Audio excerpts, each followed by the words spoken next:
Hey everybody, welcome to another exciting episode of TNT Tabletop.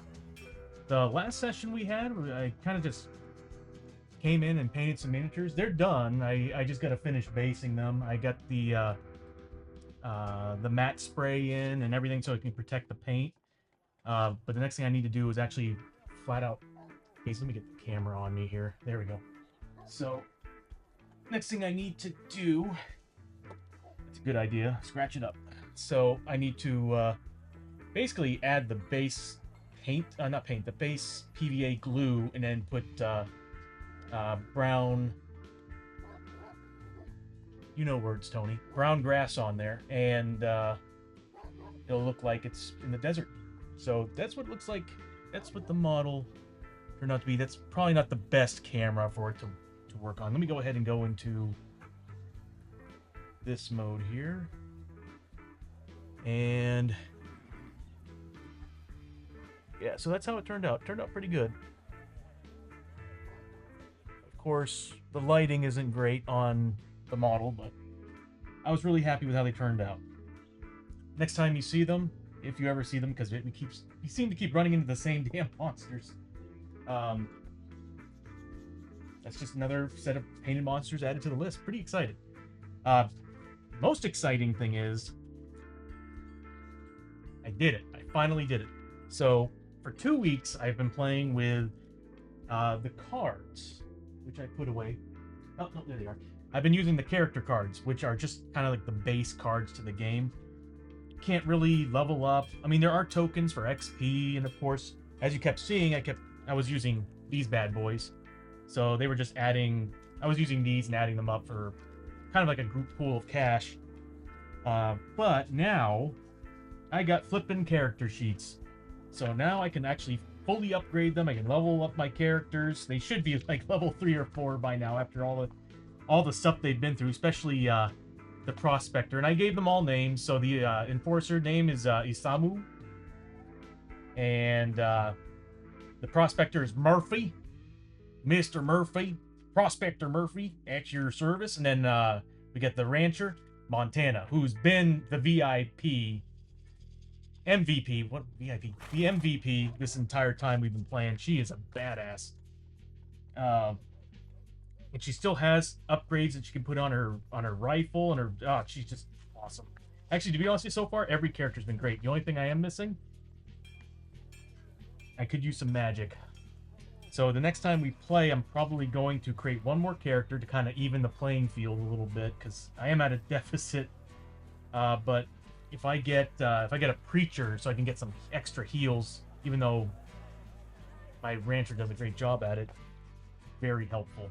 So the last time we played, we left off. The characters ran into an enormous group of dark acolytes, and every turn, reading their cards and their special abilities, every single turn, they were just going to keep bringing more monsters into the fight, and none of them could do any damage to them because they had all these special abilities to prevent damage. So, if I remember correctly, at the beginning of the second term, I was like, they're bailing. So we failed the mission. Therefore, what that means is we lose D. Let me connect here. We lose D3.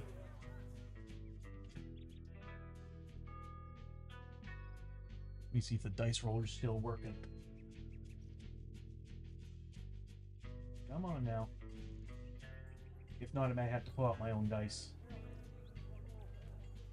Okay, there we go. So we roll a D3, D6 divided by 2, and that'll decide how many buildings in the next town is destroyed. Now, we did roll, I do remember us rolling for what size town it was, and the roll came up medium, which is perfect. That's what I like. And then that means that we have three travel hazards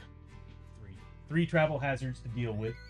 If I remember correctly, I think I did 2 of them and then had to end the stream when we were working on the 3rd one. I'm just going to go ahead and re-roll them because I honestly don't remember what the travel hazards were. So I'm just going to re-roll them this time around. And we still have the Darkstone treasure chests, so we don't have to roll for any of the Darkstone corruption, except for on the weapons, which, if I remember correctly, we did do that, and they passed. But let's go ahead and roll a D3 and see how many buildings are destroyed in the next town. Of course, why not? 3. So half the town's destroyed. The darkness escaped the dungeon, came out, and took out everything that we did to them on the town. We're really good people. We're heroes. So let's continue with the event chart. And let's see what our heroes do. And then after that, we got to roll for what kind of town it is and all that. There's a lot of rules in this game. I got all the town information right here.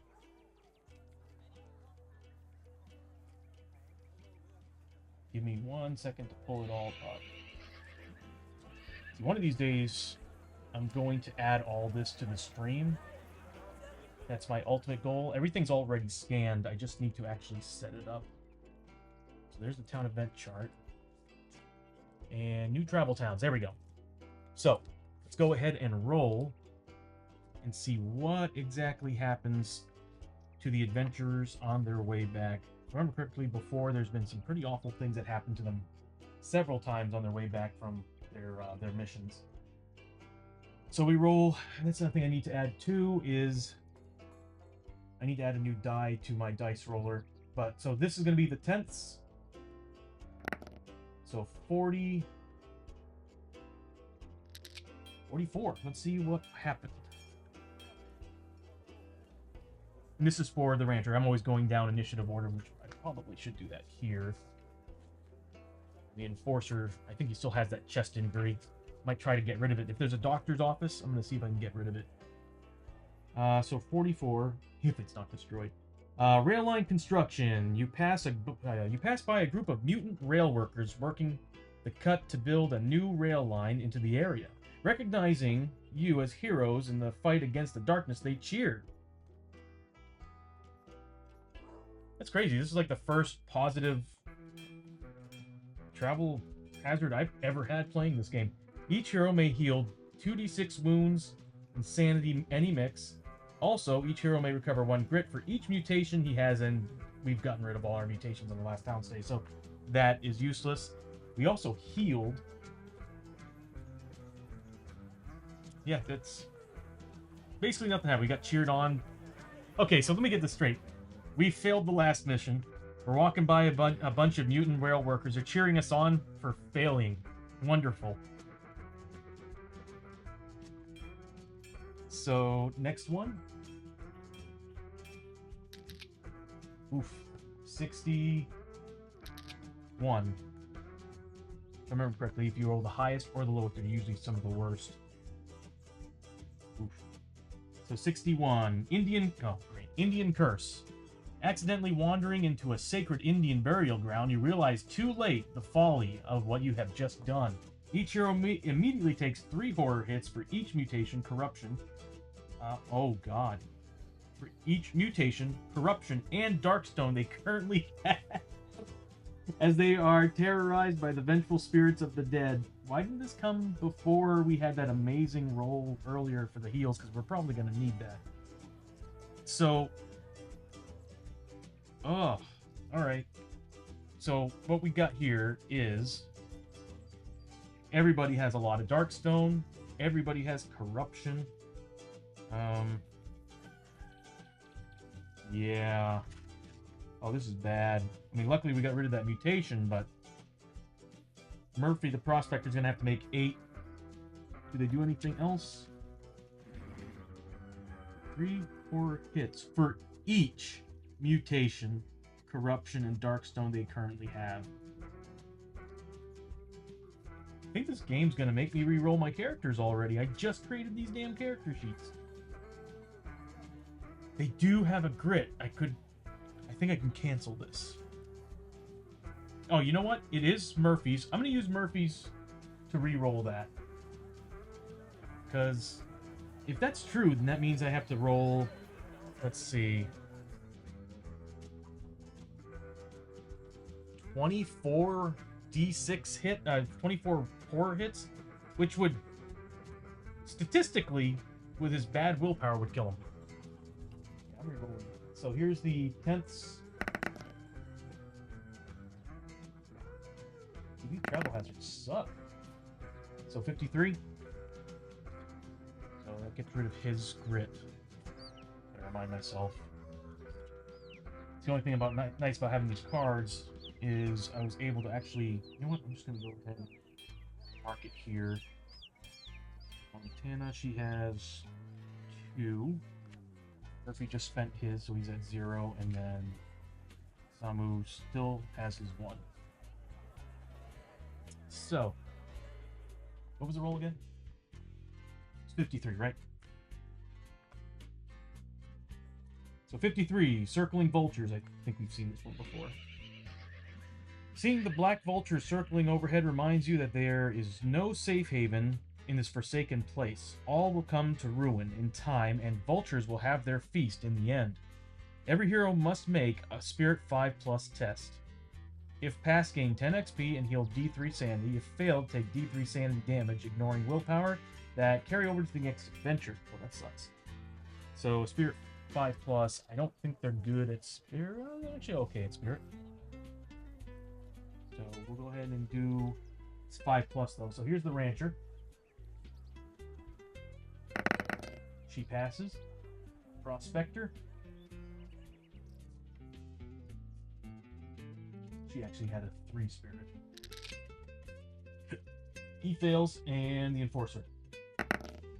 He fails as well. So, how it's looking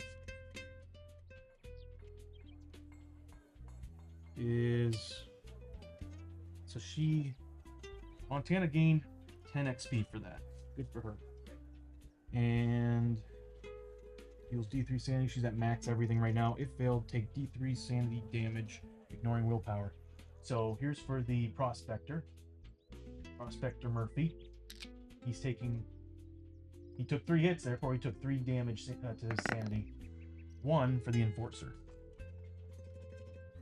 So it's down to Prospector's down to 11 health, and the Enforcer's down to 8. Then for the final travel hazard. 43. Flash flood. As you travel through the canyons, the skies open up with rain, causing a flash flood directly in your path. Each hero must make a luck 4+. I know they're bad at luck.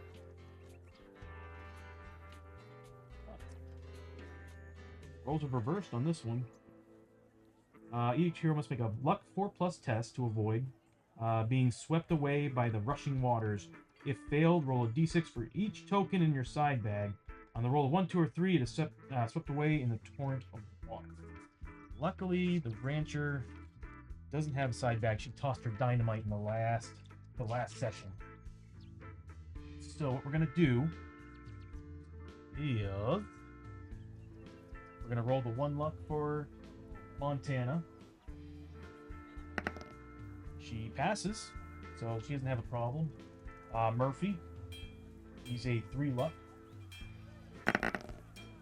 Wow, he passed really well. And then Isamu the Enforcer also has 3 luck, and he passes as well. So no beef.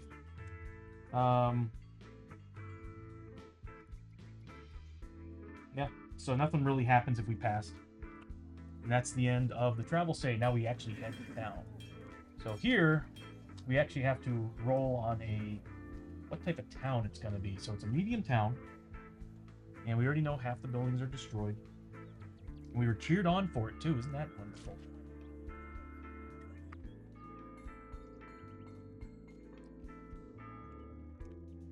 So let's see what we got. Why have that there? Put things around here to open up the space a bit more. I zoom in too, but first let's see what specialty town we're dealing with. So we'll roll is it 2d6? Yes, 2d6. Just a standard frontier town, which is good. Last time we went to a mutant town, well, nobody's got any mutations on them, so they would be very suspect walking into a mutant town.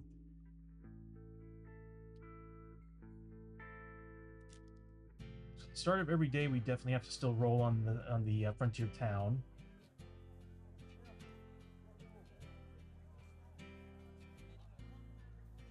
But first things first, we need to actually... This is actually gonna... The nice thing about having these character sheets is I don't have to, like, cut the coins anymore. Because now it's like I can just jot down what I'm spending. So, first things first, we're all gonna stay at the hotel. So that's $10 a pop. No way am I,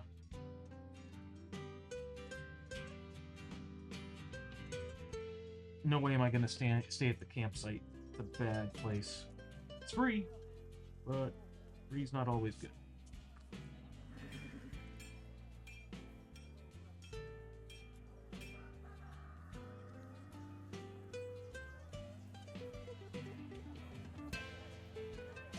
Okay.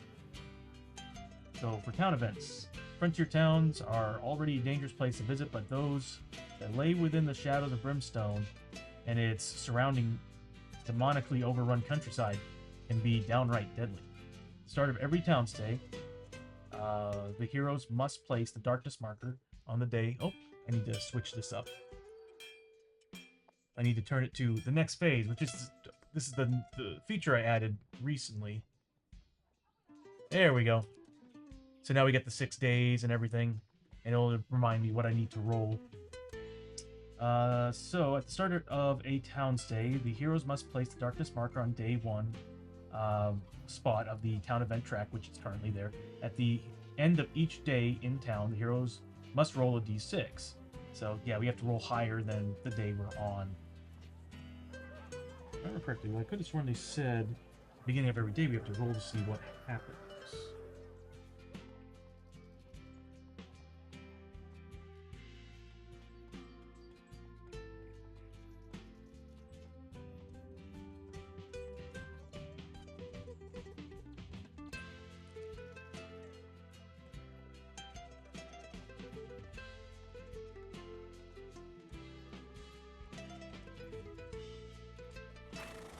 Yeah.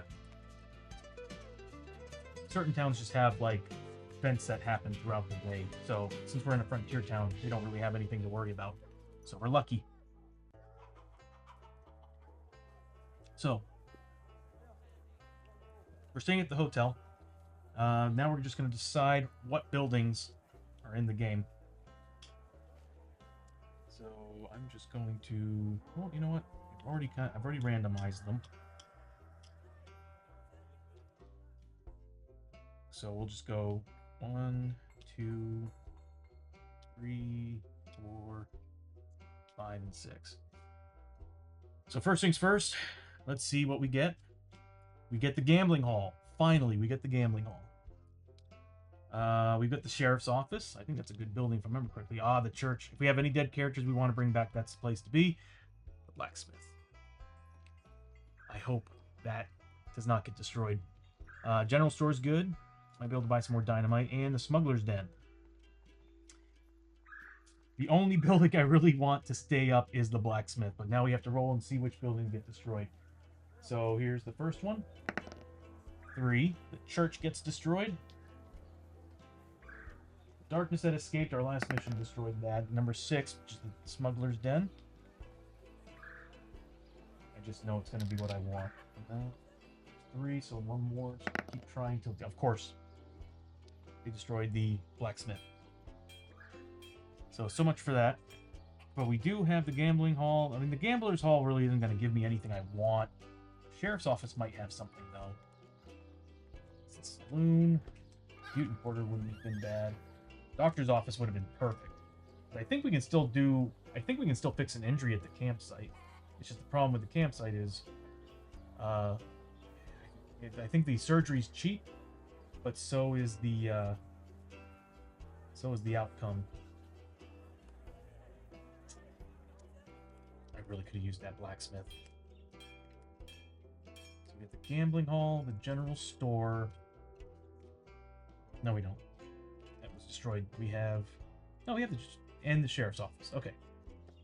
Those are the 3 buildings that survived the monsters and all the darkness and craziness that happened. You can get bounties. You can pay off warrants. You can get a wanted poster.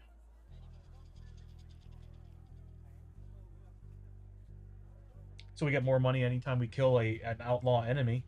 So if we ever run into outlaw mutants like the Scafford gang or something, we can make a little extra cash.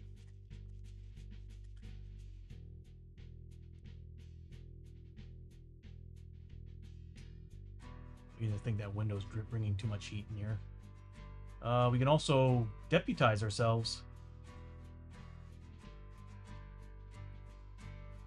Buy some clothing.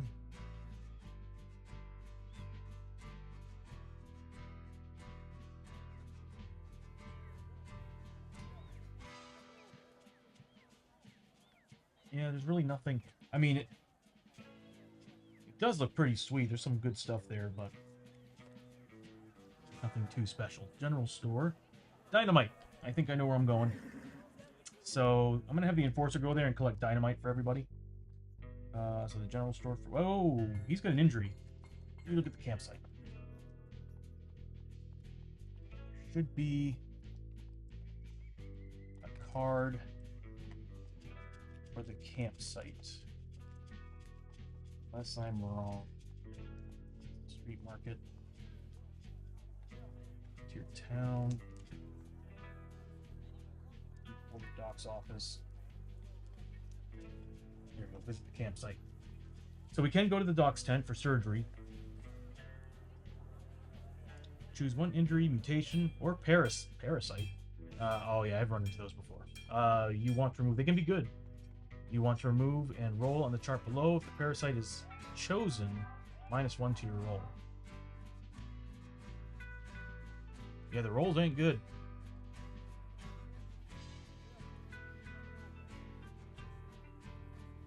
But he still has a grit, so you know what? I think it'd be worth it.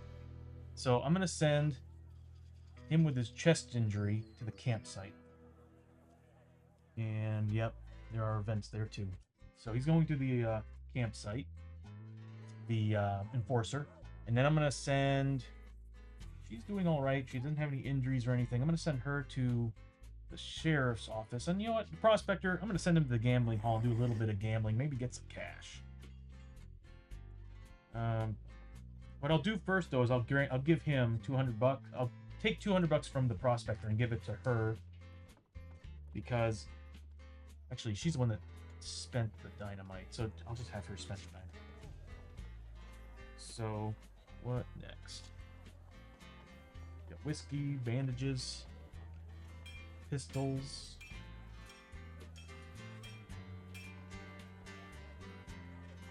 Shotgun's nice. Holdout pistol's nice, and it's a free attack. But it's for a performer only. Man, that sucks.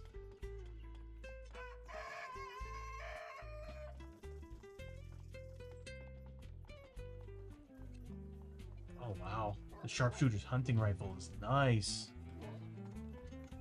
If I can get the Darkstone grip on that, I get 2 shots with range 14, but it also adds 2 damage to the hit. It's the hunting rifle. What was the hunting rifle? No, it's plus 2 damage too. Just the range is just better. Just about as many, actually. More upgrade slots. Yeah, that hunting rifle's really, really nice. And you get to re-roll your 2 hits. You may re-roll your 2 hit rolls of 1 once each. That's a good gun. They got a double barrel shotgun too. Shotguns, pistols. Man, the general store has some nice stuff. And they got clothing. I can upgrade health, sanity, increased movement.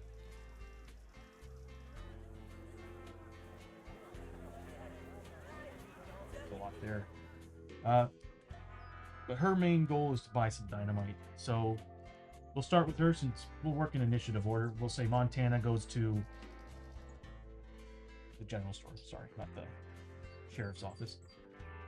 She's gonna go to the general store, and we gotta roll and see what happens on the location event. So it's 2d6. It's 9. Fire sale. The shelves are fully stocked, but it's particularly a ghost town out there. All purchase prices are reduced by 50 bucks. Cancels out cost increase. So that dynamite is now $150. I am very tempted to buy more than one, but I think I only need the one. 50 bucks, huh?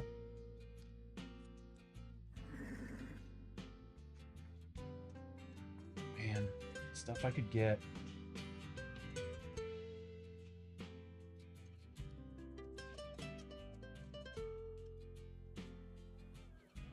Love to get her that scout's hat, but what I'm going to do is I'm going to go ahead and buy that dynamite for 150. So we're now down to 445 bucks on it. And she now has a stick of dynamite, which is an amazing pocket item.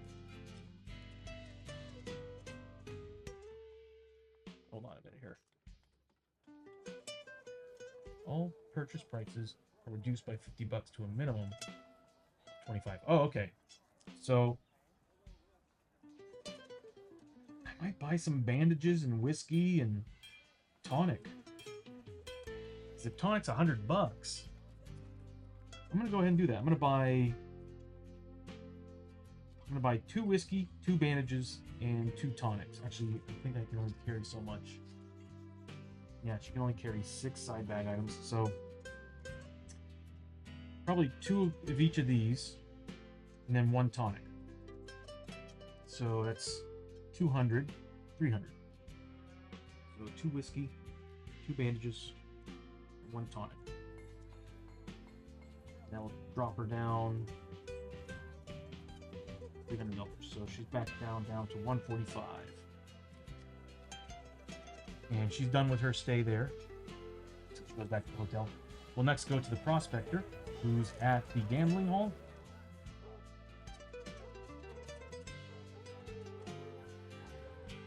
lot of rules for them. For the gambling in this game. Now they also should have another.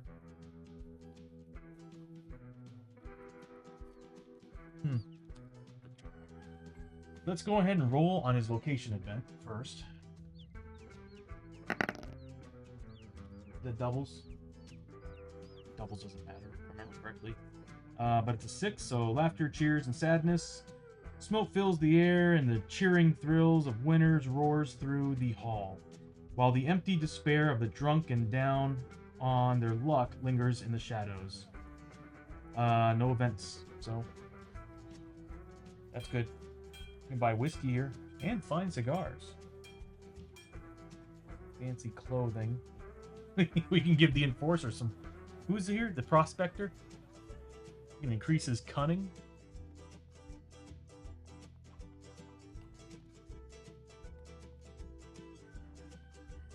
Oh man, that's nice. The fancy bowler's nice. Well, what we're gonna do is his luck's pretty good. Is there anything that would raise his luck?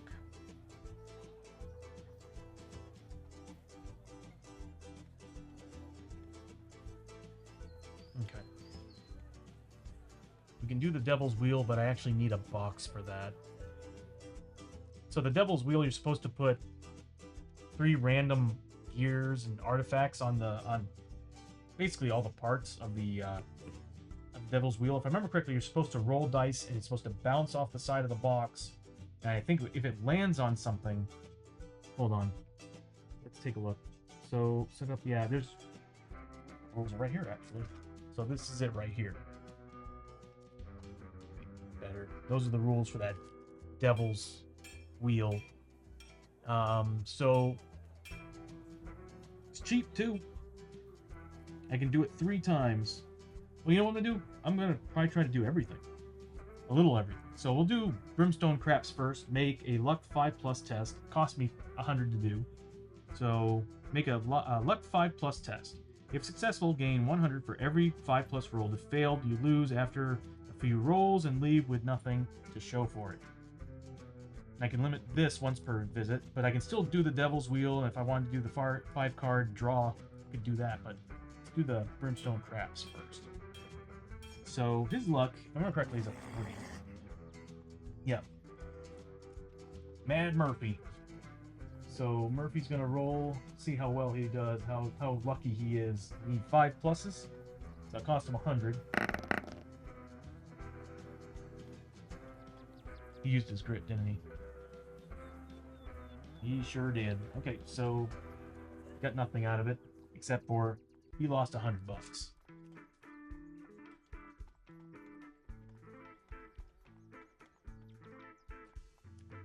Next, so for setting it up, set up the Devil's Wheel, take the front town expansion box, which I don't have, and lay it face down on a flat surface. Then take 3 random mine artifacts and lay them face down in the box top in a triangle pattern in the center of the box. Lastly, place the Devil's Head token at the center of the box, overlapping 3 mine artifacts. With small dice icons pointing to each artifact. Playing around with the Devil's Wheel. To play around with the Devil's Wheel, roll 3 dice into the top box. These dice must bounce off at least one inner wall of the box top. The dice are scored based on where they land in the box. Any die that lands partially on the mine artifact card is worth points equal to the number rolled on the die. Any die that is entirely on the mine artifact card or the Devil's Head token is worth double the value rolled for the die. All other dice are worth no points.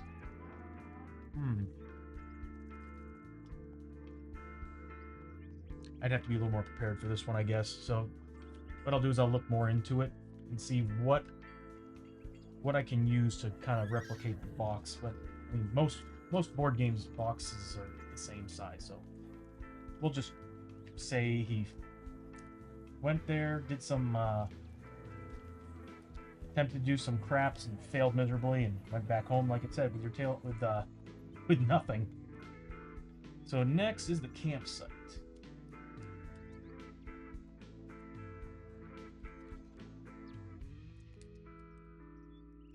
I believe is this one right here.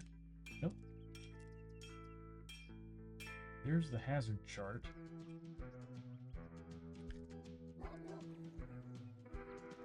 The only problem I have with this is...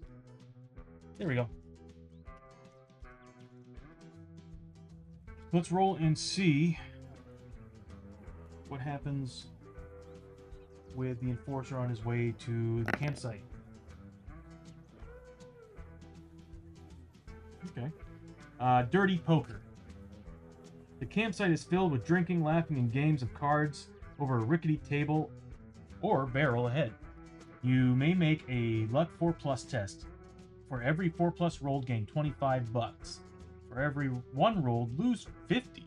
Good God, man. Okay, so it says you may make a luck test. He's got a 3. He's got a 3 luck. No, we did very poorly with Murphy. So let's see if Isamu's gonna do better. So we'll spend the we'll give this a try. Whoops. I rolled a 1, didn't I? So I did manage to score a 6, but in the end I lost $25. Or Isamu lost $25. So we are now down 570 on Isamu.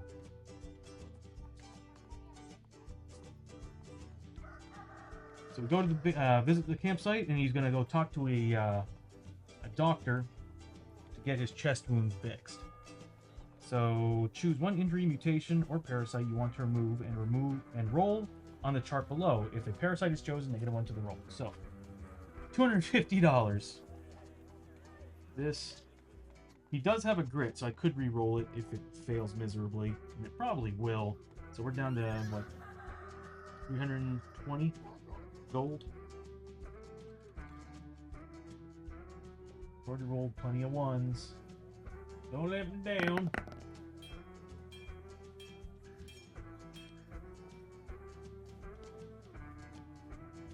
I know he can do better than that. I'm gonna grit that. So let's see. Please, please, please. Yes. Okay. So on a 4 through 6 plus, the injury, mutation, parasite is healed. So he no longer has that injury. I wonder if there's a way for me to get rid of this corruption too. So he's now back to his 2 initiative, which is very helpful. And he heads back. So it's the end of the day, and Emil Spires, how's it going? Yeah, hey my man, what's going on? Yeah, just playing some Shadows of... Keep looking at the wrong camera. Keep playing some Shadows of Brimstone. Pretty much done. I just started the town stay, but I really only need to do a couple things here. The problem was that when I rolled to see what buildings came up, we failed the mission the last time I played, so I had to actually roll and see how many of the buildings got destroyed, and I happened to roll the highest, which was 3, and all the buildings I wanted, which was really just the blacksmith, happened to be one of the ones that got destroyed. So I really have no point of being here anymore. We just gambled, got rid of an injury on one of my characters, and now I'm thinking, once this day's over on the town stay, I'm just gonna have the characters move on and go to the next adventure.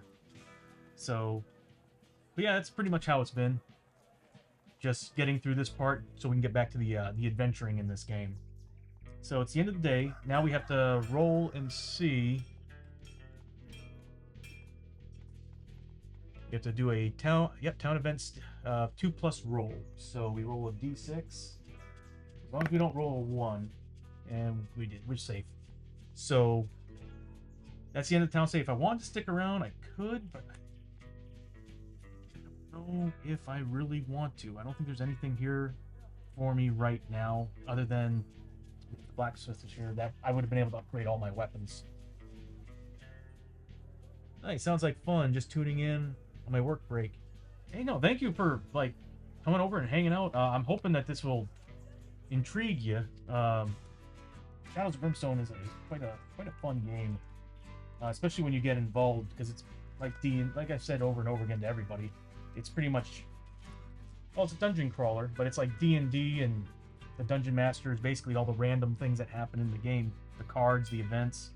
I mean, there's books on books for all the rules, and then of course you got all these sheets, these cards, these large cards for everything else. So the day in town ended. We're not going to stay. We're going to leave, and we're going to start the next adventure. And that means I need to get rid of these guys here.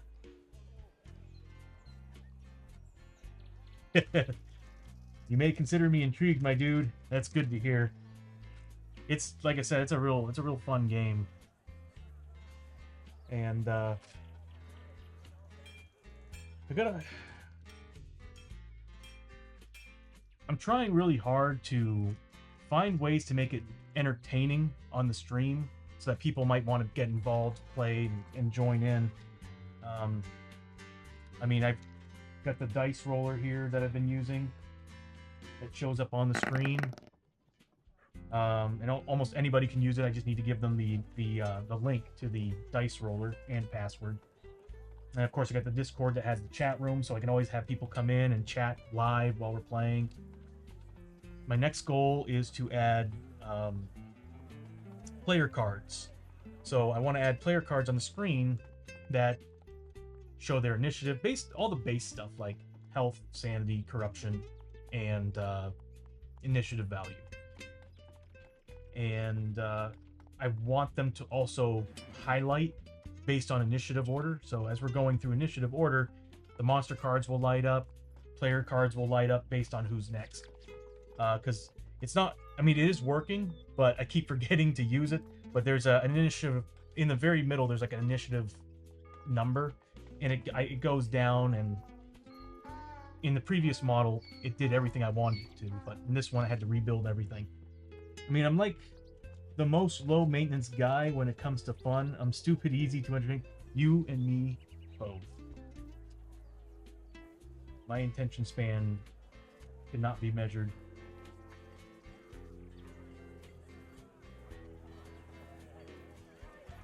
So we are done with the town stay. So we'll keep the character sheets out. And I'm going to go grab, I think we're going to the mines again. I mean, we could go to the canyon, but I don't have that set up in my stream yet to just pull the card for the canyon. So I'm going to grab the mine. And we can take it out of here from here. Well, there we go. So this is the first tile for the mines. And I'll go ahead and change the music to this.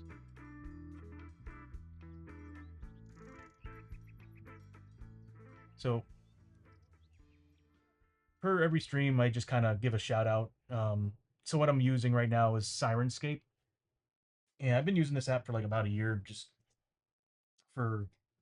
I used it with the D&D bros for their D&D stream, and I use it now as basically for any session I do for ambience. It does a great job. It has a soundboard. It has a whole bunch of sounds. If you play D&D and you want something in the background, it's very easy to set these up. And again, there's a board game one, there's a sci-fi, and then there's a fantasy. So I can't express how easy and awesome it is working with Sirenscape.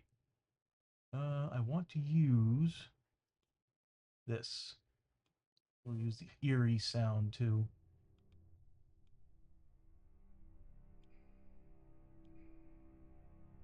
Might take a little bit to come on.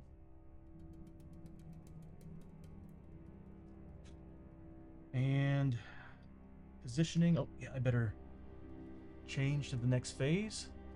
There we go.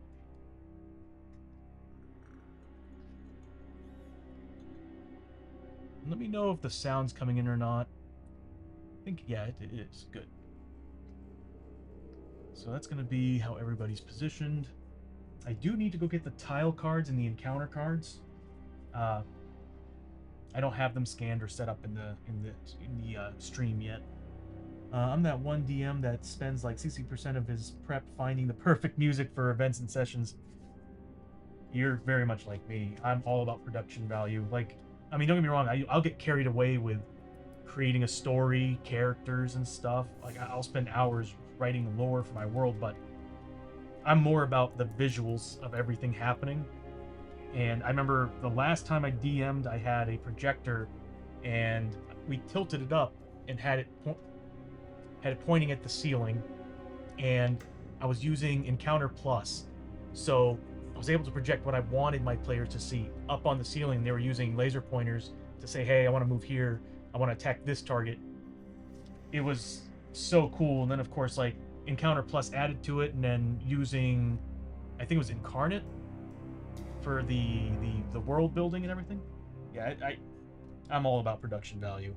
It it just, you can have the world's greatest DM giving you a visual, but there's just some people that like giving you a vocal visual of what they're taking in. But for me, I've always been like, I want people to actually see it and feel like they're there. Like, one of my favorite things is what I have here is the Hue Phillips Hue system, Phillips Hue light system. And when I had my house, the entire kitchen area was just littered with these lights, and so it's gonna be following me around, isn't it? Yep. So the whole kitchen area was littered with these lights.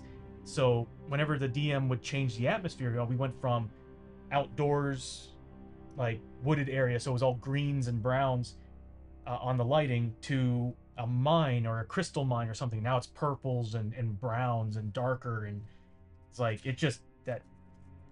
I just love that stuff. Oops. And of course, as we were saying earlier, sound effects. That's what I love about using Sirenscape. It even has a soundboard. So, the tiles and counters.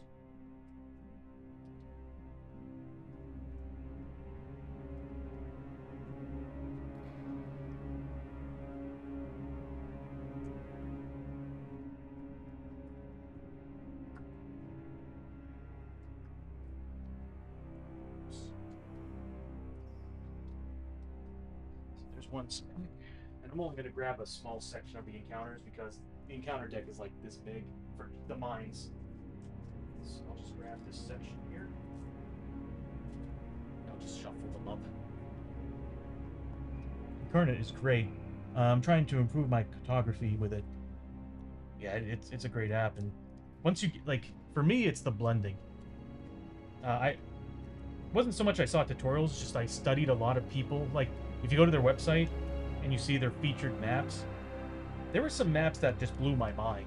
And when I downloaded them and studied them, I was like, I started to realize that really all they did was just, they were taking a lot of the scenery assets and just blending them all together. And when I discovered that, the maps I started making just looked awesome. And I mean, yeah, it's just, there's a lot of things you can do with it. And of course, on top of that, the ability to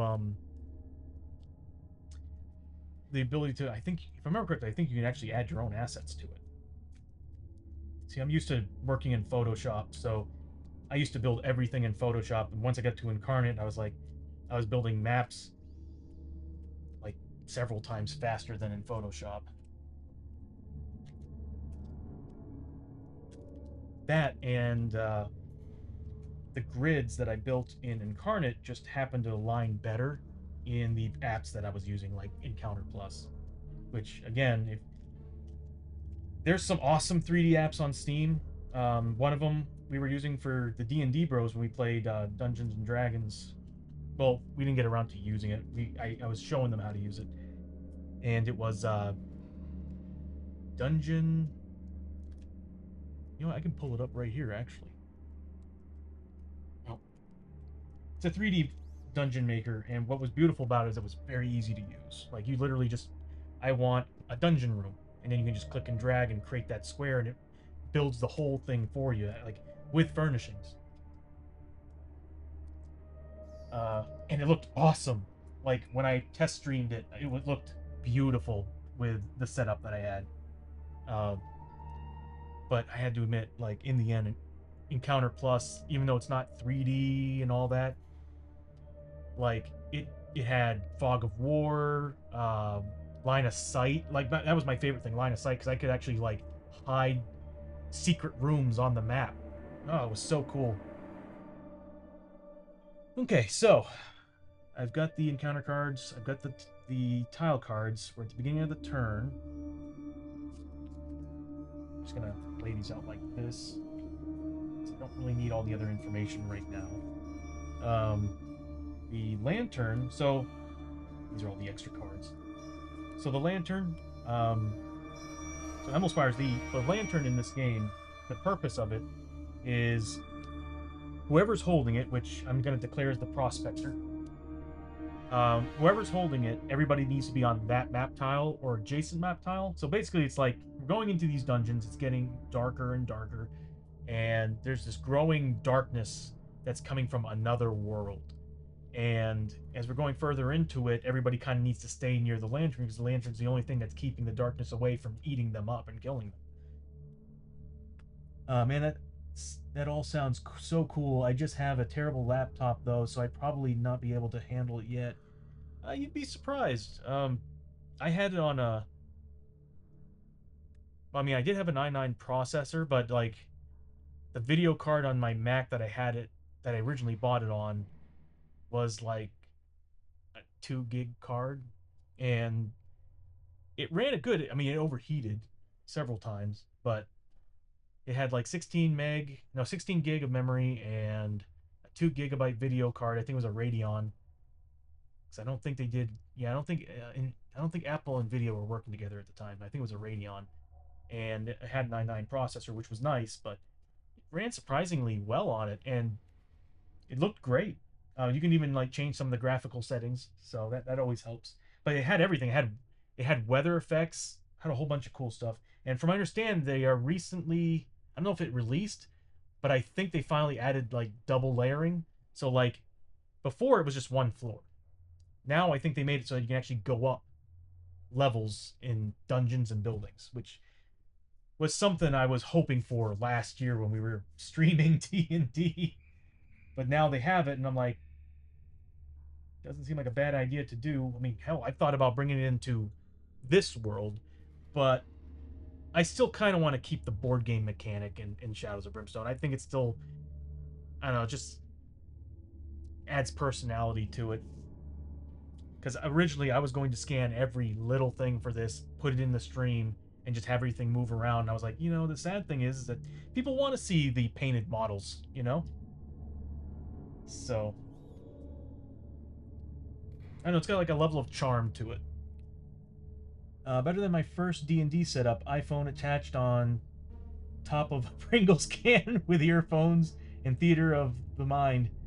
Yeah, those were the days. I remember back in college. That's pretty much. We weren't using music. Whenever I played with another group, the DM never really brought music in. There was only one person who would do that, and that's Devin from the D&D Bros. He would always have like a big playlist.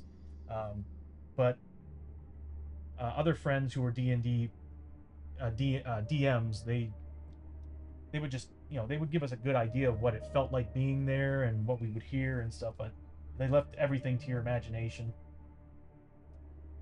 So the prospector's holding onto the lantern, and first up is going to be Montana. We don't have to roll for darkness yet until next turn, so I'm going to have Montana go first. We get her rolls here. If I remember correctly, she should be at full grid. Maybe it is easier to get the grid tokens out. Well, she should be at full grid. Come on. There we go. And I'm just going to have her move up. She's only going to move in a 4, so she's going to move up 1, 2, 3, 4. I'm going to have her scavenge this room. See if she finds anything. She does not. So that's the end of her turn. We're going to have Mad Murphy. He's going to move up his 4. Actually, it's grit, so I'm going to roll for his grit. On a 6+, he would get him back. He does not get it, so he goes up 1, 2, 3, 4. And I'm also going to have him scavenge this room since she didn't manage to do it.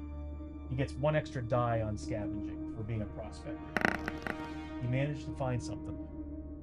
Yeah, I'm usually the DJ if I'm not the DM, so I feel that. Yeah. I remember every once in a while there was always somebody on the one of the players was usually in charge of something. Most of the time it was snacks. Feed the DM. So so he ended up finding something, so that means we have to pull up the scavenger. And what does he find? Something shiny. Oh wow, one of the best cards.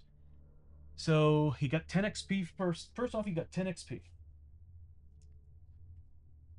Finally get to do experience in this game. He gets 10 XP and he gets to roll a d6. So let's see what he finds. A 2.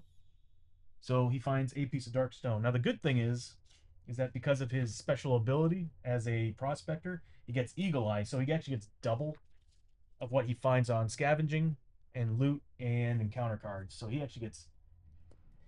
I need to get rid of this dark stone because I'm now over the limit. So the last adventure, we bought a crate that can actually hold Darkstone without having to do Darkstone rolls at the end of the adventure, which means if you fail these rolls, you get corruption, and if you get corruption, you can potentially mutate. And it can be good or bad. The one thing I keep bragging about it to everybody is you can get a Quado. Or an extra limb, which is very helpful. So you get 2 pieces of Darkstone, so again, we're over the limit. I think we're over by 2. That's the end of his turn. Next is going to be the Isamu, the Enforcer. He's going to move up how many spaces? He's going to move in a 5, if I remember correctly, because I think he's got boots. Yeah. So he's going to move up 1, 2, 3, 4, 5. He's got his grit. Nah, I'm going to go... He's right there. If I spend a grit, I can have him move up and check the next room. But no, that's not a good idea. Which reminds me, I do need to roll for his grit. Beginning of every turn, I need to roll for. Does not get it back. Who's the characters, pre-made or your own? So they started off as pre-mades. So let me go ahead and pull them out. I'll just show them to you. So you can play this game as a one-off, and that's what I've been kind of doing. I've been still playing these characters from one adventure to another. They've been keeping their money and their the only thing I haven't been keeping is their experience.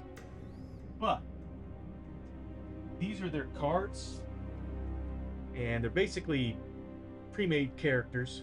They're both sided, so there's male and female version. Really nothing different, just male or female. And that's all I've been doing. I've been working off of this.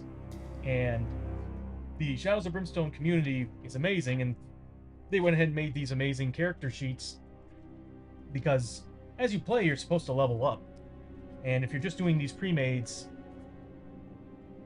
I don't know, it's hard to keep track of the XP when you're not jotting it down. So that's what originally I was doing. I was doing this, and now I finally get the character sheets today, I can finally log their XP. So what I have is this is the Rancher. That's the Rancher model. Her name is Montana. And I have the Prospector. Her gimmick in this game. So, like D&D, you have a skill tree. Well, you have skill tree, skills, leveling, and all that stuff. You also have like a starting subclass that you can choose. So she's a rancher, but she's gaining the subclass of home remedies, or the skill bonus of home remedies. You get to choose one of 3 of them, and they come with either extra items or just bonus abilities. And her thing is healing, so I can spend her grit to heal people on the same tile or herself. The Prospector is exactly... I made him exactly as a prospector is supposed to be. I could have made him more combat heavy. He's already really good. He's a tank. The guy's got a lot of health and a lot of sanity, so he can take a hit. But I made him so that he's going into these dungeons and he's trying, as we saw, trying to find items. That's why he's rolling an extra die on his scavenge, and whenever he finds things, he's getting double the resources. But he's mostly a tank type class, and his name is Murphy. And next is Isamu, the Enforcer, which is this guy right here. He doesn't have his base coat yet, but he's from the where to begin. So there's 4 Kickstarters. There's the base game, which was the it's up. There's the base game that's basically the Old West. Second Kickstarter was like Eastern mythology, and then the third Kickstarter was Norse mythology and like conquistadors, and then the new one is not out yet, but it's they finally are giving us Egypt, and it's called the Hell Train expansion. So apparently, instead of going into dungeons, you actually are on a train, and there's people on horses trying to get on the train and everything. It just looks wicked. But anyway, so those two are from the original campaign, the Old West. This guy's from the Eastern mythology, basically Japan and everything. And this is the Enforcer. It's pretty cool, pretty wicked looking model. I don't know which one it looks better on. But he's got himself a little club. His thing is, he is kind of a weird mix of, well, he's not really a good tank. Oh no, he is a pretty good tank. He's kind of a weird mix of DPS and tank, because he gets extra damage on his club, but he also does get some scavenging bonuses, just like the Prospector. To me, he's kind of like the upgraded Prospector. Just does... Actually, they're both probably pretty equal when it comes to damage. Because a Prospector rolls d8s and does d6s, and he can do double damage on rolls of 8 to hit, which I'll get into once we get into a combat session. But those are the 3 characters. We got 2 people from the Old West and an Enforcer from Japan. And if you're asking how did they get to meet each other, I think it was the second session. They went to a town. Well, the first and second session had the outlaw, and that guy was just a useless pile. And eventually he died. I think it was the second mission he died. Went back to town and picked up the rancher. The Enforcer we picked up on day 2, because doing missions with only 2 characters was very difficult to do. So back to it. The Enforcer, since the room's already been scavenged, and I should probably get the scavenge tokens, and I should probably also prep the exploration tokens.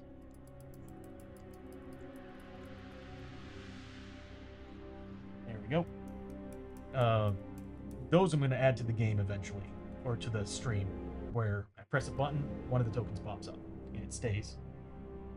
Connection issues. So we haven't gotten to the edge of the room yet. We can't really peek through and see what's in there. So it's the end of the phase. So therefore, we have to roll back the darkness, or hold back the darkness. And sorry, I want to get rid of that card. There we go. So hold back the darkness at 7+. So let's see if the lantern is holding any of that evil coming out of this darkness back. That's a 7. So we made it. We don't have to worry. Cool, big character nerd, so I do love my lore. Yeah, it's the same here. I try to make sense of like how they come in, but for the most part, like prepping and setting everything up, I don't really. I just kind of like, they went to town, and they just ran into this Japanese enforcer or this mobster, and he saw the riches they came back with, and was probably like, "Oh, I want to join you," and sorry, and jumped on the mission with them.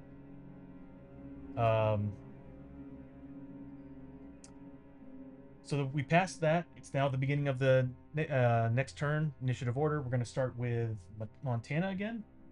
If I remember correctly, yes, she's at full grit, so she's going to be the one that's going to go up and inspect that next room. And what does she find? She finds a short passage.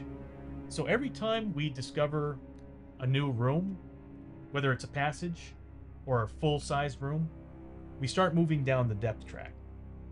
That's the posse going further and further into this adventure. So as you'll watch at the top of the screen, you'll see the posse marker go down to 15.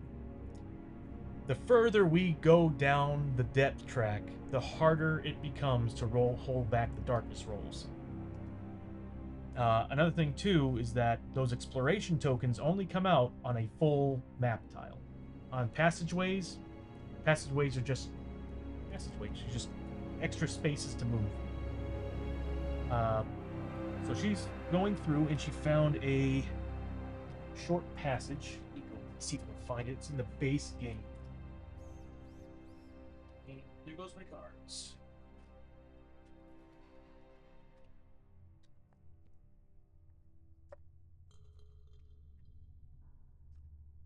That's it. Boxy Rose, cheap viewers on... Oh, God. Okay.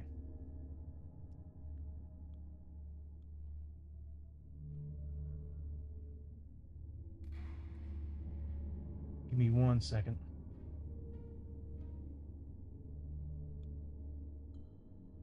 Here we go.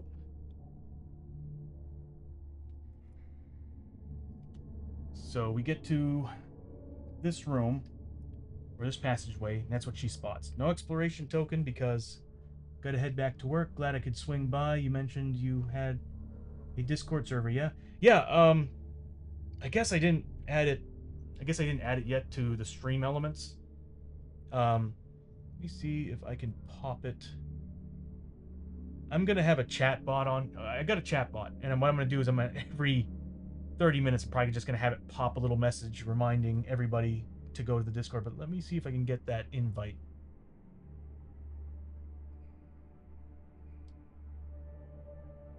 But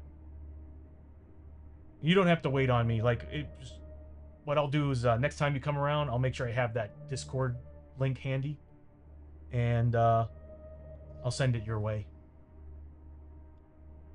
Because it's gonna take me a little while to find it, I think.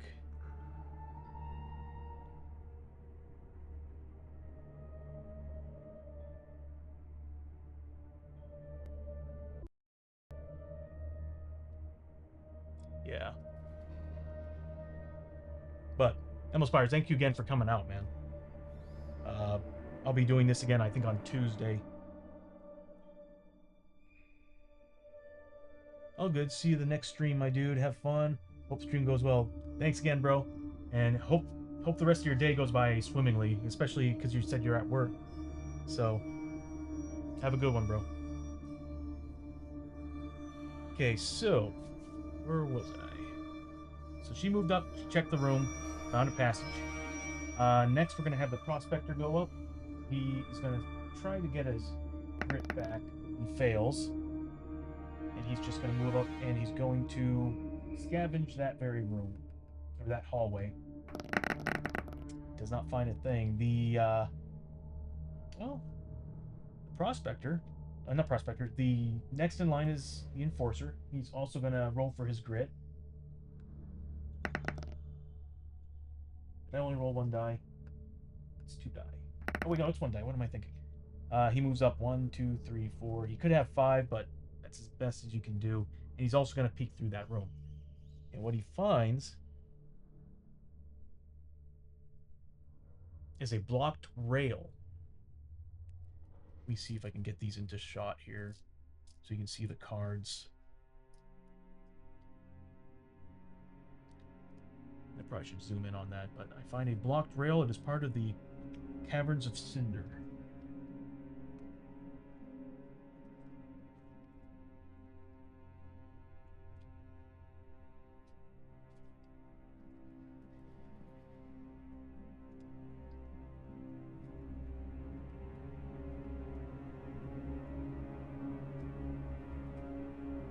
It is.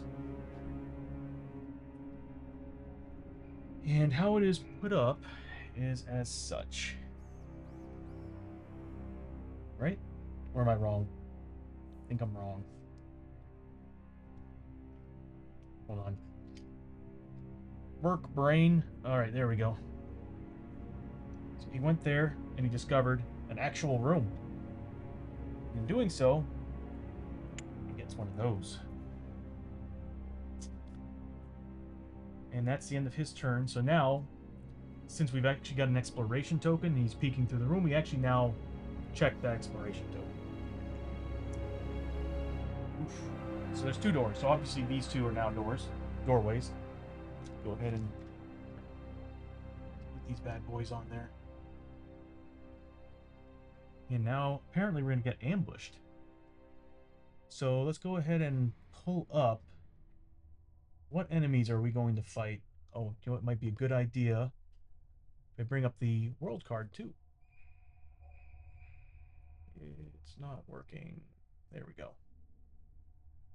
So that's the mine world card. So what I'm going to do is pull up the next monster group.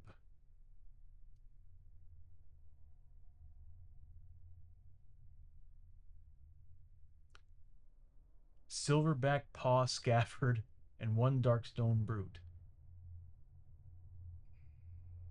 I do not have his card scanned yet, so I can't really use this one.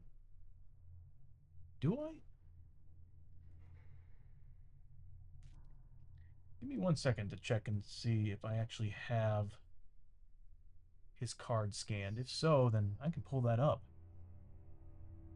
He's a special character card, and I know he's fairly... If it's within the past couple years, there's a good chance I don't have him set up yet. I'm looking for monsters. There we go. And Scafford.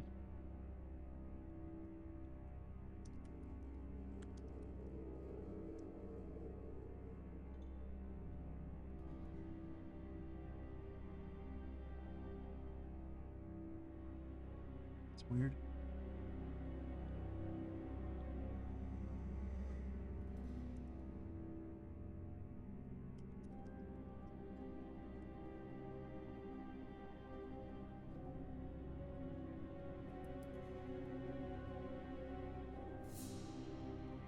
Captain Burns.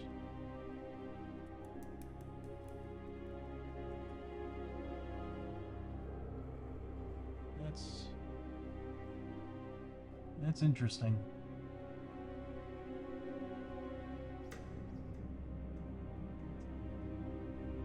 Take a look. What's his name again? Silverback. So let me see if I can look up Silverback.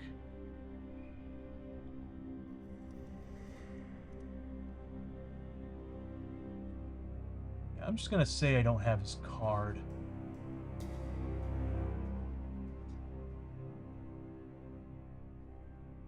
Oh, no, I do. Okay. So I guess I need to do... Let's bring him up.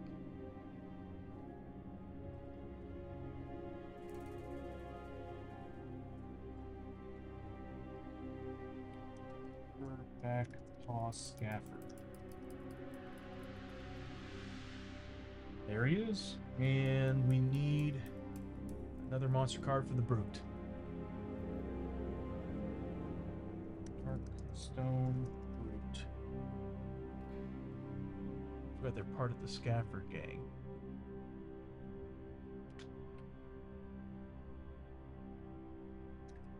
Stone.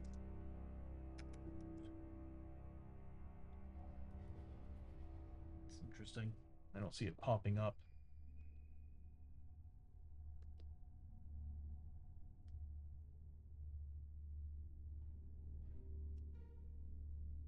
I just used them the other day. Oh, you know what? I know why.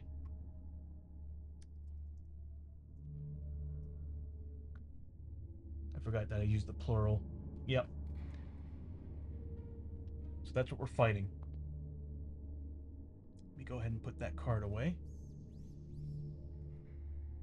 What I'll do is I'll kind of... I'm going to get rid of this tile. Because the cards kind of take up the center of the screen.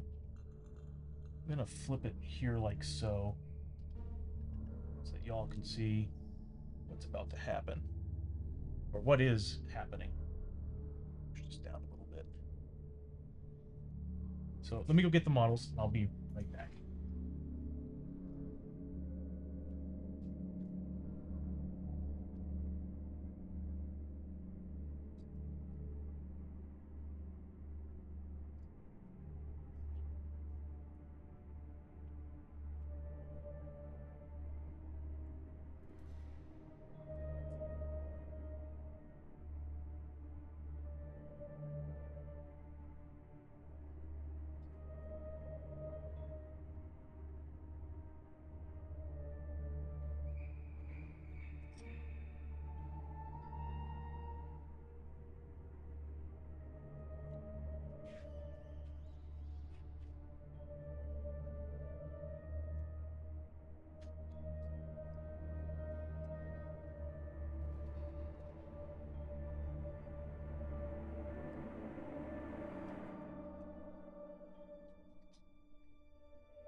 Okay. Go ahead and set the tone.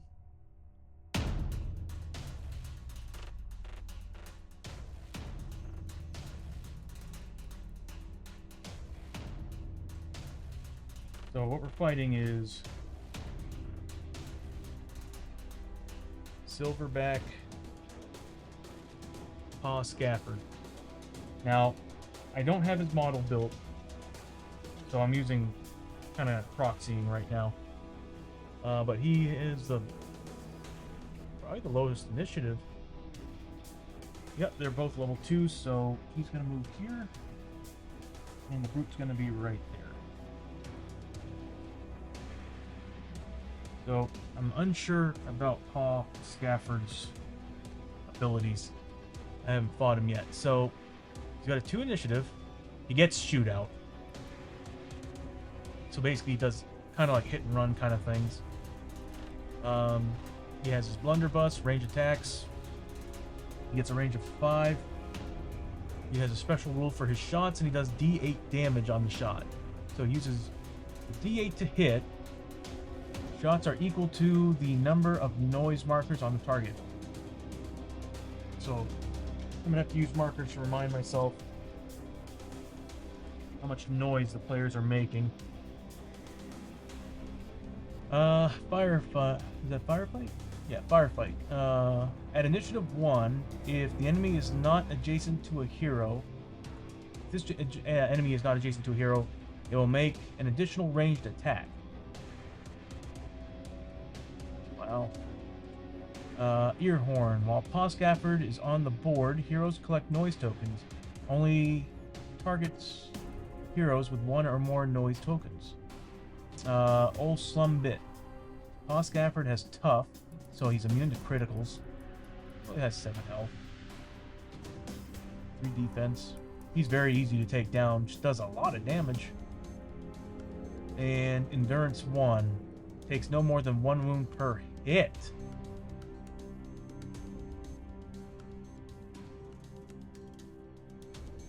So we have to hit him 7 times and at least deal 4 damage 7 times, but he is immune to crits. So this is where the outlaw would help, because the outlaw would just keep rolling attacks non-stop and six attacks per turn. It whittled down old Silverback Pa Scafford, no problem. But everybody here does a lot of damage, but doesn't have much in the way of combat, except for the Enforcer. He has 3 attacks per turn, because I gave him a pickaxe. So I got lucky there. And he's got Shootout. It means he puts a token on, shoots at somebody, then runs away. And it's ambush, so they're actually standing right next to all of us. So first things first, nobody's made any noise tokens yet, but we'll roll and see where everybody's going. So first, the Brute. So he's going after the Prospector. Probably gonna be like right here. And Pa Scafford. Same thing, going after. They don't like the Prospector. They must have something very personal against him.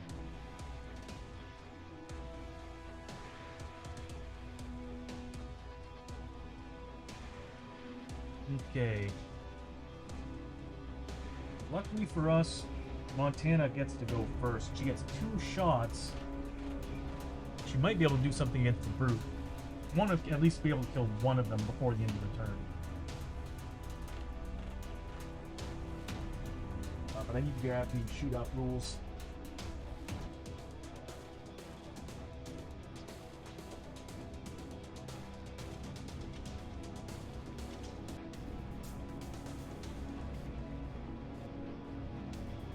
Yep. When attacking, if there are more than one adjacent hero targets, every adjacent hero... Yeah, I need to take down that Darkstone Brute ASAP.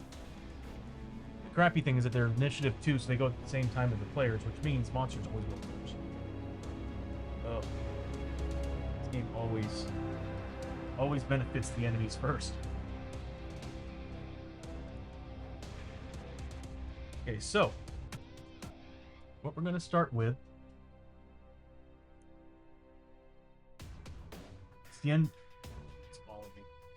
It's the end of the round, so we have to actually hold back the darkness. We did find another room, so we do have to drop the depth marker a bit. So we're gonna have to hold back the darkness at 7+. Did not get it, so that means that the darkness is further come out. That kind of sucks. So first is Montana. She's got max grit, so I'm not really worried about that, but I want to... They're immune to critical hits with a 4 defense. The only ones that's actually going to be able to do anything to him is probably the Prospector with his D8 hits.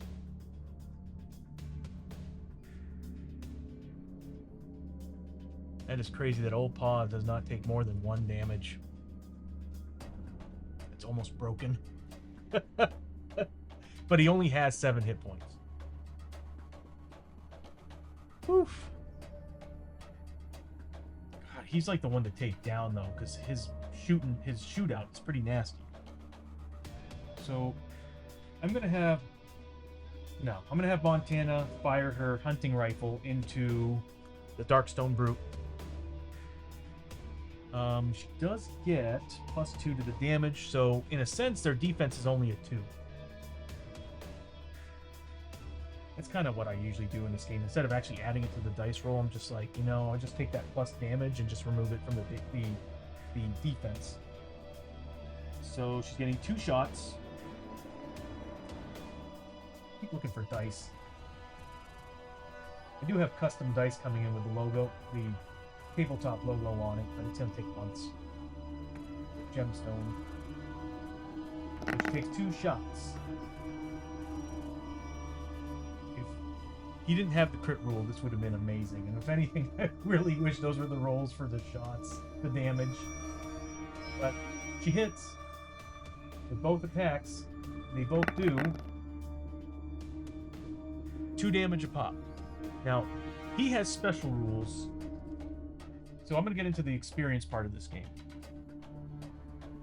So how experience works is some monsters, usually the small based guys, because these are considered medium, There's small base, then extra small. These are large base.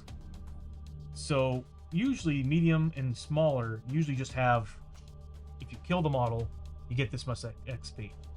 So how that works is, if you look underneath health, it has XP equals.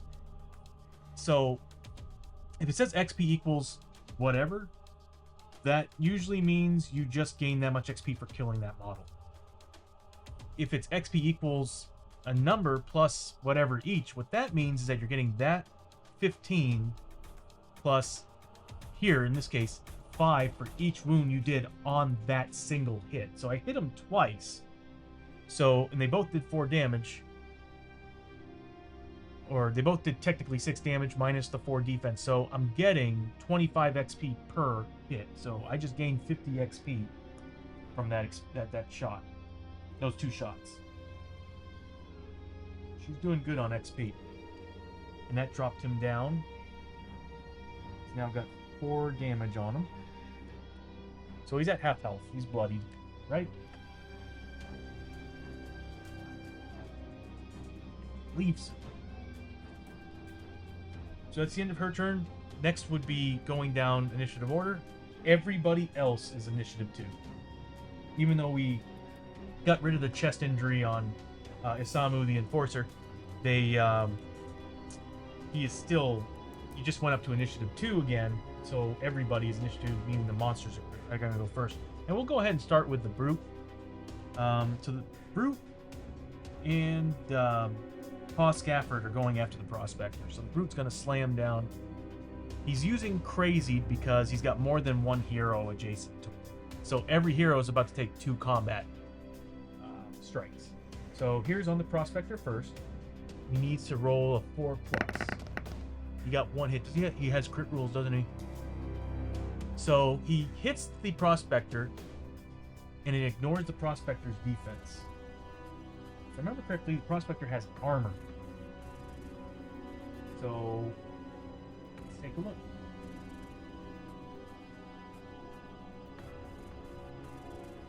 Where was I? I just totally brain farted just now. So he got a crit. It does 4 damage to the Prospector. So the Prospector, it ignores his defense. So I do get the armor rolls of his item, which is, yeah. So he's getting a 3+ armor until one of those don't make it, and he takes damage. The moment he takes damage, the rest of the adventure, he doesn't get his armor. So here's the first. Here's the first out of those 4 wounds. He needs a 3+. Saved it. Second one. Saved it. Third one. Saved it. Fourth one. Saved it. Man, that thing's amazing. So he didn't take any wounds from this because of the armor. So the difference between armor and defense is defense, you're normally supposed to be able to roll against an attack. So an enemy hits you with, for example here, if you didn't have that crit roll, I would have rolled my defense against that crit roll and just either ignore the damage or take it. Armor works different. Every single wound is rolled against on armor and spirit armor. The difference between armor and spirit armor, armor of course is for your health, spirit armor is for sanity. I don't think it does anything against corruption. I think corruption just straight up, yeah, you can get corruption resist, which increases how much corruption you can take before mutating. So Murphy took no damage from that. Next is the 2 combat against the Enforcer for just being right next to him, and he didn't hit him at all. So the Enforcer didn't have to do anything about that. That is the Brute's turn. Next is Paw Scafford. So Paw Scafford is in shootout. So what he's going to do is he's placing a target on the Prospector, and he's going to move as far away as possible and take a shot. Like the thing about, you know, if I remember correctly, I think he gets a free shot at the end too. Let me get the rules for that. It's actually something I keep forgetting about. It's got mixed up. So a wonderful thing. Shop Blazer, what's up? How you doing, Sam?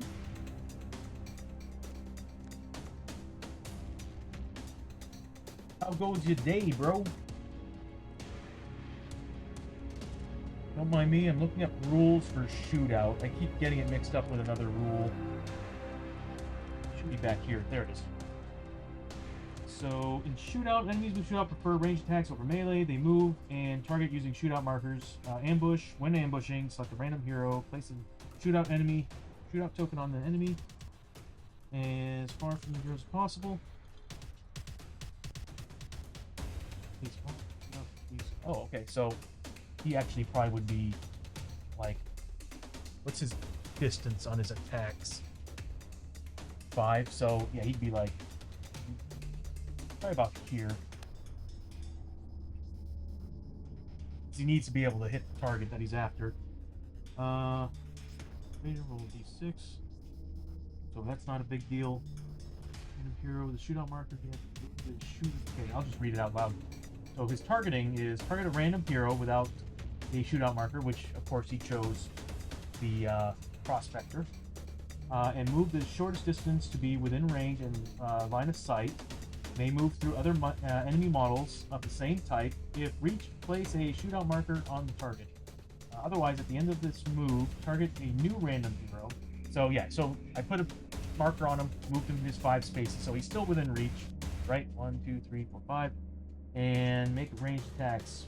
Once all the enemy groups have moved and placed shootout markers, all the ranged attacks against the heroes for each shootout marker on them then moves shootout marker. Okay. So he's shooting at the prospector. My day is amazing. How's yours going? It's going really good, man. Just trying to flesh out all the rules still, and just as you can see, there's quite a bit. And this is only a small amount of rules. These cards actually house like pretty much all the basic combat and stuff, tokens and everything. But so far so good. A little bit hot here in Texas today, and I can feel it. Like the window, I can just feel the heat resonating from that window. But once I get done with this adventure, I'm probably gonna call it a day. I'm probably still got like about an hour and a half left. Actually, hold on, what time is it? Oh no, I got a ways to go. I might even be able to do a town stay. But yeah, so far so good, bro. Finally got my character sheet, so I can finally start leveling these characters. Been playing for 2 weeks now, and it drives me crazy watching all that XP just disappear. Gross. Heat sucks. Heat is gross, man. Especially dry heat. Texas does not agree with me, man. At least not anymore. Okay, so he's gonna pop his load on the prospector, Mad Murphy. Even gave them names. Then we can play some Gone Fishing after dinner. Oh yeah, man. I definitely have plans to hit the gym tonight, but I can always do that late. So I kind of prefer doing it late. There's nobody there. It's pretty nice. So, but yeah, I'm definitely up for some Gone Fishing, especially now that we got somebody on board. Pretty excited for that. 4-player Gone Fishing should be pretty crazy, bro. Especially with all the updates. They keep updating the game. It's like, I love it. I love and hate it. I love it because who doesn't love seeing something constantly being updated? But I also hate it because I'm like, there's other games I'd like to play, but when they keep updating Gone Fishing, it's like, I guess we'll just keep playing Gone Fishing. Who doesn't love seeing more features, more fixes? I love how dedicated the development team is for that game. That is serious dedication. You rarely see that. Although they do a good job with Repo and Murky Divers, they're still adding more updates. Coming up in October, big update, new monster, new world. And we still haven't played the last update. We need to do that again, a big party of 8. Same here, man. It's so nice having the updates and fixes and these devs coming so quickly. Sorry, I read that totally differently. You know where my mind goes, Shock. So he puts the token on him and he's cracking his blunderbuss. And it does, what does it do? Uses a D8 to hit. Shots are equal to the number of noise markers on the target. Well, right now there's no noise markers on him because he hasn't moved. Or she has noise markers. That means he's targeting her. She shot 2 shots. That means she's got 4 noise tokens. So he actually should be going after her. 2, 3, 4, 5. He's firing at her. What he's doing.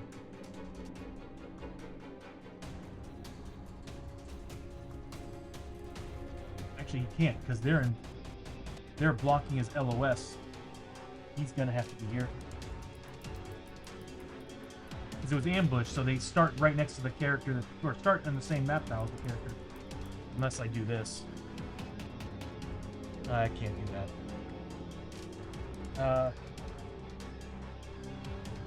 How do I do this? We'll just... Yeah, he's there. He's firing shots at her. And it's gonna hurt a lot. Because he's rolling D8s on hit.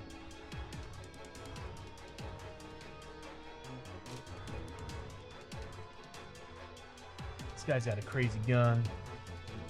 Devs are just coming all the time. Yeah, they are, man. With so much success, what would you expect? So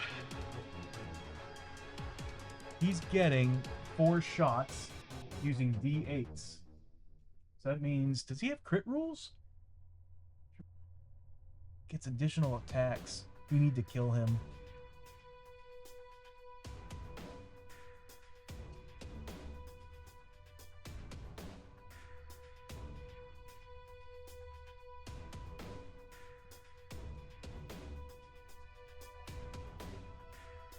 I don't see any crit rules, though, so I don't see the point of the D8.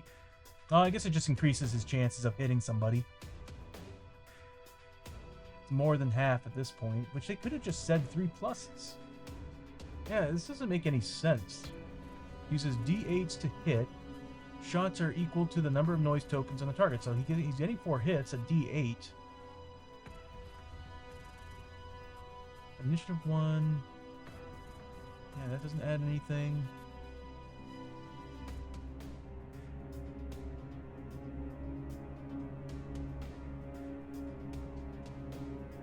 Yeah, so I guess he's just going to make his 4 attacks using D8s. They all hit. She might be dead. Yeah, so she's going to make her... She's going to make her defense rolls 4 plus. Needs to make these, because these do 8 damage, up to 8 damage pop. Passes all but 1. So that one does 4 damage to her. That hurts. I had my pencil like 2 seconds ago. There it is. So Montana, the rancher, took 4 points of damage. Ouch.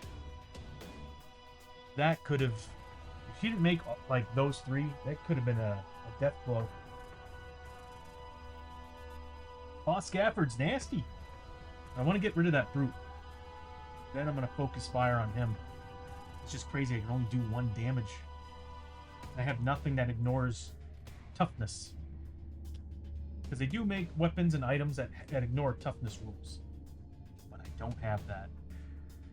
So that's the end of the monster's turns. I'm still focused on killing that brute.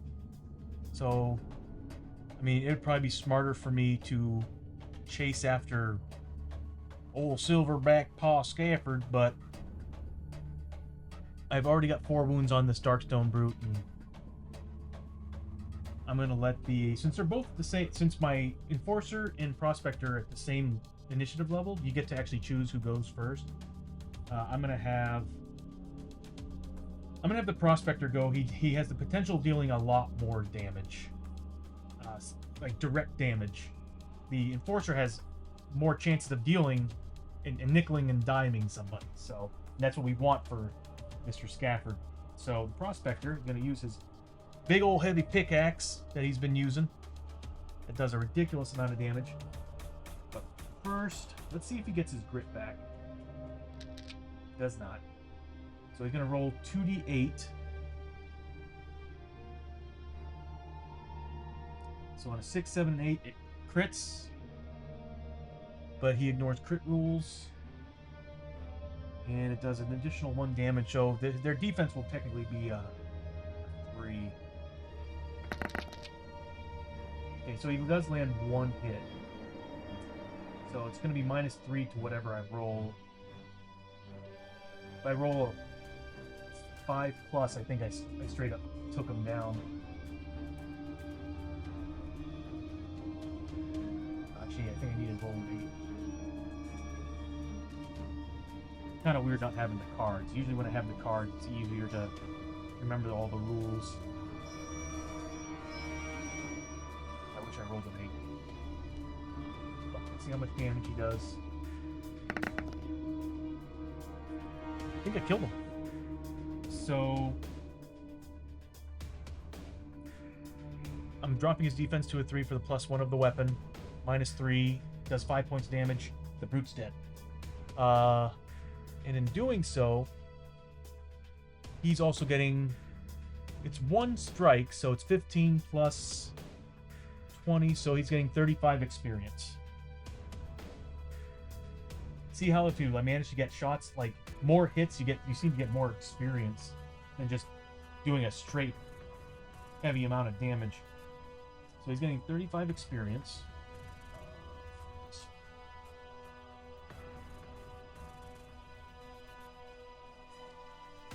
Finally get to level these guys, or give them experience, and the brute's gone. Now the brute does have a special rule: fuse with Darkstone. Anytime a hero does, we should have done this earlier too. Anytime a hero does 1 or more wounds to a Darkstone brute, they may collect 1 Darkstone on a d6 roll of 5 or 6. So I need to do that for her as well. So will Montana get a piece of Darkstone? It's not. Does the Prospector get a piece of Darkstone? He does not. So we didn't manage to get anything extra off. Next is the Enforcer. So Samu's going to turn right around, start beating the ass of that old man with his club.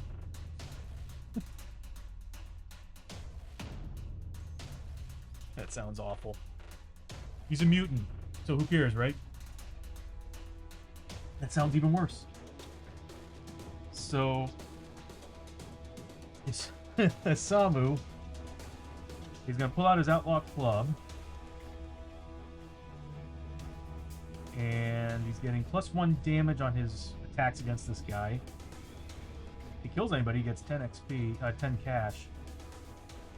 But he's also getting a bonus. 3 damage to one of your hits. Oh, let me pull up his card. So the Darkstone Brute I'll put away. So he has Tough and Endurance. Is that once per turn? Once per adventure.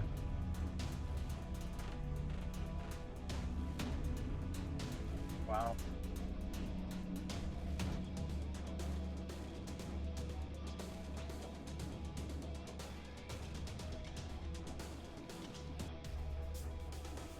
Okay, so he's getting 3 combat, but let me go ahead and roll for his grit first, see if he gets it back.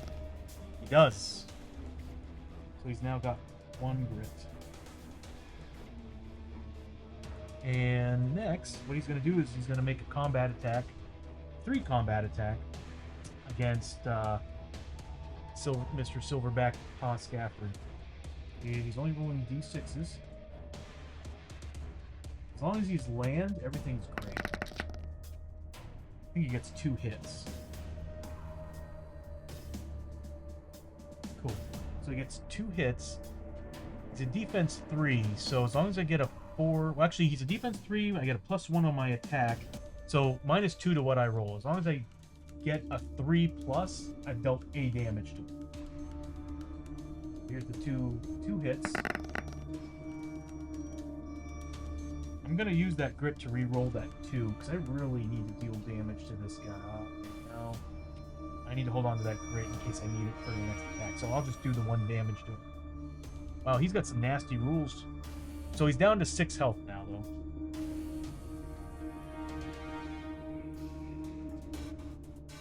He's going to get 3 ranged attacks, though. He's going to hurt some people. Right. He swung twice, so he created 2 noise tokens, and he swung 3 times, and he's getting 3 noise tokens. And he gains, for dealing 1 damage, he gets 15 XP.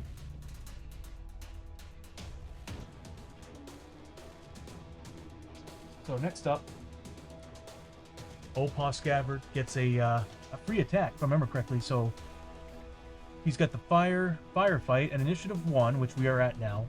If this enemy is not adjacent to a hero, which he is, it will make an additional ranged attack without moving. So, yeah, he's next to a target, so he's not going to be able to do it. So that's the end of... Yeah, he had to make an escape test and it didn't happen. So that's the end of the round. And we are now back at the start of the initiative. We have to do a hold back the darkness of 7+. Let's see if the lantern stalls the darkness from escaping. And we did it. We got a 7. So we're back to the beginning of the round. And all these noise tokens go away. It's going to end up coming back anyway, because I'm pretty much doing the same thing that I've been doing. I wish Dynamite would work on this guy, but he's got toughness 1 or endurance 1. So therefore he can't take more than 1 damage per hit. So I'm gonna let Montana, the rancher, she's going to fire her hunting rifle at him. She's getting 2 shots plus 2 damage. So she should be able to knock this guy down a bit. She's at max crit, so there's no point in me enrolling. She gets a crit and she gets a 5, which are both hits, but he does ignore crit rules. So she's now just rolling the damage. So again, let me pull up his card. So he's a 3 defense. Again, she's getting the plus 2 damage, so it's just -1 to what she rolls. So all I need is a 2+ to deal a damage, and that's what I'm trying to do. We got it. So he took 2 more damage. I'm doing this all wrong. So he's now got 3 damage on him. And he's got 4 left. And she just gained from both those shots, she gained 30 XP total.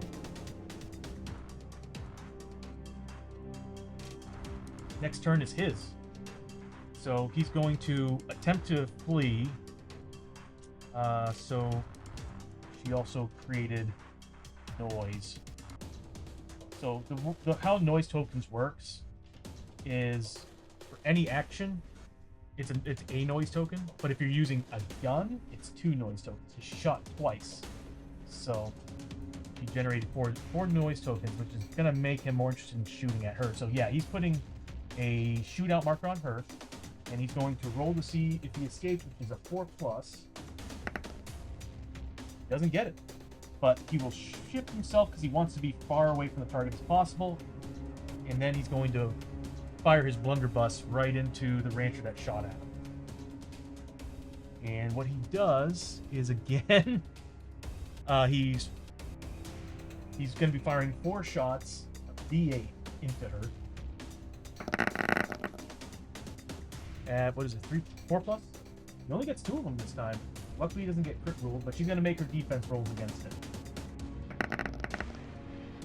Are those 4s? I think she survived. Yeah. She managed to dodge away from the blunderbuss shots. Good for her. That would have hurt her a lot, because at that point they would just straight up deal whatever I rolled on the D8s. A lot of damage. So he moved, he did his thing. That's the end of his turn. If I remember correctly, that's all he does. It's just at the end of this, he could potentially make another shot.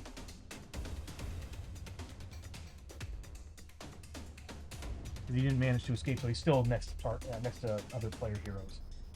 So now it's at the next part of Initiative 2. So we have the Prospector, Murphy.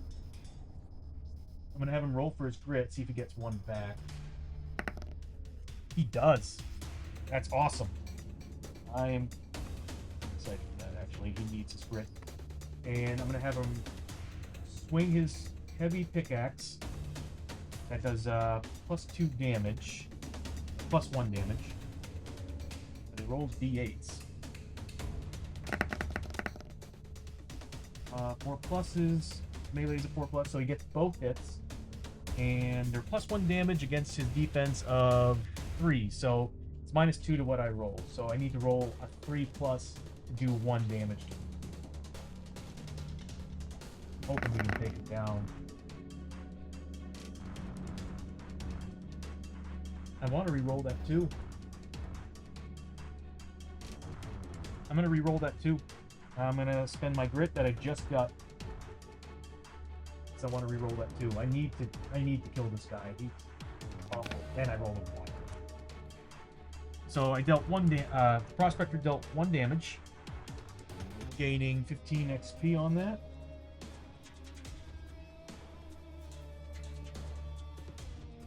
Next is the Enforcer.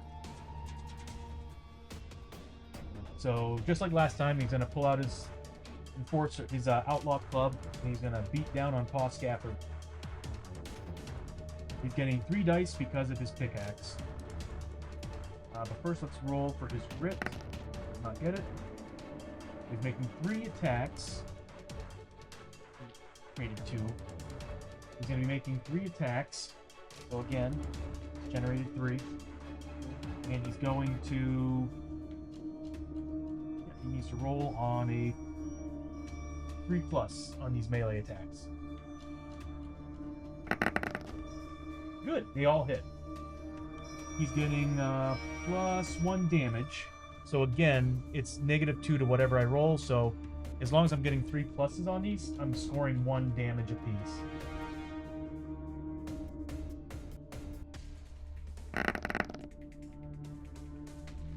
I'm spending his grit to re-roll those 2 dice.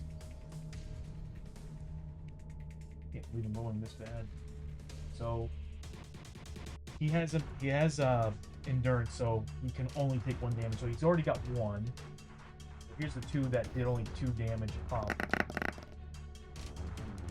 So I did 2 damage total. He is 1 wound away from death. So therefore he gained... he did 2 wound. He did 1 wound on each hit, so he got additional 30 XP.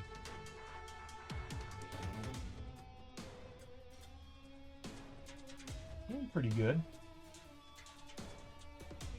So it's the Initiative 1. Everybody's going. It's now Initiative 1, and I would actually do it on the screen, but I keep forgetting to use the initiative markers in this. But what I'm going to do is, unfortunately, this guy is still next to 2 heroes, so he can't get his ranged bonus of an additional attack on targets that make the most noise. So I'm just going to call it the end of the round. Everybody removes their noise tokens. And now we're going to, once again, hold back the darkness. 7+. Prospector lifts his lantern and manages to hold back the darkness, escaping the mines. So we're beginning of the turn, and we have Montana up. So she only needs to do 1 wound. She has a really good chance of doing that. She just needs to make her shots. She's at full grit. So I'm just going to have her do her 2 shots at 4+. She gets 1. And she's getting +2 to her damage. She just needs to roll a 2+, and that's it.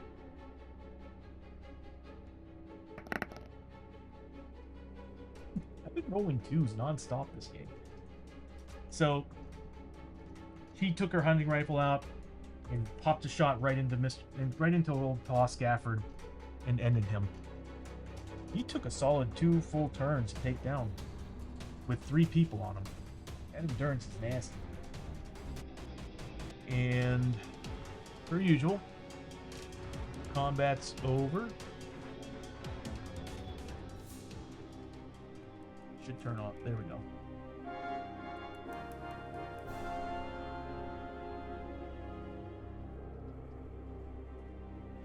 So it's the end of combat. Montana the Rancher used her activation. If she wants to heal up, does she have any wounds? She does have wounds. She gets to roll a D3, which I'm gonna do. She gets three. She gets 3 back on either wounds or sanity. And she doesn't have any sanity damage, so I'm just gonna go ahead and throw that straight onto her max health, onto her health. So she's now only got 1 wound. Everybody else is actually doing all right.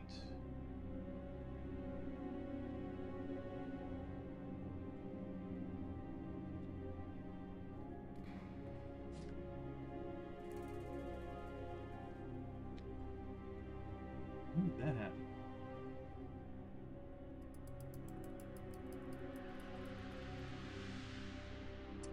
Right. I forgot the Prospector had a lot of freakish things happening on their travels, so I'm going to do... I believe it's 1d6. Or I can give him a grid. He hasn't gone. Characters who haven't gone get a full 1d6, or they get a grit back. And considering how he's feeling right now... Oh, I know what I did. He's supposed to have 3 sanity damage. He's supposed to have 1 sanity damage. See, I'm doing this all backwards. Okay. So, what I'm gonna do... Salty Heathen! I thought the devs are just coming all the time. Yeah. Salty Heathen, how you doing?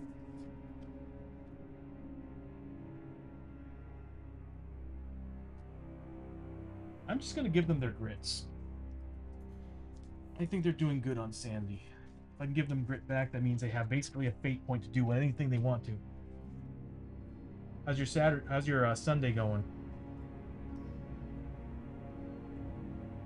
I'm just like playing some Shadows of Brimstone myself. I'm not sure if you're familiar with it, but it's a dungeon crawling board game that's the Old West, Japanese mythology, and there's a whole mess of things all put into one. Like I said, it's just like a dungeon crawler. You go back to town at certain points.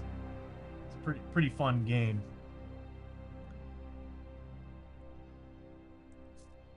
So it's the end of that.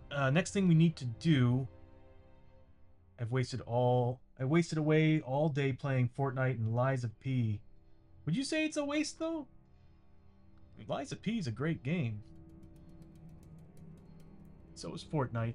I guess it all depends on like what kind of game you enjoy. Like me, I've never really been into the Fortnite games, but Lies of P, I can sit down and watch somebody play that all day. Just like any Souls-like game. Where's the cards? There they are. We don't need those anymore. And we're gonna... What do we got here? So, we took on 2 different enemy groups. We took on Old Pa Scafford and we took on that brute.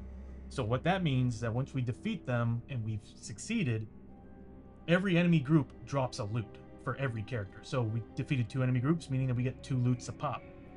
So we'll go in initiative order. Montana the Rancher gains.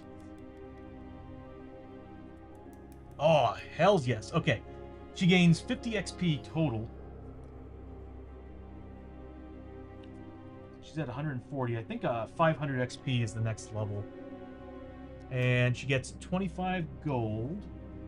Brings her up to 170. That's right, she's got dynamite. And I get to draw a gear card or an artifact card in another world. So I'm going to go ahead and draw a gear card. Give me 1 second. We got Lantern Oil. Gain 2 Lantern Oil tokens. I have no idea what those do. Lantern Oil is new to me. But I'll go ahead and jot that down. Lantern oil. I think that helps us with hold back the darkness checks, which would be extremely helpful.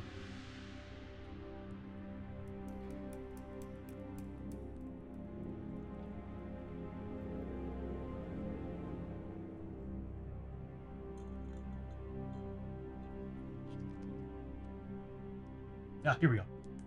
Lantern oil token. Discard to reroll one of the dice for a hold back the darkness roll. Okay, that's awesome. Yeah, that's going to help us a lot. Because if we ever roll doubles, and it's a bad doubles, I want to stop that from happening. So we got that. Next is for the Prospector. Prospector gained 40 XP. So he's now at 100. That's good. And he gets 150 gold, but he's a Prospector. With his special ability, he gets double what he gets in loots and scavenge, so he gets 300 gold total. Dude is becoming wealthy. He's now at 795 gold. And then finally, let's see what the Enforcer Isamu gets. Oh man, he did really good. He gets 40 XP. The XP area, he's not doing as great as everybody else, but he's also last. But he does get 350 gold. So he's at 670 pieces of gold. That was some good loot right there. Lantern oil was pretty good. I was actually hoping for like a new weapon or maybe an upgrade or something. But oh well. That's shadows for you. I don't know why I have that in the middle of the table. I'll put that back here. And we'll just kind of get rid of these. I'll go digging for the noise tokens. We've been pulling them out just about every single game.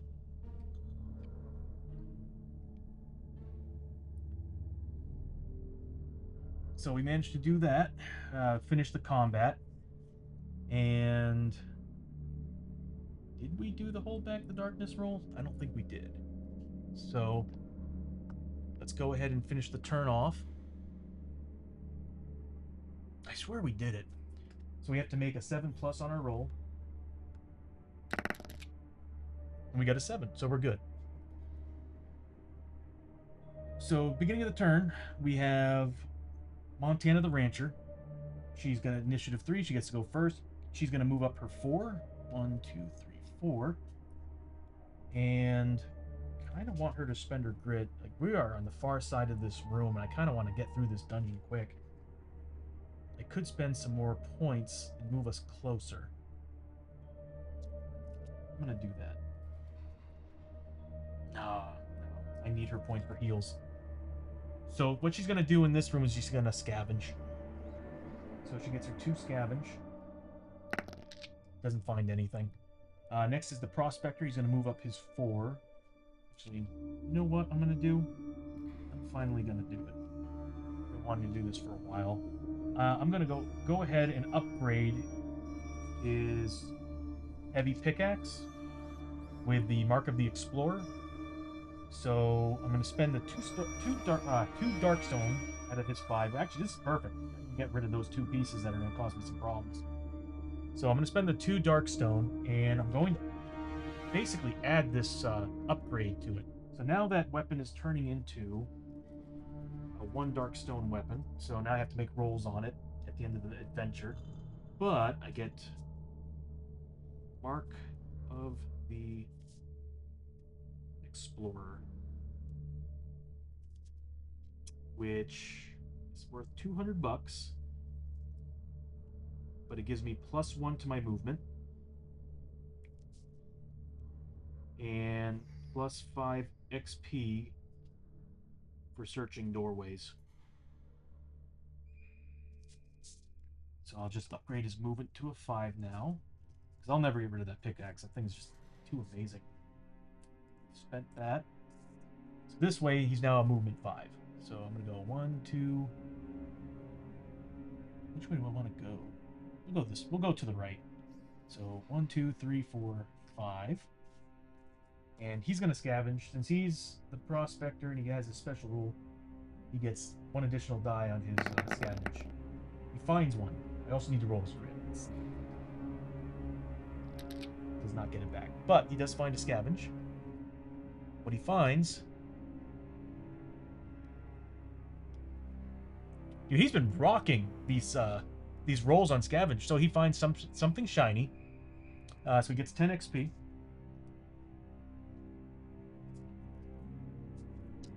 And let's see what he finds. Oh, he finds an artifact card in the mines. Go ahead and pull one out at random.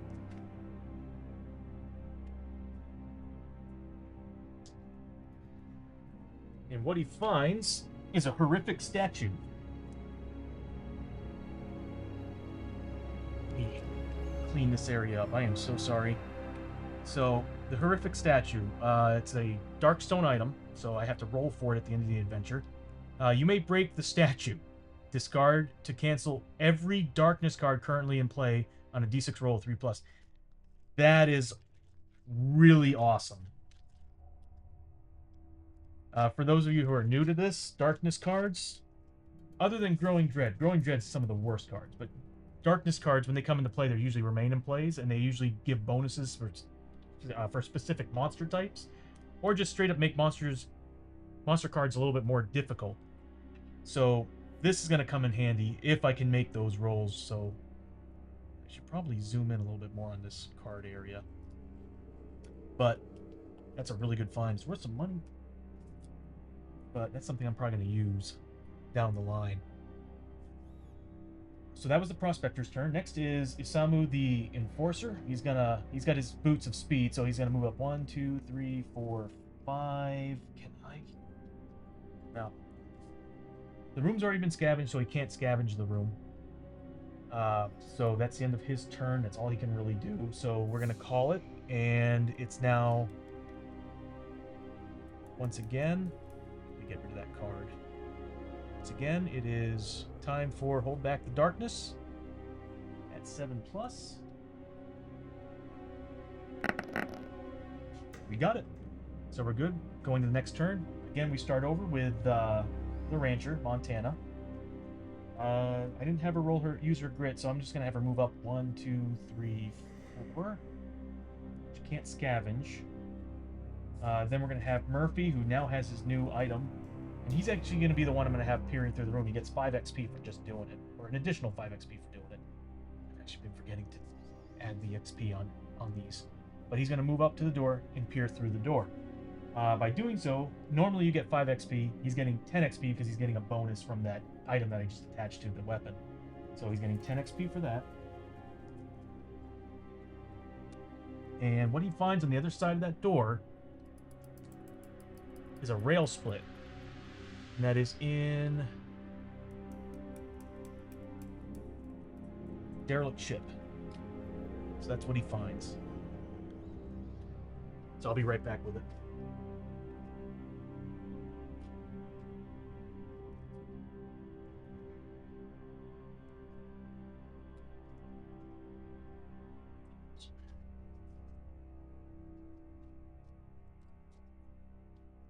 I think that's it. Yeah. So, well, actually, I probably could still keep it going. And the entrance area is that green arrow. So we'll go ahead and move that here. You know, I might actually have to get rid of this room. We'll just move this over.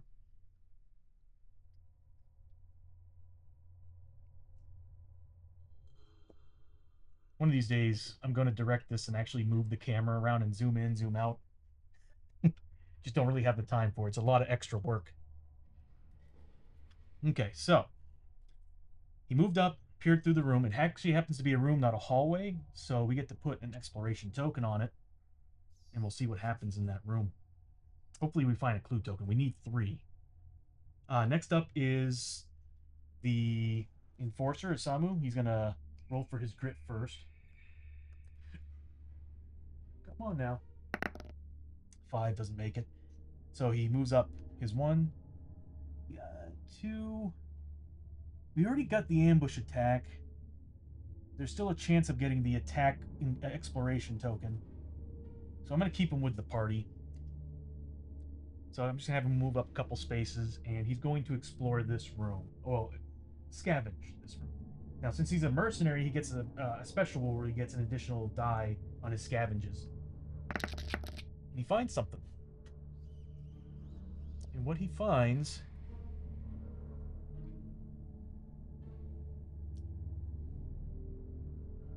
Like, in my mind, I was like, it's going to be bad. So he gets 10 XP, but he finds a hideous discovery. Poking around in the shadows, you see something that chills you to the bone. You quickly return to the group, refusing to speak of what you found. Well, it's a rail split, right? I don't know. I don't know what he would have found in this room. So take 3 horror hits that do 2 sanity damage a pop. So, unfortunately for enforcers, their willpower is not great. I think it's a 5+. Yeah, so he has to make 3 horror hits, right? Yeah, so he has to make 3 5+ rolls. He saves one of them, but he gets 2 hits that do 2 damage a pop. So he just took 4 sanity damage. He is halfway to losing his mind. I would love to see some of them actually. We haven't gotten a madness yet. We've gotten injuries, we've gotten mutations, but we haven't gotten a madness yet. I'm dying to see some madness. So that's going to be the end of his turn. Now, after everybody's activation, it's the exploration part of the game. So we flip this token. I knew it. So we do find a clue token, meaning that we're closer to the goal by 1 out of 3. But we're being attacked, and we have 2 doors that open up in this room. And we'll go ahead and roll for that now. So the first door is going to be this guy right here. And the next door is going to be the one at the very end. Go ahead and just move this up a tad. And I might actually have to move it over again because we're about to go into combat. So those are the 2 doorways. And we'll just slightly move this over here. Get as much space as we can because those monster cards are going to take up a lot of space. Right there. Good. We don't need that yet, but we do have to roll and see what we're fighting. Or draw and see what we're fighting, which luckily that's all built into the system. So let me see what we got.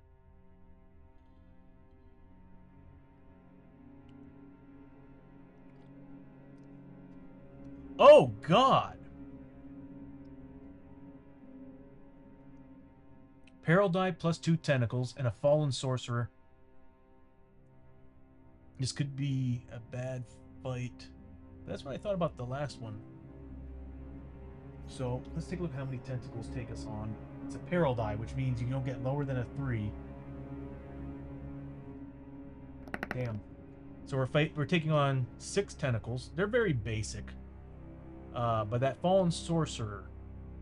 But they also get void eruption. Tentacles move through other models and are +2 initiative.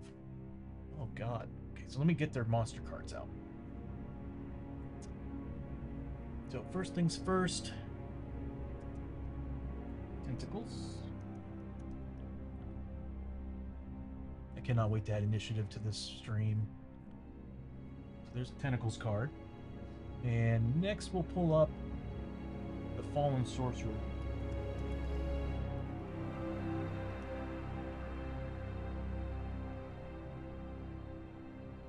Keep forgetting, I think it's plural. Fallen sorcerers. That's it. We'll go ahead and get rid of that card there.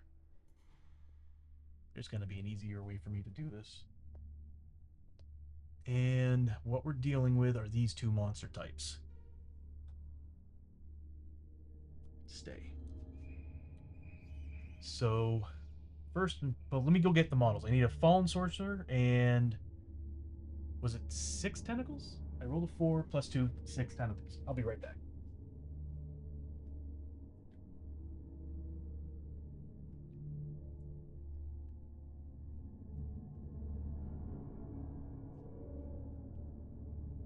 models are pretty cool.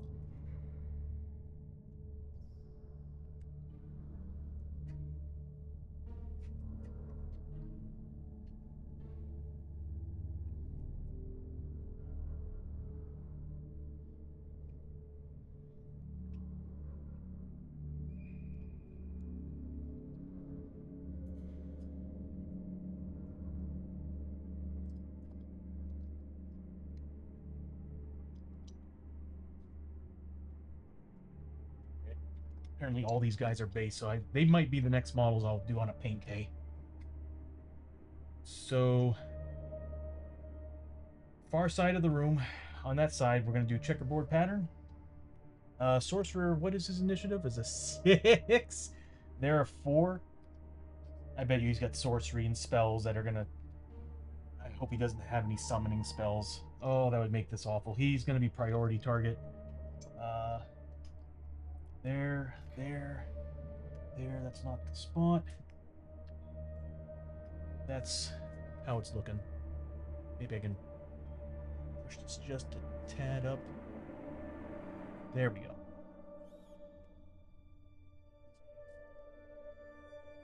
So once again, we pull up some combat music here.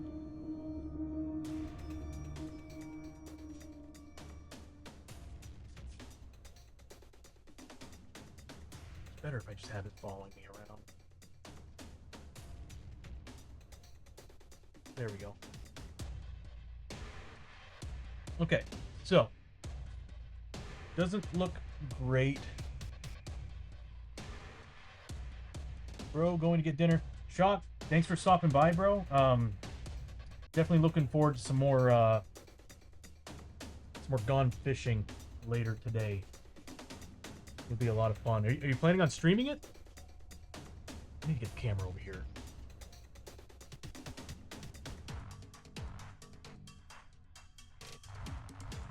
Or just for funsies. I don't know why I said that. I'm so sorry.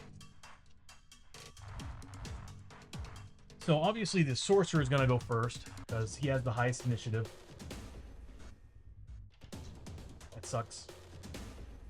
And then for the first round, or is it all rounds? Let me see that card again. Oh, they just straight up get +2. So the monsters are going to go first every round. That sucks.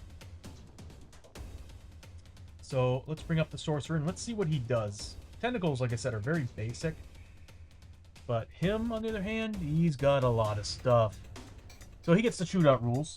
And he's got void magic.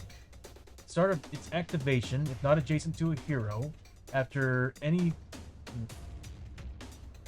retreat move, a fallen sorcerer rolls a d6. On a 1 through 4, it hurls a elemental bolt targeting as per shootout rule.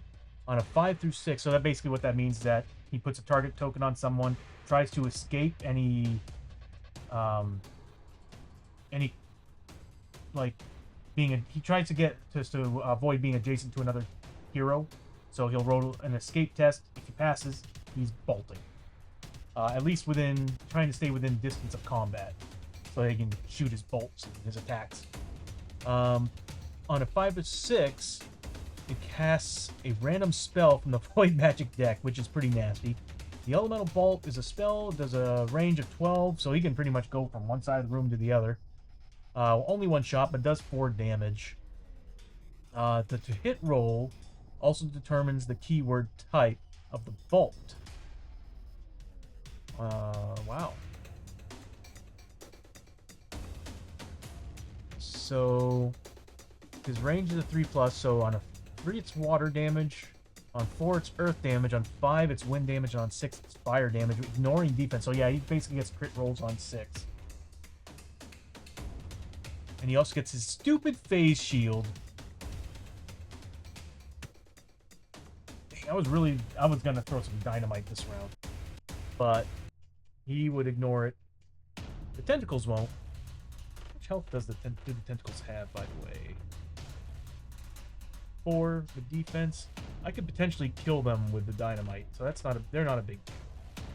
This guy is terrifying though.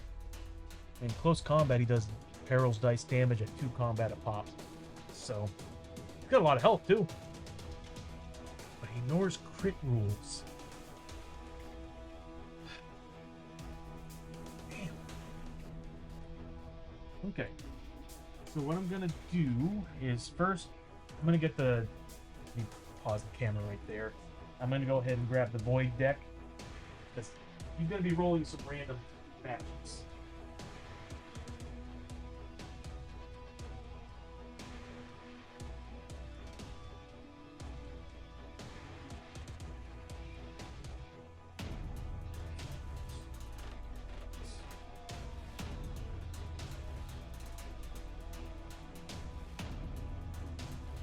As I've said in the last stream, over the years of all the Kickstarters and all the expansions they've released for this game, this deck used to be like 5 cards.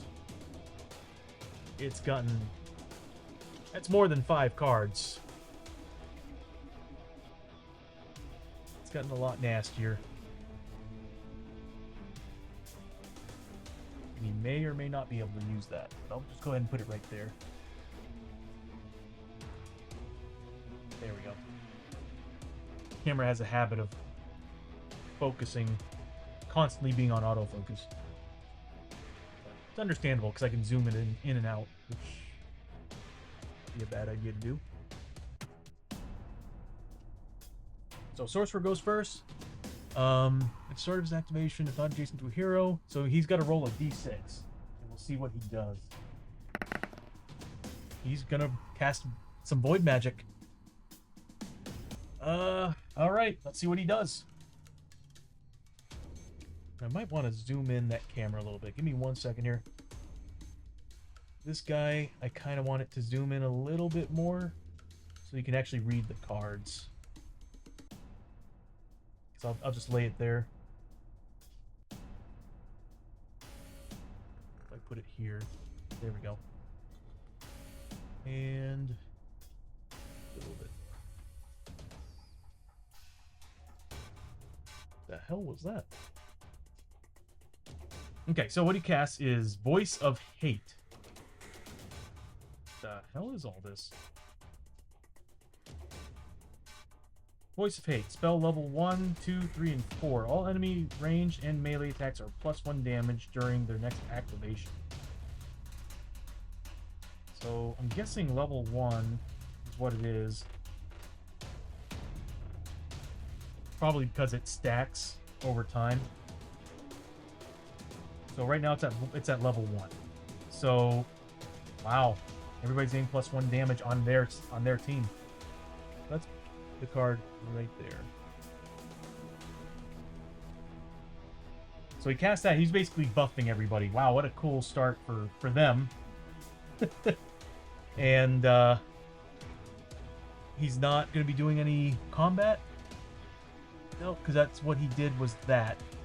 And he's not getting the shootout rule. So basically, yeah, his turn was just calling out to the tentacles in the room and raging them to do what ungodly things they plan on doing.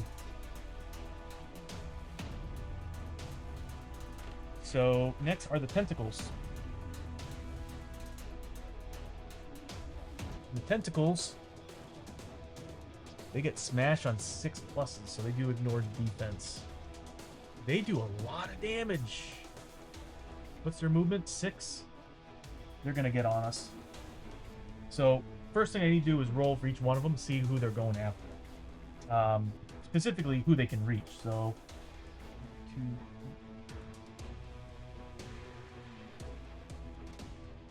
These two are kind of blocking everybody, so they're really just going to build up over here. So it's going to be between these two characters. So I'm going to say the Prospector's a 1 through 4. Well, actually, yeah, no, it's like in the end they're all just going to gather up here. They don't have reach, so they can't go over each other. But These four are going to. This one is going to randomize who it's going after. So Prospector's a 1 through 3, and the other one, the Enforcer's a 4 through 6. So he's going after the Prospector. The rest of these are straight up going after the Enforcer. I should have just won up the one space. That's on me. So and these guys are getting bonuses too. They're getting that +1 damage. That's not good. 3 combat. That Enforcer is about to get his ass whooped. So, first we'll start with the Prospector. The tentacle on the Prospector is rolling 3d6. He gets 2 hits. The Prospector needs to make his 4+ save. So he takes 1 hit, and luckily he still has his armor. So for each wound, let's roll and see what happens. It's a 3+. He needs to make 3 pluses on these wounds. So with the first wound of this hit, he saves it. The next wound does not. So now the armor's gone. This was like his personal item that he got at the start of character creation. He gets armor until he takes a wound. So he took 2 wounds. Go ahead and jot that down. So he's now down to 13 health. And now the Enforcers are about to get beaten. We do still have our revive token, so if he does get taken down... Oh, wait, hold on a minute here. I forgot. I need to add another damage to it. Because he is getting +1 damage to his attack because of that Void Sorcerer.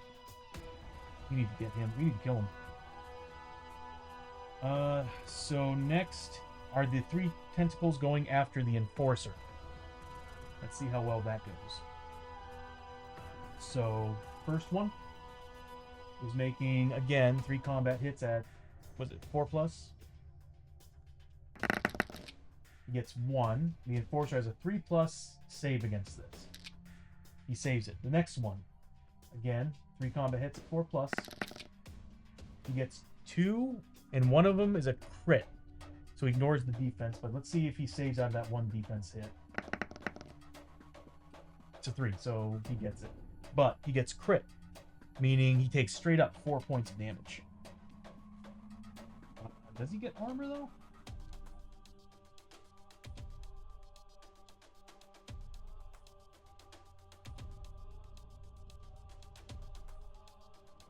He does not. So, yeah, he takes 4 points of damage. That really hurt.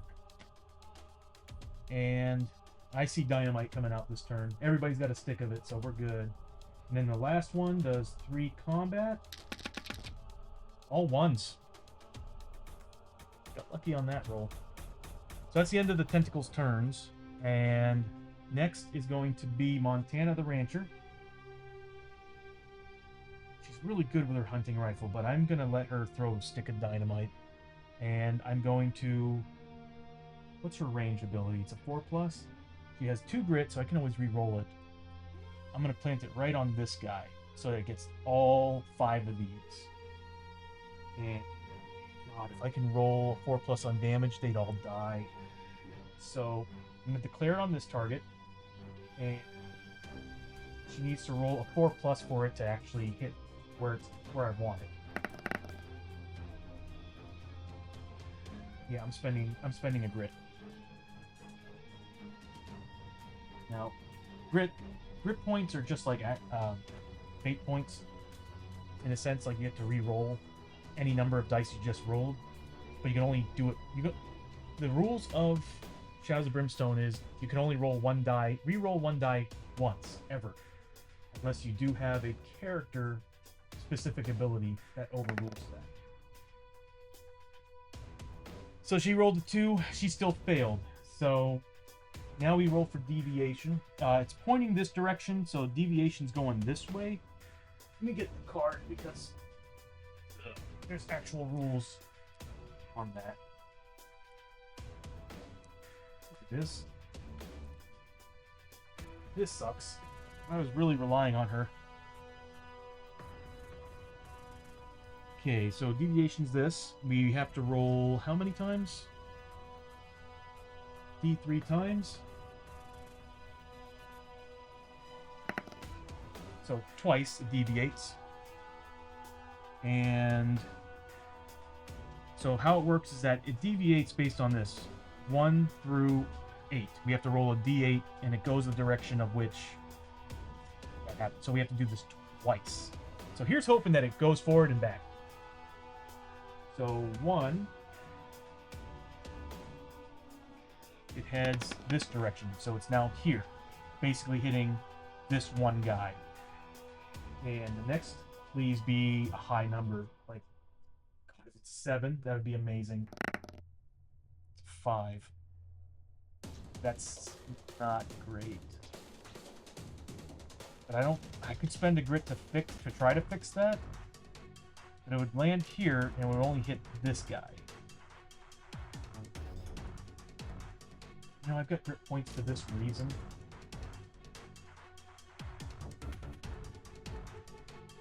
Yeah. I'm gonna chance it. Please be higher than a 5 or a 6. 6 plus would make me happy. 8. So it goes here. So therefore it's getting these 2 guys. So I used all my grit points to just get 2 guys. So I then roll for the damage that it does to them. Blows up. Dealing 3 points of damage doesn't quite kill them. So these 2 now have 1 hit point left. It's okay, I still got plenty of dynamite.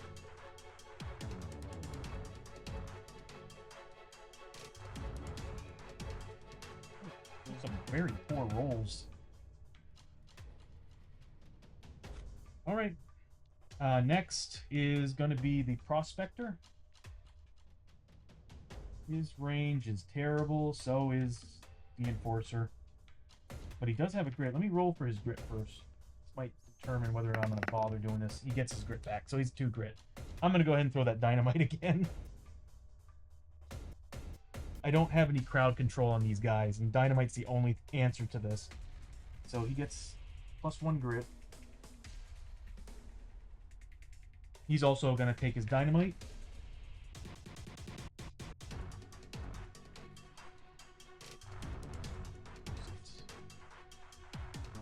He's going to huck it at the very same spot I did last time.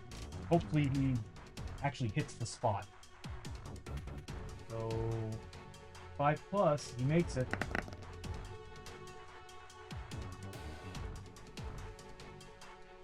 I'm going to re-roll it. Needs a 5 plus though.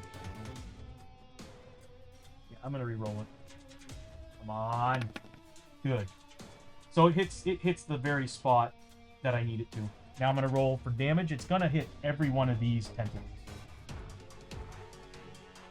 And the damage is another 3. That's doable. At least they'll all have 1 hit point a pop. And I think I can get the Enforcer to kill the 3 remaining tentacles. So these 2 are dead. And, wow, gets 60 XP for that.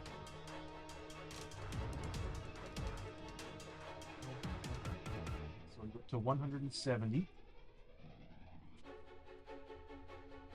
Those 2 are dead, but these now have 3 damage a pop. And next is the Enforcer. The Enforcer, he's just going to pull out his club. Not going to bother using the dynamite. He's going to attempt to kill those 3 in front of him. And all he needs is 3 pluses. He gets 3 combat, and he gets 3 pluses on these combat. First, let's roll for his grit. Doesn't get it. So he makes 3 combat. He does have 1 grit token, so I just need him to do 1 damage a pop. They're at 2 defense. He gets +1 damage, so they're basically 1 defense at this point. I'm going to spend that grit. I really need to have him kill more than just 1 guy. So I'll re-roll those 2 misses. One of them is a critical. So he just straight up kills 1 of them. Really? So I guess what I'm gonna do. So that crit is gonna be on say this one. It doesn't really matter at this point. So this one's dead. And all I need to roll is a 2. 2 plus to kill him. So the damage did 6 points damage minus 2. He's gone. Those two are dead. He gets 60 XP for them. He's still very much alive. I don't get any free attacks or anything. That's where the assassin's really good. All those free shuriken attacks are really nice. But the nice thing about the enforcer is that he has some pretty amazing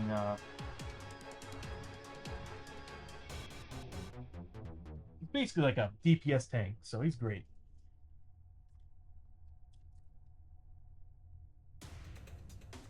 So we're down to these 2 tentacles. Everybody's gone. We're now at the end of the round.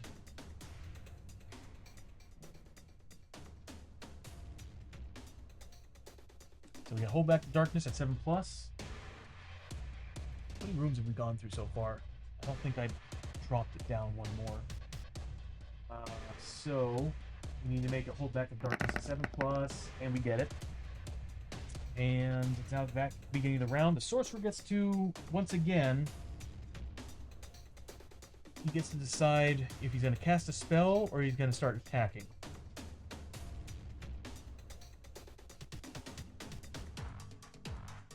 So let's roll his d6.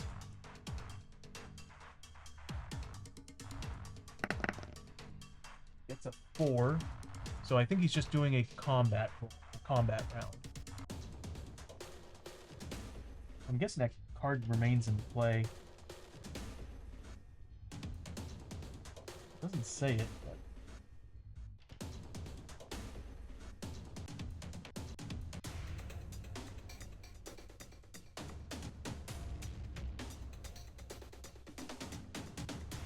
I'm gonna understand what the whole spell level means. So he gets his shootout. So he's going to place a... What's his range on this attack? At 12? So he's going to place a shootout token. I'm just going to use one of these on... We'll roll to see who he goes after. So he's going after the Enforcer. Which is as far away as he possibly can be. And so therefore he's going to do his... Elemental Bolt at him. So it's a 1-shot at damage 4.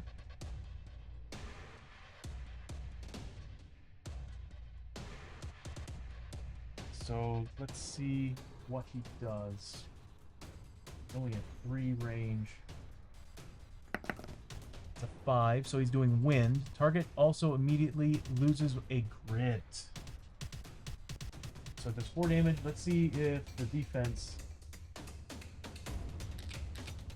Yeah.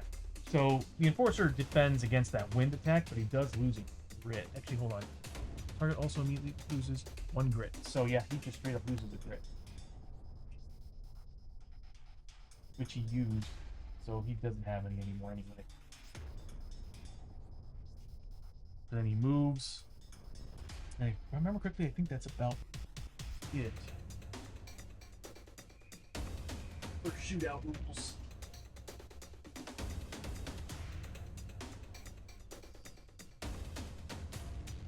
Take one more look here. Just pull it out.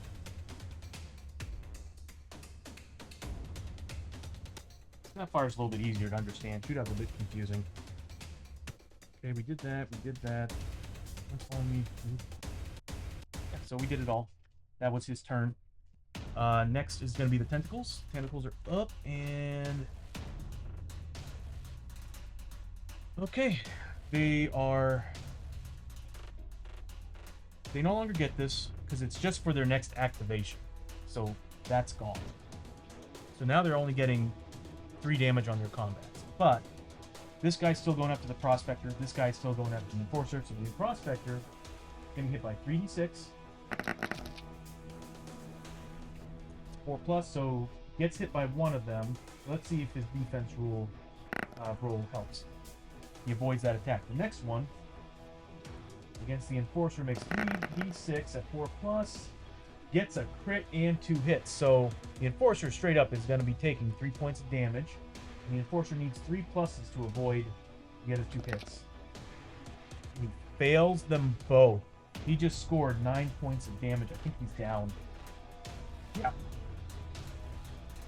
So the Enforcer is taken down by these attacks. But I do have a revive token left. So he comes back immediately. No more revive tokens. Once I get another character into this, the revive tokens are gone, and at that point we have to go into recovering. So a character would have to spend its turn to recover the downed character. So he comes back with full health, and if I remember correctly, it's full health and sanity. Or is it 2d6? No, that's on recovery. So yeah, revival, he gets back his stuff. So next is Montana. We've done enough damage to them. I think she's just going to start firing shots. Her range is a 12. I think I'm going to have her fire shots at the sorcerer.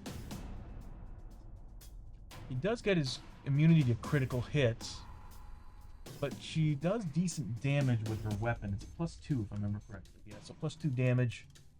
I'd almost rather just have her firing at him. But if I can get her to kill them, these guys are free to run over there and beat the living hell out of him. If I can free them.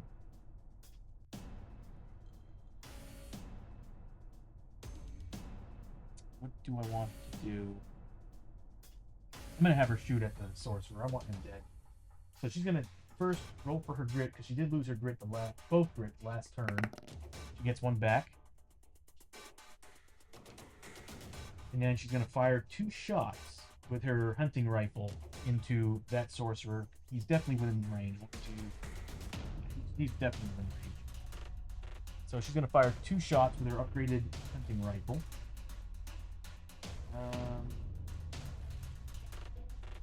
Could use the Serpent Fang Charm, but I'm going to hold on to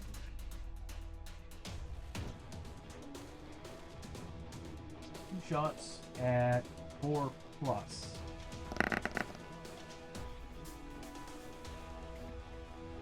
I mean, statistically, that's how it should be, but he's immune to crit rolls. So, -1 to what I roll for damage. No, she could do better than this. Well, he takes 2 points of damage. But she's also getting some good experience for this. So he takes 2 points of damage. He's down to 10 health at this point. And she gets... what is that, 25 experience? Yeah, 175 for XP. Whoops.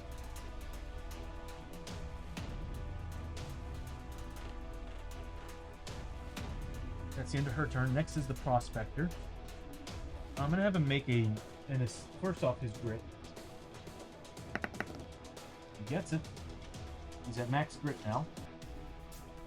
And I'm going to have him do an escape test. I want him to get as close as he can to the sorcerer.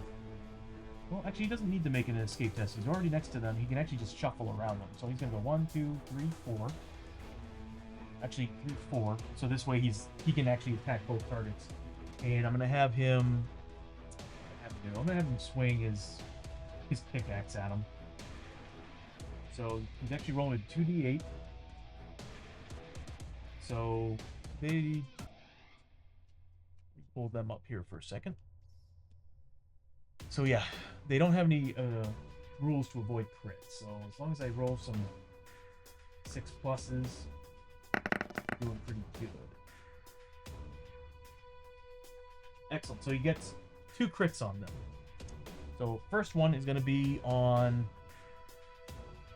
we'll say this guy, because all I'm going to do is, if I declare that one of those crit rolls on him, he's just straight up dead, because all he has is 1 health left. But I'll do it on this guy. If I rolled 8, that would have been 6. So it's +1 damage. So +1 to what I roll for this one. 4 points of damage. +1, so it's a 5. He's down. And the other crit roll is going to go on, the other crit hit is going to go on the other monster. That +1, doesn't matter what I roll, he'd be dead. So he gets 60 XP from that. So we're up to 230 experience on this guy. We're already halfway to the next level. So that was Murphy, the prospector's turn. That now frees the enforcer from having to make an escape test. So the enforcer should have. Oh, he has it. No, he doesn't have a crit. Let me roll his crit. Got hit by the wind attack and everything. Doesn't get it. But he can move 5 spaces. 1, 2, 3, 4, 5. He can get right up on onto the sorcerer. Getting hot in here, man. I can hear that air conditioning freaking out. And he's got a 3+ melee attack. He's getting 3 attacks with his club. His old man beating club. And what's he getting? How much health does he have left? Let me pull up his card first here. So he has 10 health. Can't be hit by critical rolls. That sucks, but I think I'm getting a +1 on my combat hits. Yeah, +1. But I can turn that Rattlesnake Fang in and get +3 damage if I roll a high damage hit. So it'll be... This might actually work out really good with the Rattlesnake Fang. So we'll make 3 combats. Like, all I need are 3 pluses.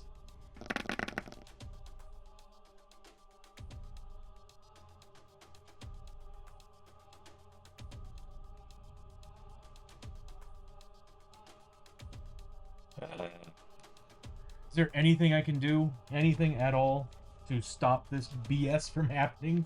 Because my rolls are pissing me off. Nope.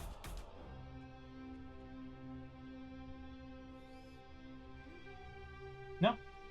He straight up whiffed that attack. I guess he's still struggling from the wind from earlier. That's the end of that turn. So here we go. Time to hold back the darkness.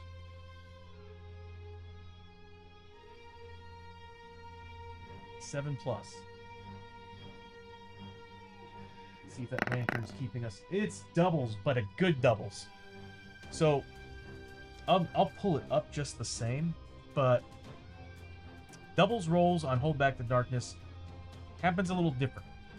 Normally, when we do roll back the darkness, if we fail, the darkness is coming out of the dungeon. It's getting further up the depth track, and bad things are happening as it's happening.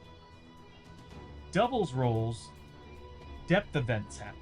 It ignores the rest of the rules, so the darkness doesn't go up or down. It just stays in place. But something really sinister happens, or, for the most part, if you roll 6s, something really awesome happens.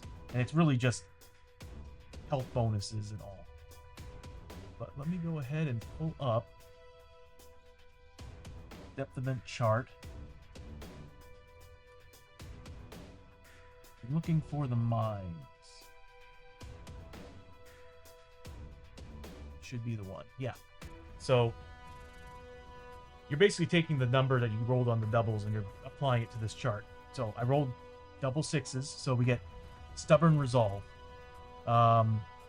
This place is horrible and unforgiving, but you're not about to give up without a fight.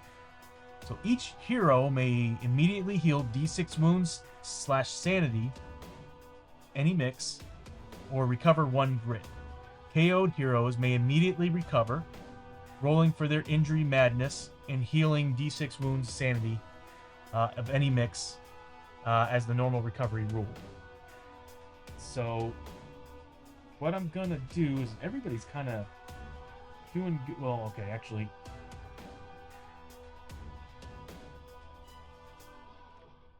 I will probably be giving Montana a grit. she's doing pretty good on everything. So she's now back to full grit. Murphy's at full grit right now. Samu could probably use some sanity healing. And I'm going to say the same thing for Murphy. He's got like 6 total points of damage between both sanity and health. So for Murphy, he's going to get back. I just can't roll anything. So Murphy's going to get back 1 point.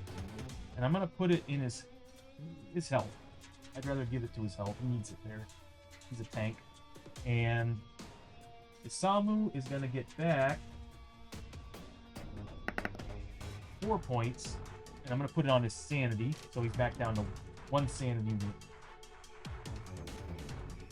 So that was pretty beneficial for us. But now it's time for the sorcerer to do his thing. So he's going to pretty much apply the shootout rule. So he's going to put a token on him. And he's going to try to move away as fast as he can on a 4+. He does not get it. He's stuck there. So he's staying there. And he's now going to roll to see if he does combat or a void ability. And he's still doing combat. So his target is the Enforcer. So he's going to roll the hit on the Enforcer. Just needs a 3+. Gets a 5, which again is wind. There's no more grit in the Enforcer, so nothing really happens there. But the Enforcer needs a 3+ to avoid the attack. Can I stop with these 1s and 2s? He deals 4 points of damage.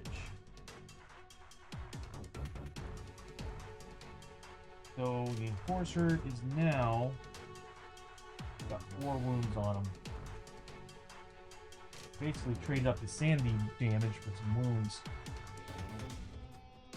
So that's the sorcerer's turn. Next is going to be Montana. I'm gonna have her move up a little bit. 1, 2, 3, 4, and I'm gonna have her pop 2 shots.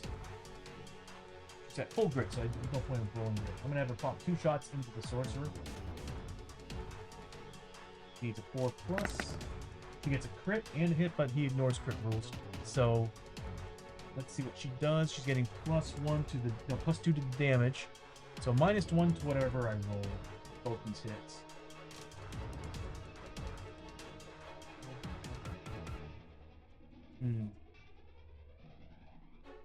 Yeah. I'm gonna spend a grit. I don't know what it is. It's like when it counts, I roll like crap. So instead I deal 3 points of damage. So she's getting 15, 30 XP for that.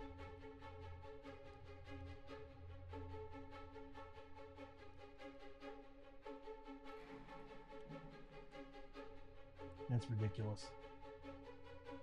And he's now got, what was it, 3 points of damage? And he's still doing really good, too. Next is going to be Murphy. He's at full grit, so I'm just going to have him move on up. Here's the pile. There it is. 1, 2, 3. Hold on. 4. It's technically right there. So he moved up 4, and he's going to batter him with his heavy pickaxe. So I roll d8s. 6 pluses are crits, which he ignores crit rules. But if I roll an 8, I deal double the wound damage.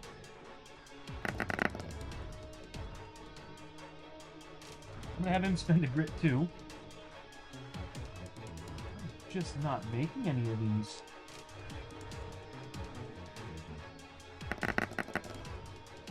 So I get 2 hits. And they deal +1 damage. They deal +1 damage, so I'm just going to say -2 to the rolls.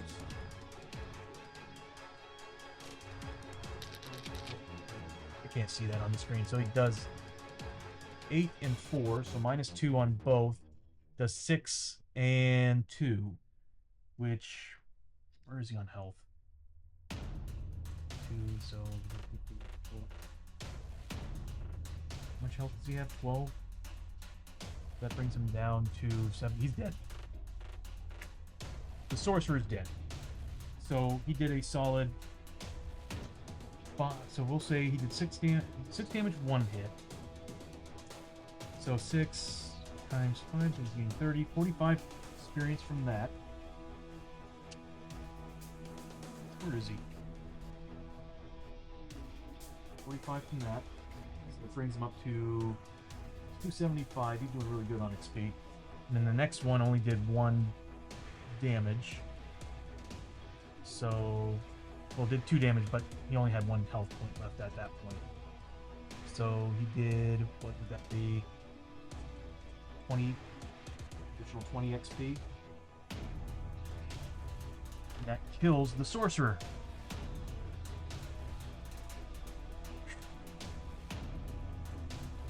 That was a crazy combat. I'm glad it's over.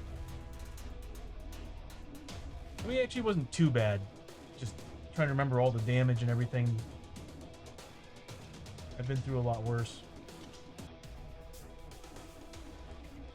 That would be victory.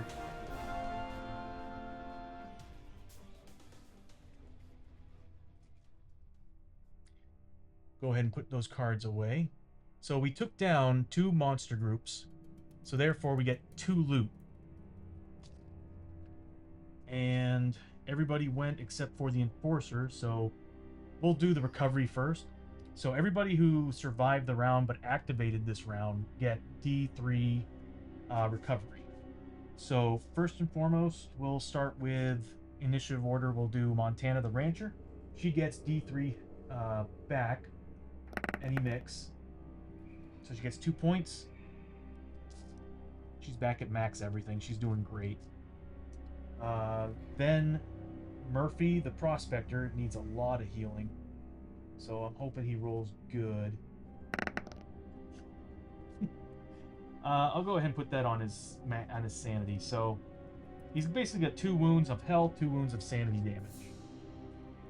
And then next is Isamu. He didn't get to activate this turn, so I get to choose either. Health would be really nice right now. I could either give him D6 any mix, or I could give him a grit. I'm going to give him a grit. I can heal those wounds with Montana, or I can have him use some of his special abilities to re-heal. 4 wounds isn't too bad, although last time he had 4 wounds, he took a lot of damage from all those tentacles.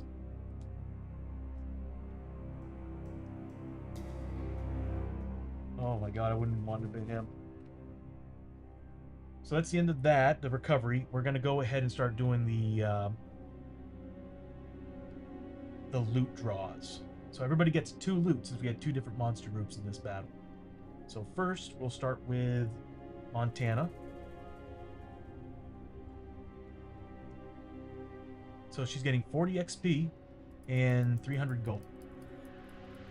40 XP, 300 gold. So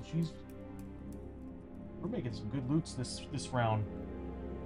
Not so much in the items area, but cash-wise, we're doing really, really well. Next is going to be Murphy, the prospector. What he gets for loot is... nice. So he gets 50 XP. This guy's about to level. I think by the end of this mission, he should be able to level. So he gets 50 XP. That brings him up to 345. Yeah, he's not too far from leveling. And then as far as gold, he doesn't get any gold, but he does get a Darkstone. It's putting us over our limit. So we do have the chest that can handle up to 8 Darkstone without taking any corruption hits. But we do get to draw a gear card. We're not in another world yet. We already had 2 combats. So we get... here's the gear cards. There. As far as gear, he finds a halberd. So the halberd is initiative -1. That sucks. But it uses D8 to hit and for damage on your combat hits. You may assign your combat hits to models up to 2 spaces away, even if there are enemies adjacent to you. It has 3 upgrade slots. It's worth some money too. That's pretty sweet. I'm wondering if that would do well on my Enforcer, giving him advantage to have like more space to hit. The only problem is that initiative sucks, but D8 rolls, he'd have a combat of 3, but he'd have D8s to hit. That can make a huge difference. That's a pretty decent find. So again, and 1 Darkstone, all that, I already did all that. So we're good there. Next is the Enforcer's loots. Oh, he finds 2 Darkstone. I forgot the Prospector. Anytime he finds loot, scavenge, or anything that's a Darkstone or money, he gets double it. So he actually found 2 Darkstone on that. Enforcer finds 40 XP. He's the weakest on XP right now. But he finds 100 gold and D6 times 50. Nice. So he's getting what? 300 XP, 300 gold, 400 gold total. He's the richest person in this party at this point. He's got over 1,000 gold. We should be able to do some pretty awesome stuff with the money that we find on this mission. So we'll go ahead and put those cards away. And so that was the end of the round. We now have to roll for Hold Back the Darkness. I'm thinking I might actually have like a phase counter in this because I'm constantly forgetting where I'm at, and I'm like, I can just press the button and it reminds me. I might do that. So, the end of the initiative order. We're several rooms in. We actually should be 1, 2, 3. No, that's right. So we need to make our 7+ roll on the Hold Back the Darkness. We don't make it, so the darkness comes out further, meaning we actually are drawing a darkness card. If I remember correctly, well, we can get rid of it if everybody has a grit. Everybody happens to have a grit. But let's see what the card is first.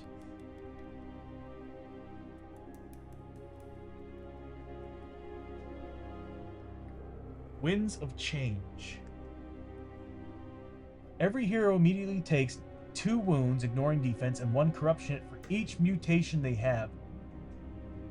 Nobody has a mutation. I actually happened to get rid of the disfigured nose of Murphy a couple towns back. So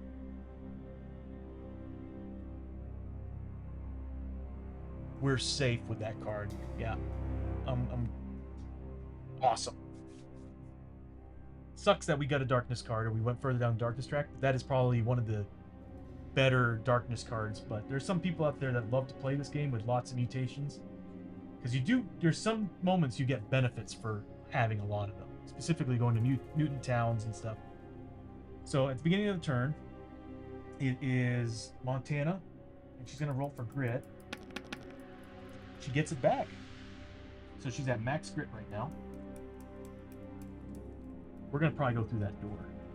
The one who's probably going to search it is probably going to be Murphy because he gets bonuses for searching through doors. 2, 3. I could just have her do it. I'd rather these guys actually do all the scavenging. So yeah, I'm going to have Montana move on up. 1, 2, 3, 4. And she's going to peek through that room. Go ahead and move all these tokens here. I want to give you all a better look at everything. So she's going to peek through that door. And what she's going to find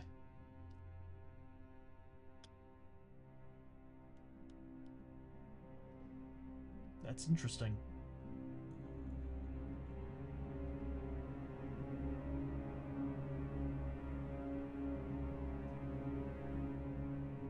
I'm going to, because I don't have much space on this table, I'm going to bail on this.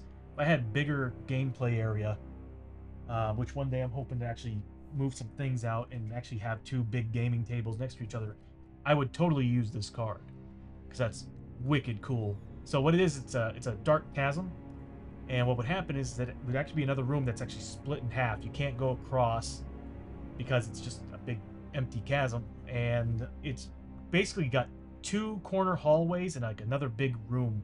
So you'd actually have to go all the way around it to actually go to the next spot. I would use it, but again, I don't have the space.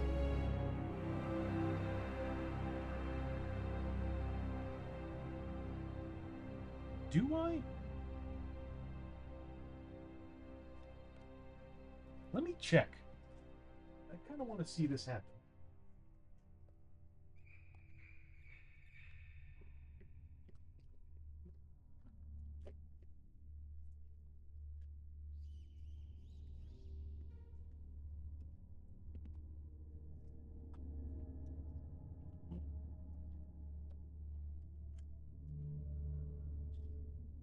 There's two. What expansion is this? That is Tradera. So I need the Traderan set. It's a big chasm. That would be wicked cool to have that. There it is. And it needs a rail curve.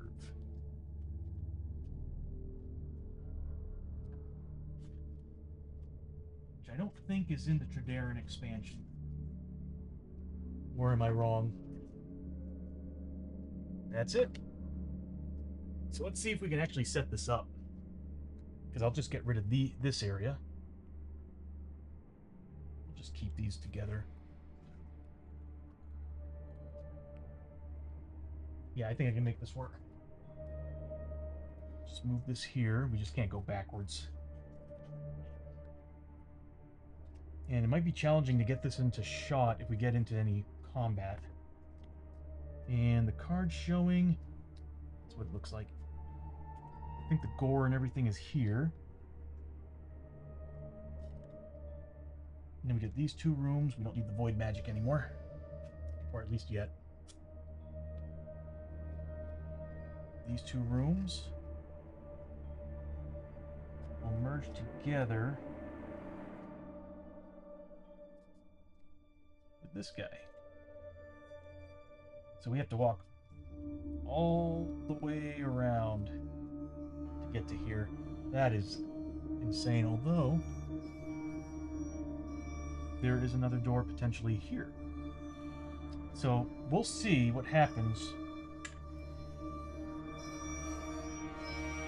See, that's so weird how this works, because rules-wise, this doesn't make much sense. Always comes into play as shown. No exploration token on the rail curve. Okay, so this is basically all considered one room. Let me see if I can get that into shot here. That's how big that area is, that one room. So this will basically be in the center. So here's hoping that the doorway's here, not here, because we've already gotten both of the doorway tokens. Both of the two doorway tokens. So I'm hoping that if we get it, it's there. I don't want to walk all the way around this room. Oh my god, we probably won't make it. But this is considered only one room. So we actually went down the death track. One. So she came, so Montana came in, peered through the door, saw this big ass chasm, and that's her turn. Next is going to be the prospector. He's going to go ahead and move on into this room. Hold on a second here. There. He's going to move on in, and with all things considered, he's just going to 1, 2, 3, 4. Everybody else is a +1 move, but no, he's a +1 move. Yeah, 5. And he's going to scavenge. So he's going to get 3d6 at 6+. Finds nothing. Next is next is the enforcer. We have to do the grit for Murphy. So now it's the enforcer's turn. He's going to roll for grit. He needs a 6+. Doesn't find it. Those 1 rolls are killing me. He's going to move up He's got his boots, so he's got a movement of 5. 1, 2, 3, 4, 5, and he's also going to scavenge. Nothing else better for him to do. I'm wondering if it's a good idea to be doing this. He found something.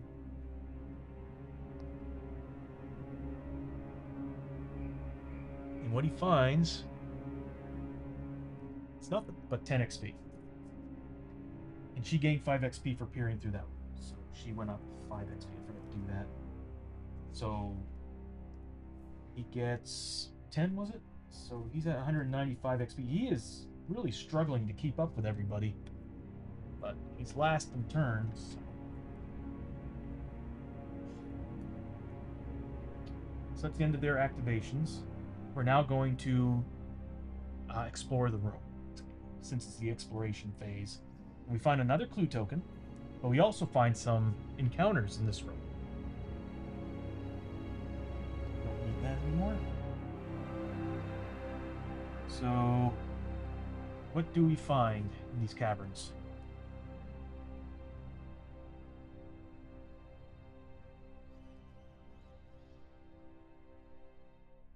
Okay, this is part of an expansion I don't think I can really use right now.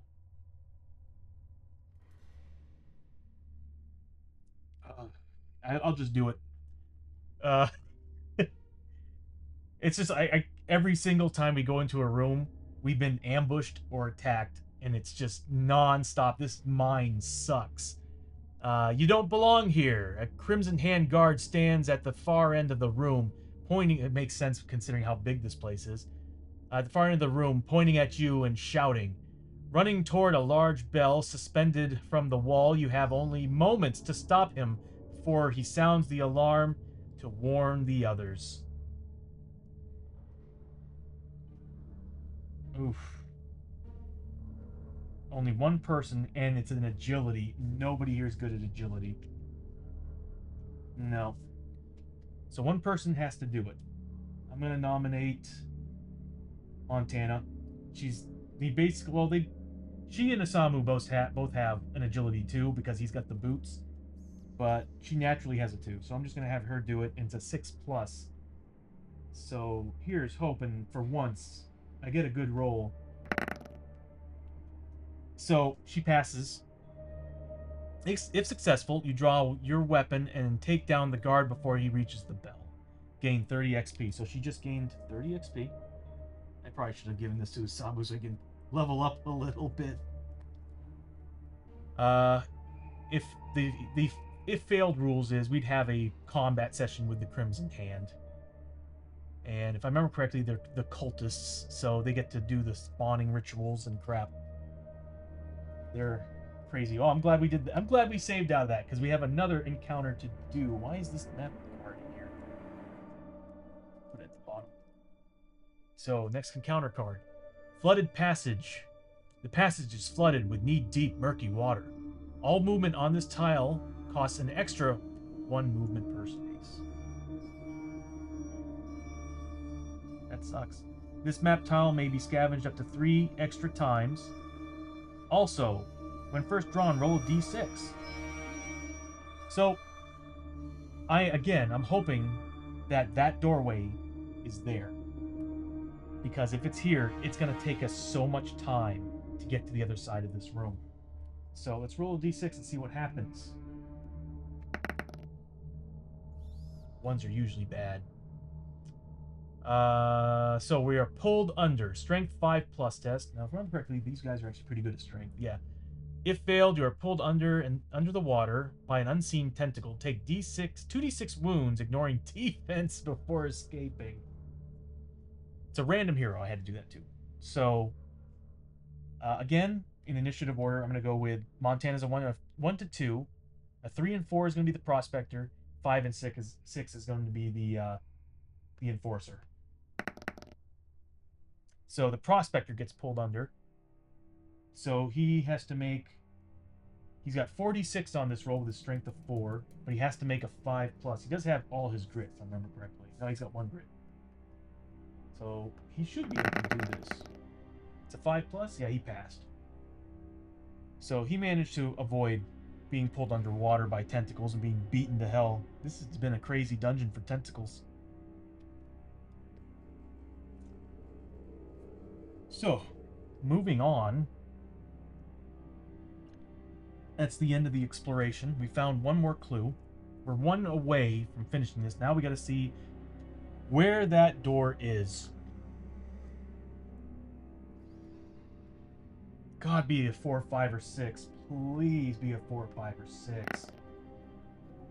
Okay, because I do not want to traverse all this garbage to get out of this spot, considering every single movement now is taking an additional point.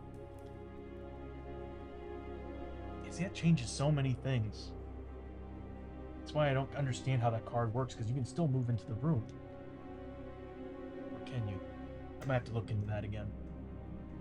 Exploration might have been when you actually can peer through the door.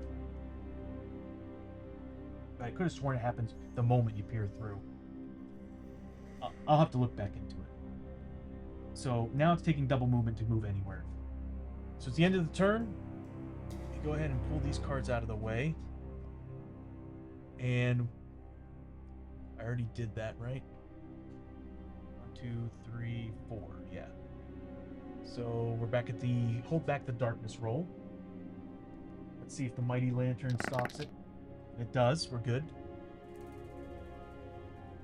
And now we're moving on to initiative order. So we're going to start with Montana again. She's got max grit, so I'm just going to have her move. So she can only move 2. I'm going to spend a grit and have her move 2 more. I can't believe this entire tile is this much of a problem. Oh, they're in the way. I'll just have her sit there. Yeah, I'll just have her sit there. Never mind.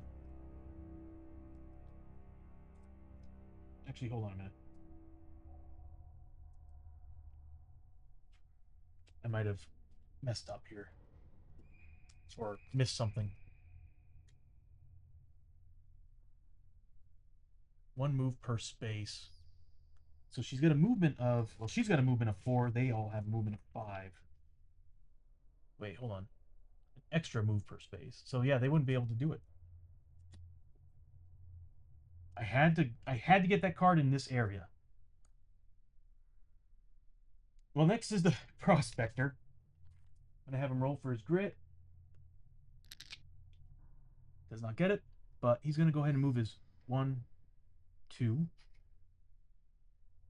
And he's going to do a scavenge.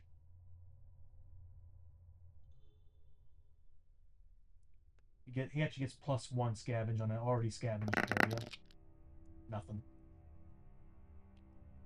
And next is going to be the Enforcer. Roll for his grit. Doesn't get it, but he's going to move up his 2. And he's going to do his scavenge. Can't remember if I already scavenged this. Doesn't matter, he didn't get it. So that's the end of the turn. Again, we're going to roll for Hold Back the Darkness at 7+.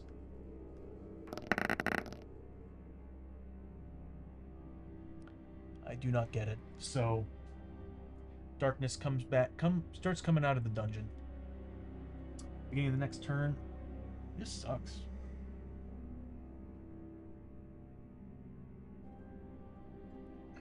I'm gonna play by the rules, but I'm just like, I kind of want to get rid of that rule for the water. Is it just for the turn, or it's the whole damn time?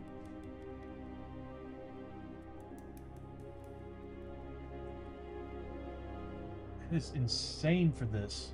Kind of broken. So I'm gonna have her spend a grit to move twice as much.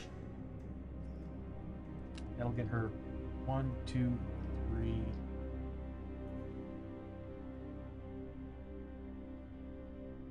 Damn. Yeah, I'll just do that. And next is gonna be Murphy. Again, he's gonna roll for his grit. Gets it back, so he's at 2 full grit. Actually, you know what I'm gonna do?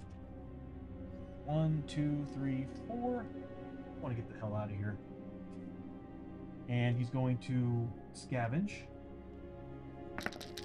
He finds 2 scavenge. That's good, possibly bad. And what he finds Nice. So he finds 20 XP. So he's up to 365 experience points.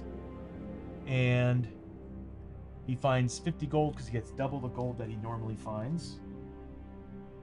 So he's got 835 gold pieces. And he finds a shiny item. Let's see what he finds. So he finds 2 dark stone. He is carrying too much dark stone right now. That's scary. So the area's been scavenged, but he does get an additional scavenge on top of how many times it can be maximum, the maximum amount of scavenge in that room. So next is Samu. He's gonna roll for his grit. Damn, I saw that going to a 6. But he's gonna go ahead and spend his. He wants to catch up to the prospector. So 1, 2, 3, 4.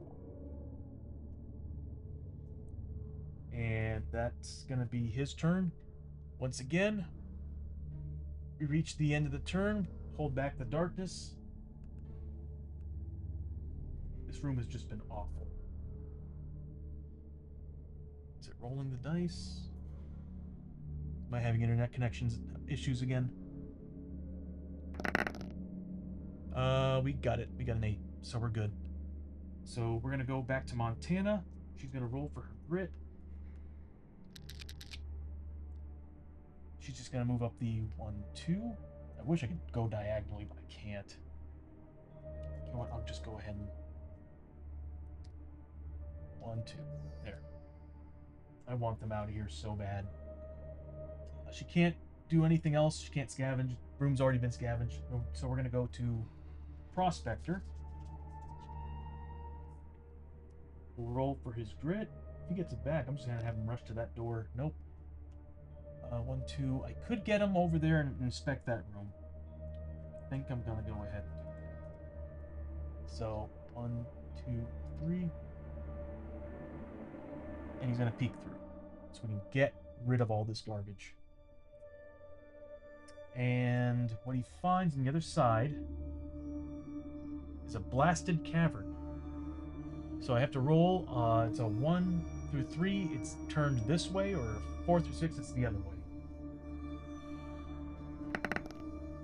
So it's going to be turned to that direction. It's part of the derelict ship.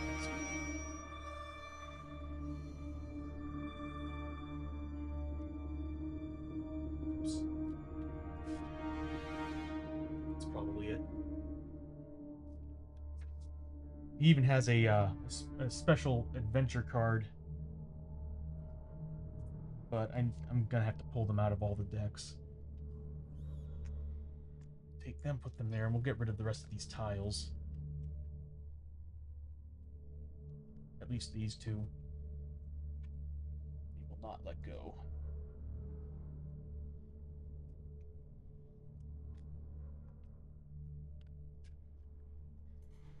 What did I roll? 1, so it's going to be facing this direction. Mad Arts! Hello and greetings, man. How are the shadows treating you? Very poorly, man. I have been pretty much getting attacked in just about every room. I barely avoided this one. But like, I'm 1 clue away from completing the mission. And this whole area turned into 1 big tile that was flooded. So it's been taking me 2 movement for every single space to get these guys from point A to point B. I had to go through so many turns just to get here. I think it's been 3 turns maybe, which is quite a bit.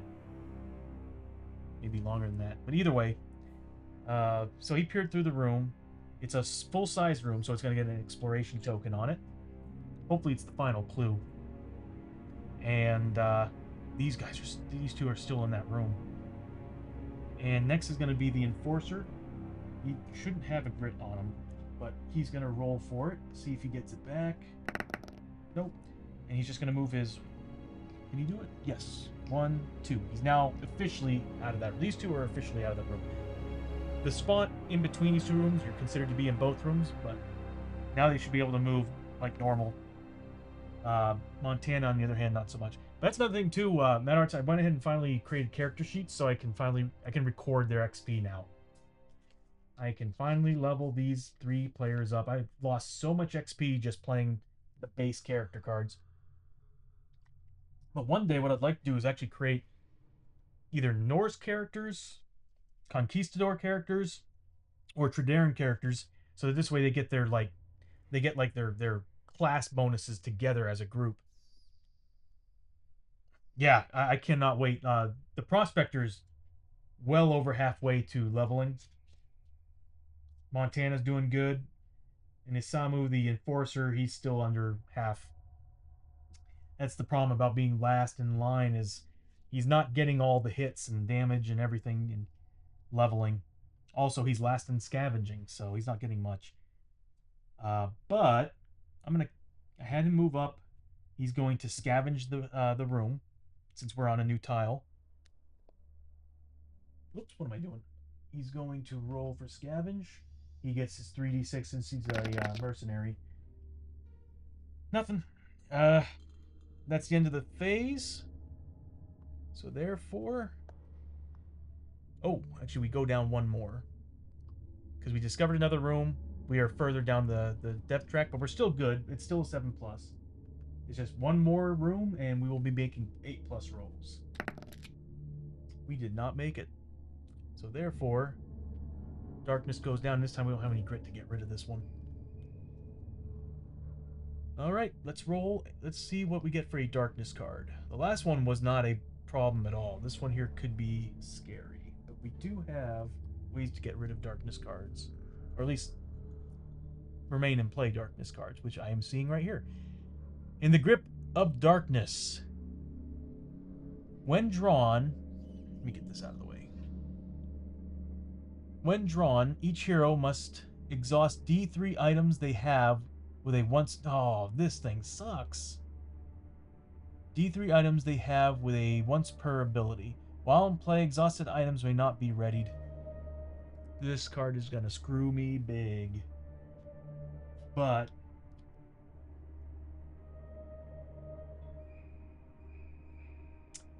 may break the statue to cancel every darkness card currently in play on the D6 roll of 3+. I'm going to keep this until this is needed. Like, if we get into the boss fight, I'm going to try to get rid of this card. So we'll go ahead and just put that to the side. It's not really going to affect me right now until we get into a combat. Just move this down so y'all can see, get a better view. That sucks. Oh, we get to do the exploration. So before we rolled that, we had to explore. And we found the final clue token. Because we got 1, 2, 3. So we finished the adventure. Now it's a boss fight. Luckily, we haven't gotten any Growing Dread cards, so we're safe. But for now, what we're fighting is a hard threat card. So let's see what the game gives us. We've fought these before. Same thing. So we're fighting 2 Shadow Wraiths. We've fought these guys the first night. Just 2 characters. I think we won, too. So this shouldn't be too bad. So Death Memory. On a roll a d6. On a 4+, draw a Haunted Memory card for the Shadow Wraiths. Oh, boy. They get special stuff, too. Let me go ahead and pull up their monster card. So their Shadow Wraiths.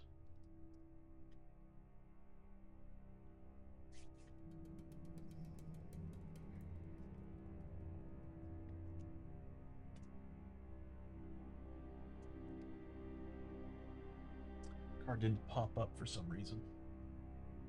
Did I spell it wrong?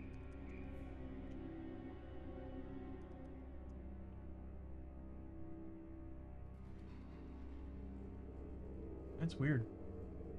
Shadow Wraith.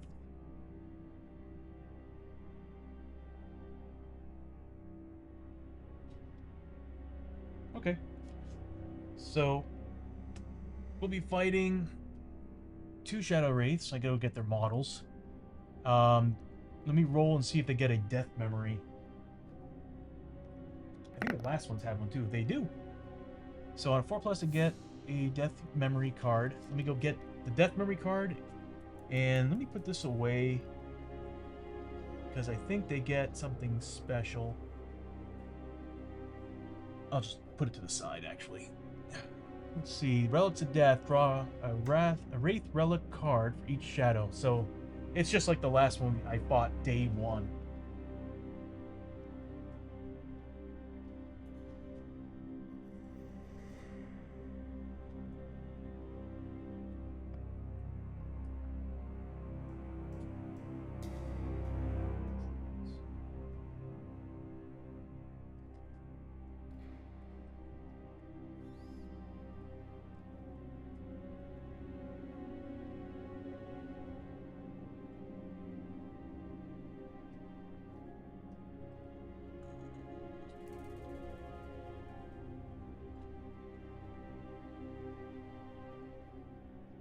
Here's the Wraith Relics.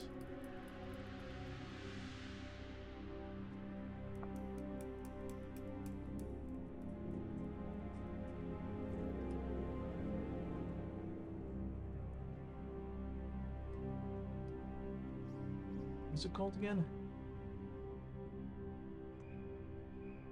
Not you.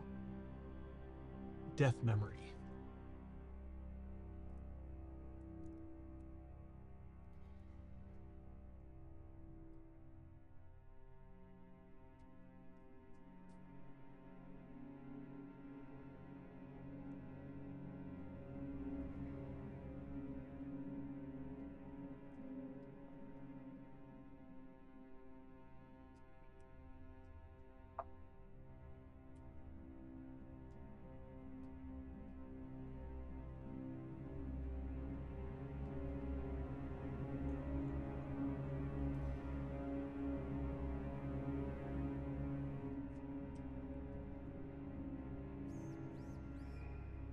Oh, it's a haunted memory card. Okay, so this is it right here.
Sorry for the wait. These guys are a little bit of a pain in the ass to find, and I had to also find their cards. So there's two of them, and each model actually has like the item that they wear. That's pretty cool. So first things first, let's go ahead and draw a random haunted memory. Let's see what causes them to do. Lust for power. Competition drives some to madness, foregoing all sense of decency in the single-minded aim of winning. Though this can be thrilling in the moment, it is a hollow hunger that devours the soul from within and leads down a lonely path that not even the cold grip of death can satisfy. Only now do you understand. Shadow Wraith attacks are X plus X damage, where X is equal to the target's hero level. So everybody's level 1 right now. So they're getting plus 1 damage on their attacks. You're no match. Shadow Wraiths prioritize targets based on the highest hero level. If tied, also prioritized. What? If tied, also prioritized by which hero has the most XP. Okay.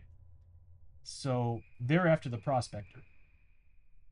Oh, they get plus 5 XP on death. It is a lot of scary words. Yes, Matt Art, that is a lot of scary words, bro. I love this game. I just love all the little tiny things that they add to it, like the exploration stuff, the encounters and everything, and the storytelling. Also, all that. It's just all that flavor. I love it. So let's go ahead and roll and see what these wraiths get. So the first one gets the Dead Man's Pistol. So they're, no matter what, they're going first. My guys are just not good. Their initiative's terrible. So it gives them plus 1 initiative to this model. The Shadow Wraith gains the standard special rule for shootout. So they get to shoot, run away. I mean, they get to place tokens, try to run away, shoot. As well as the following ranged attack. They have a range 8 with 2 shots that deal d6 damage a pop. Range to hit rolls of 6 plus ignore defense. That's scary. After attacking the main target, makes an additional full ranged attack against one other random hero within range. Ooh, it gets brutal mode abilities too, which I'm not taking on brutal. Brutal is kind of like endgame stuff. You reach level 8, game becomes easy mode, you play against brutal, and brutal is basically, it's what you're seeing on the screen, that green card, but literally it's on the other side of that monster card, on the actual card itself, and it's like a red card, and the abilities on it are just horrifying. Like, they're already scary enough as it is. Like, some of these monsters are stupid, but that brutal side, woof. Then on top of that, all the elite abilities you can give these guys. It's pretty nuts. The next one, so basically it's the same ones that we fought last time. The Death Lantern. If I remember correctly, this guy's priority. Each enemy on the same and adjacent map tiles as the Shadow Wraith have plus 1 health, so they get plus 1 health. I don't think I need this card up anymore. Yeah, we're good. I'll go ahead and get rid of it. It's this one. And I'm probably going to use that statue, hoping to get rid of that damn card. That darkness card that popped up. So they're now, oh, plus 2 per hero. So they're getting plus 6 and then a 1. So they're at 13 health apiece. That's still not too bad. We'll take a look at the rest of the rules. I don't remember if they can ignore criticals or not. If not, if I remember correctly last time, the Prospector just beat the hell out of both of them. Because I think he actually rolled critical 8s, which is double damage on d8s. Yeah, he's badass. At the start of the Shadow Wraith's activation each turn, roll 2d6 to hold... Oh, I'm sorry, hold on a second here. At the start of the Shadow Wraith's activation each turn, rolls 2d6 to hold back the living. If the roll is equal to or greater than the number at the bottom of the current stage of the depth track that the darkness marker is on, every hero takes 1 corruption hit. Is equal to or greater? Hold on a minute. Let me make sense of this.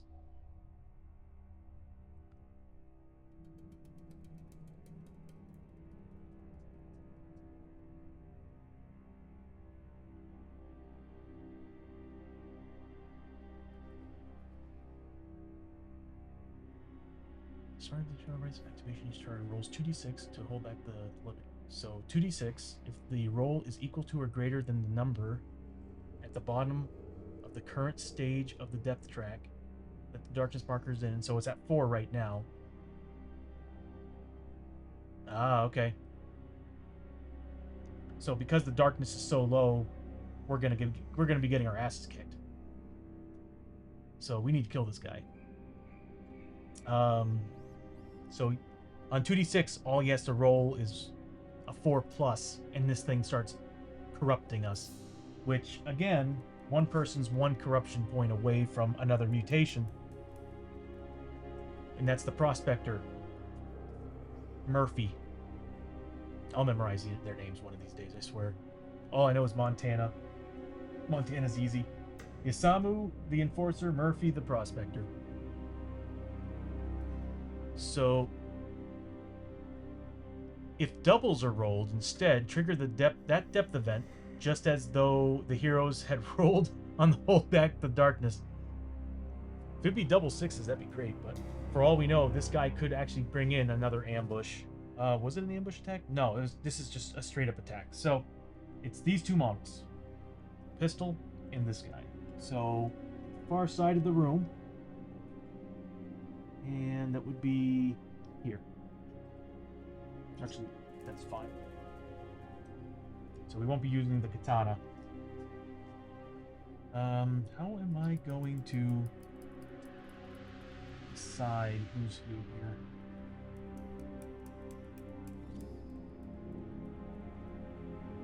Say this guy here is pistol, and the 5 is the lantern. I'm stupid. Alright, so there's the models have the actual item on the model. So the lantern needs to go. Luckily these two can march over there, I think. They have enough speed. 2, 3, 4, 5. Yeah, they have enough speed. Problem is they're going first. Yep. So everything's set up. They do more damage.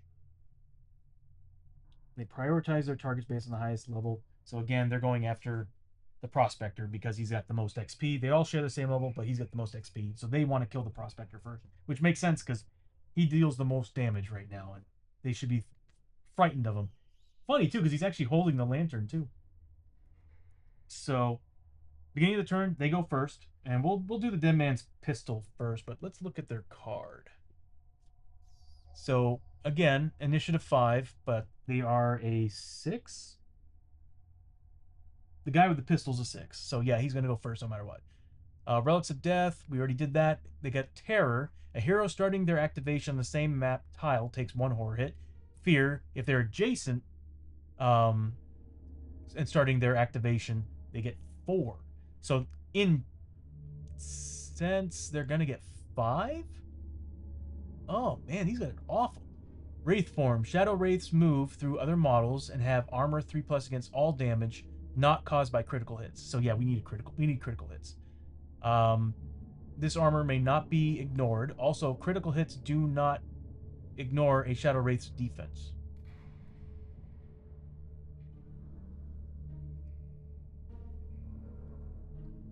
So no matter what, they're getting a 3 defense. That's why I really, really want the...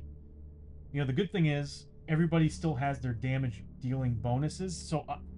problem is I need to get rid of that darkness card for them to work. So I'm going to do that right now. I'm going to summon the horrific statue. You may break this statue. Discard to cancel every darkness card currently in play on a d6 roll of 3+ each. So I forgot who got this. I think it was the Prospector. So the Prospector picks this thing up and just lunges it at the Wraiths, shattering it. Nobody has grit. Nobody has grit. So on a roll of 3+, we should be able to get rid of this. iPad, I really wish you'd stop. What's in here? I wish you would really stop turning off. So here it goes. Please, please, please. We got rid of the darkness card. So we can actually use all our abilities. A lot of these items, these artifacts I've been finding have been super helpful. So we'll just go ahead and get rid of this guy. Goodbye. Don't let the door hit your ass on the way out. So I'm going to reposition everything so it's easier for y'all to see. One of these days I'm going to try to move things around. I think I'm going to have the monster cards kind of sit on the right hand side of the screen because I kind of want to leave the center area open for all the stuff because I just for the combat and tiles in the game area because the only thing is that I really like the cards being that big so I can read them because I need to read them. Let's bring this down here. There, that's what you should be seeing. Pivot. All right, there we go. All right, there's a lot of rules to remember, but they're going first. Guy with the gun. He's got 8 range. He's targeting the prospector. He doesn't really need to move. He's as far as possible away with his shootout ability. But he's going to go ahead and crack a shot. And then he's probably going to attack the enforcer right after that. So he cracks a shot. I hope I can get her in range. Yeah, I can. So he cracks a shot. Well, 2 shots, really. What's his ability? A 3+? What about Death Echo? Oh yeah, I forgot to read the rest of this. 3+, so I get all that. Soul Drain, Shadow Wraith, melee to hit rolls of 6+, cause triple damage. Oh, Death Echo. Draw a Haunted Memory card as a shadow. Yeah, that's if I gave them elite abilities, Bad Arts. Elite abilities happen sometimes by cards or by how many players are in the game.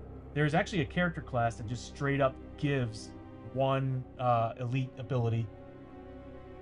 Yeah, it... yeah.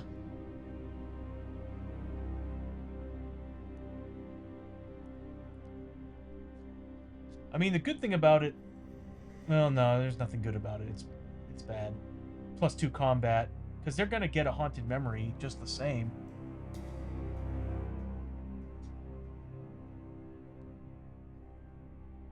That makes sense. Because, like... So the threat card I got straight up gave them a Haunted Memory. So if I got an elite ability and we rolled a 6 on it, they just got +2 combat. But there's also something I realized recently that I've been screwing up on the elite abilities. You can have multiple of the same elite ability. So if you rolled 2 6s, you just gave them 4 combat. So they'd be a 7 combat. They don't do too much damage, but I mean, they can nickel and dime you to death. But anyway, so they have, what, 13 health right now? 3 players, +1 health. So he's taking 2 shots at the prospector.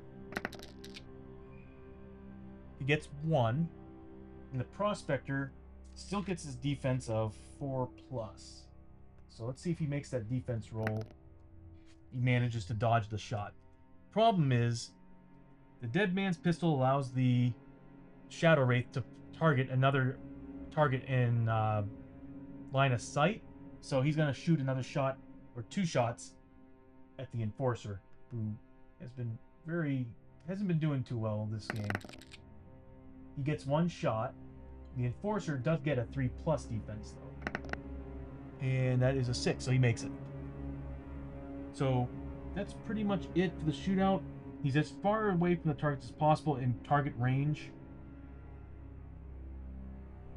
So that's the end of his turn.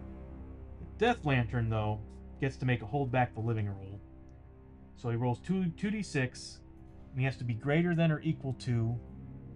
Where are we at again? 4? 4. He has to make a 4+ on this.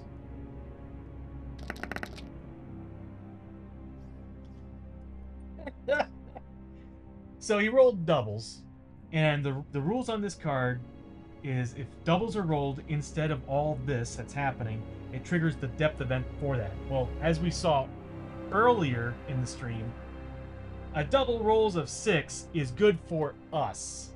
So, instead of taking damage, corruption hits, or awful things happening, everybody is getting 1d6. You know what? Let me pull it back up again. So it's a stubborn resolve. This place is horrible and unforgiving, but you're not about to give up without a fight. Each hero may immediately heal d6 wounds or sanity of any mix, or recover 1 grit. Nobody's KO'd, so we don't have to worry about the KO'd rule. But I think some people need some health back, maybe? Yeah, so I'm gonna roll for health on... Oh, I don't know. I think a grit would be super helpful right now.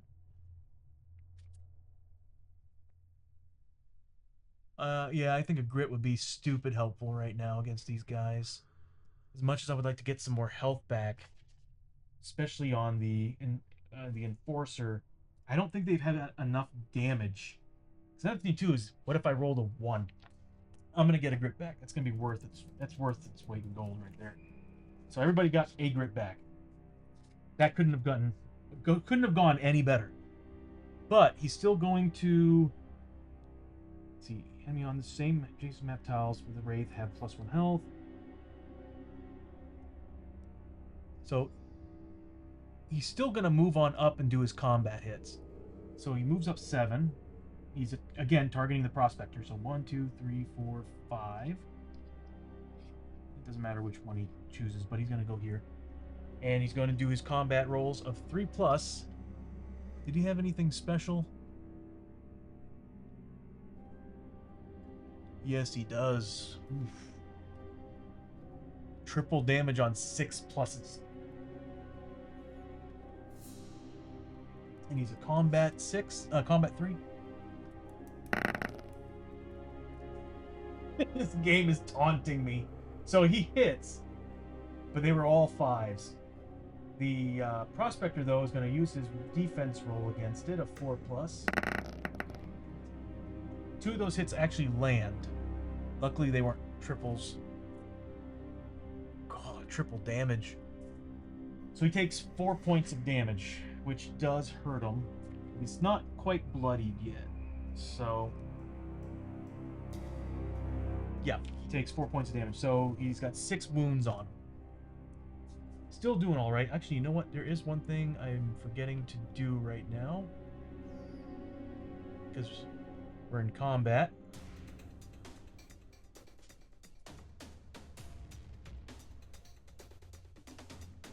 I am confident we're going to take these guys down.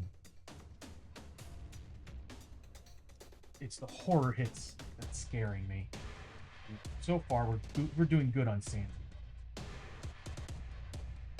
So that was his turn. Now it's the start of the players' turns, really.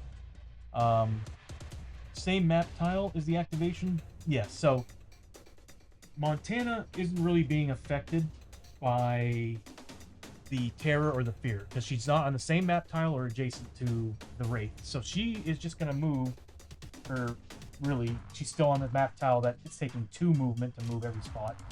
And she's going to move there, which is exactly where I'd want her anyway. She's protected by the 2 tanks and the 2 melee, and she's now just going to start pummeling rifle shots into the Wraith with the damn lantern. So she's going to take... First, she needs her grit roll. Should have done that from the start. Nope. But now she's going to make 2 shots with her hunting rifle. She needs 4 pluses.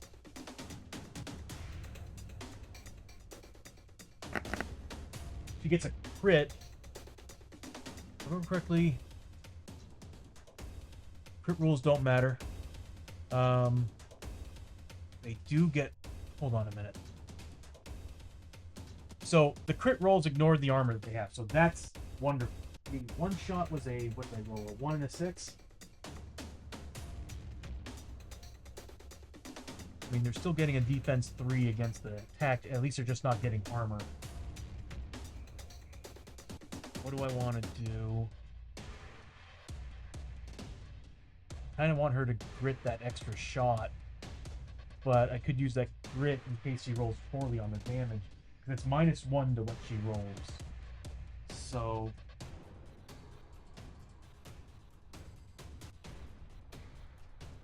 you know what I'm gonna do? It's about time I finally use this. I'm gonna go ahead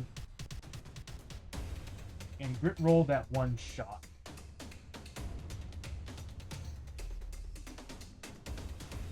Yes. She got it. So she used that grit, but I'm going to use her Serpent Fang Charm. Once per adventure, recover grit equal to the number of upgrades on this weapon. She's got 2 upgrades on this weapon, so she gets her 2 grit back. So she's back at full grit. That makes me really happy. Better get these out, so I need them. So what I'm gonna do is I'm gonna do the one shot with the armor. What's their armor value? Armor 3+. Good God, that's horrible. So here's the first shot. It's -1. So 2 hits, and each one has a armor save of 3+. So here's the first wound on that hit.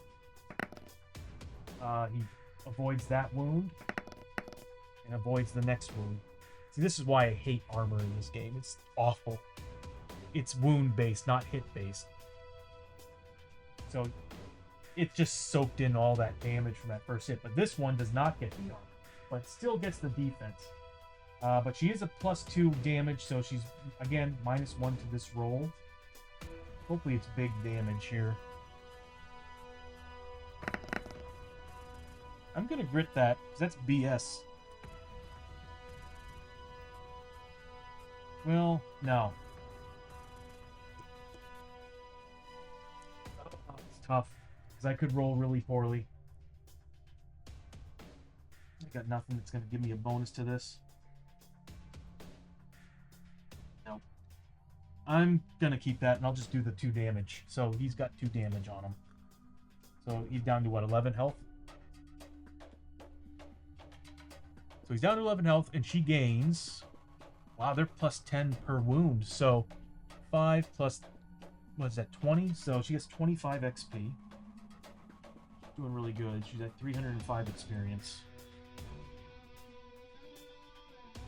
After her, we go to Murphy the Prospector, who now has to make a whole bunch of horror hits, because he's on the same map tile and... No, wait. Yeah, he's on the same map tile and adjacent to the target. So he's going to take 5 horror hits. He's not good with willpower. So he needs to make 5d6. Yeah. At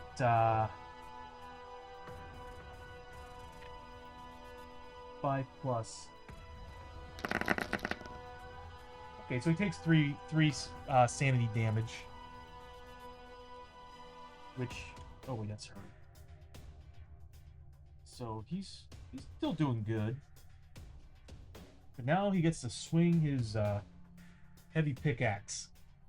This is the weapon that killed those guys last time. Let's see what he gets, if he gets his grit back. Nope. Hopefully that's an omen for some good rolls here.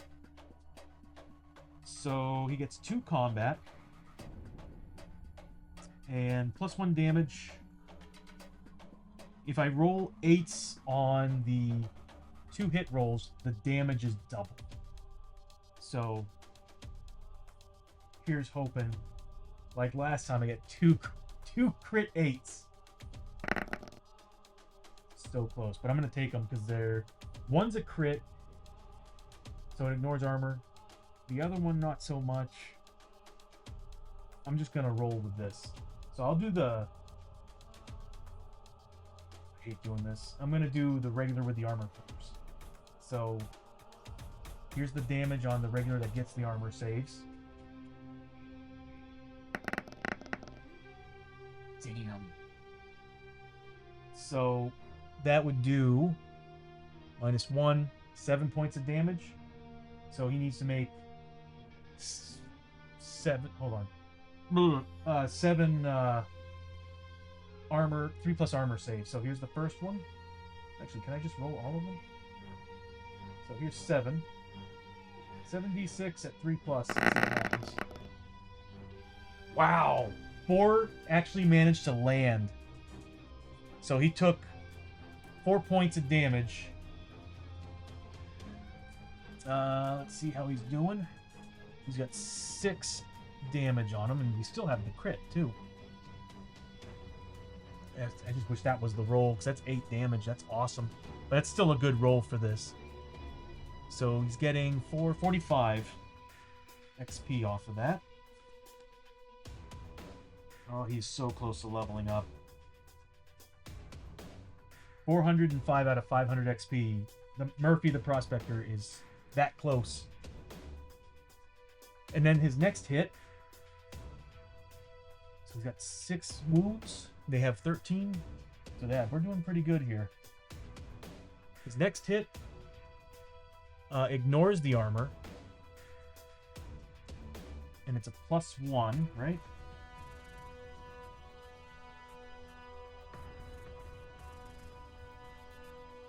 I might actually have him use his canteen.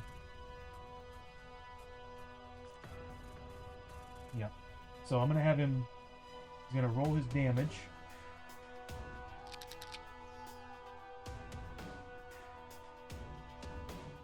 That's a decent roll. So I'm just going to keep it. So it does...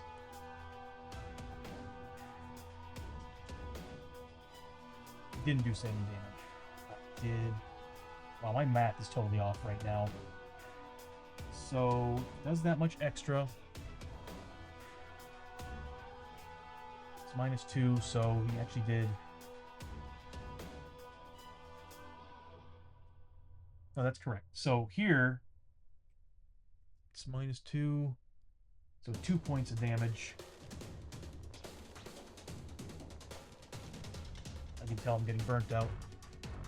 And he gets 25 XP off of this.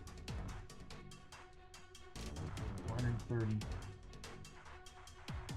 So yeah, he's not doing so well. He's got like what, 5 hit points left. I want to say that the Enforcer should be able to take him down. But let's go to the Enforcer. I really want him dead because I don't want him doing any more of this lantern trap. Oh, before that, I will have Murphy use his Miner's Canteen. So once per adventure, heal D6 wounds or sanity, or D6 sanity. I'm going to use it to heal. I am a little more frightened of the sanity with these guys. That's a tough one. You know, I'm gonna go with oh wait. There's 2 of them. So I had to do another horror hit because of this guy. So let me just do that here for a second. It's at 5+. Doesn't get it. So he actually took 6 points, not 5. I keep forgetting that it's both of them. So I'll have him flip his canteen, and he'll do the... I'll have him do his sanity, because these guys are nasty when it comes to sanity damage. So we'll do a D6.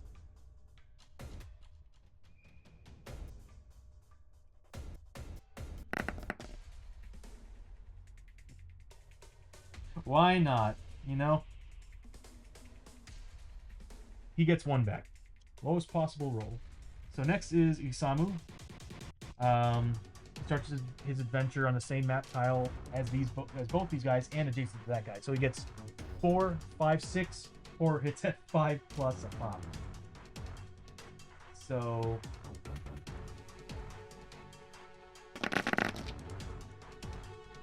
he does it all but 4. So he takes 4 horror hits. He is not doing well mentally right now. He's well over halfway. He's then going to roll for his grit. Doesn't get it, but he still has 1 grit left over from last time. So I'm going to have him He's gonna do 3 combat hit against that guy at 3+ melee. And what's nice is I do have an ability. I gotta remind myself he doesn't take more than X amount of wounds. I can spend a grit to do double. Oof.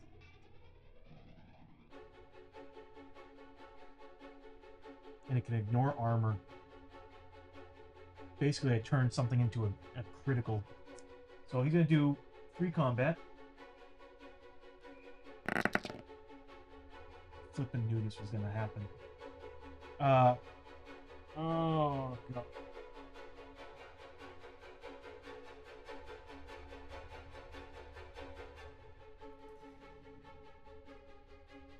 Yeah. It's gonna be -2 to my roll. But I can also increase the damage with my snake fangs. I didn't use that yet, right? No. My rattlesnake fangs, I can once per adventure add 3 damage to one of my hits. And I'm immune to poison markers. I kind of want to use a grit to re-roll everything. And then I can use my rattle fangs to increase the damage output. Basically, ignoring the defense. I'd rather do that. So I'm going to spend a grit to re-roll all 3 of these, because statistically, I should have gotten more than that. Well, actually, not all 3 of them. 2 of them. Because one of them hit.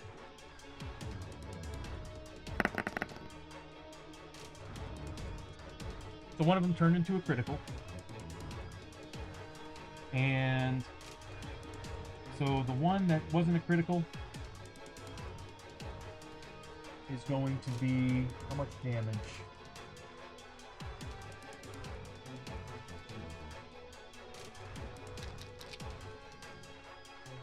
Which I said this is my critical hit. So minus, so I'm getting +1 damage to this. So we'll just say -2. Message got auto modded. Hold on, let me allow that. Stupid mod. Is there a blow them the fuck up dice roll? I have dynamite, but these guys kind of ignore. Well, they ignore the crit roll, but the dynamite. They have too much health. Like if the whole point of dynamite is for crowd control. Murphy, the prospector, has the ability to ruin these guys, but not doing great on the rolls. But anyway, so it's minus. I'm getting +1 damage, so -2 defense on that roll of 6. 4 damage. He's getting 46 with armor rolls of 3. And he frickin' god rolled. Frickin' god rolled. So none of those hit, none of those wounds went through. Dude, screw these rates. Next shot is the critical, so it ignores armor. And I'm going to probably add the rattlesnake fangs to this, but first, let's see what it does. Watch this be an effing 1. He's good, I'll deal with that. So it'd be a -2, so it only does 1 damage. How much health does he have left? 5 points. Won't be enough to kill him. And he needs to die real bad.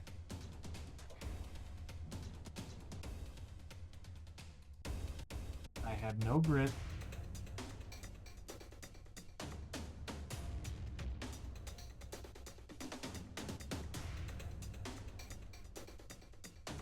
I can't kill him. That roll of 3 gives me 1 damage, plus 3 damage. I needed 1 more point of damage. That has seriously been this game for me. Always leaving them with 1 point of health.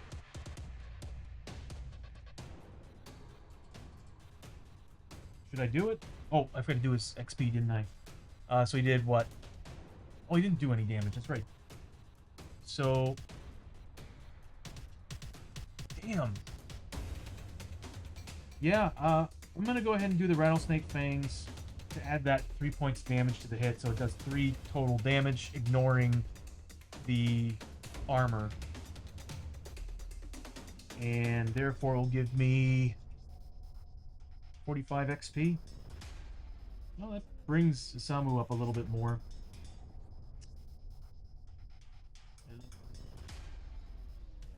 Hold on, brain working. 240 XP. Oh, it's the end of the round.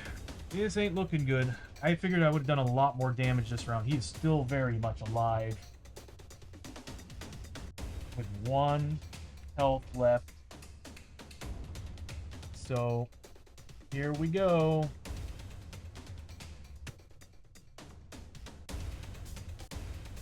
Do I have to click it?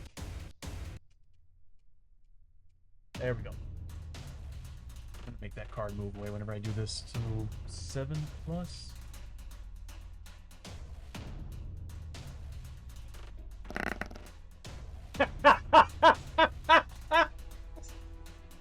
I mean,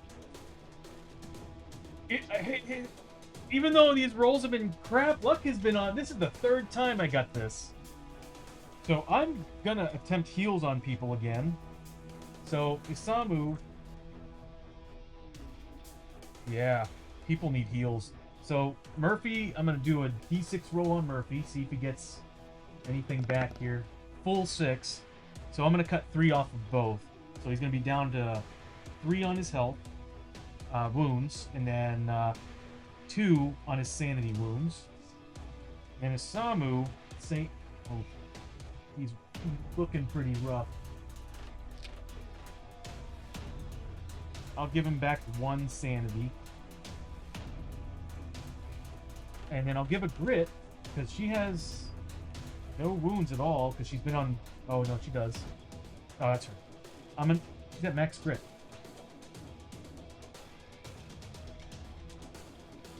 Kind of a waste on her. That's right, I used that ability. Give her a grit back. Okay, well, that's the end of that. Now it's the beginning of the activation. They're going first.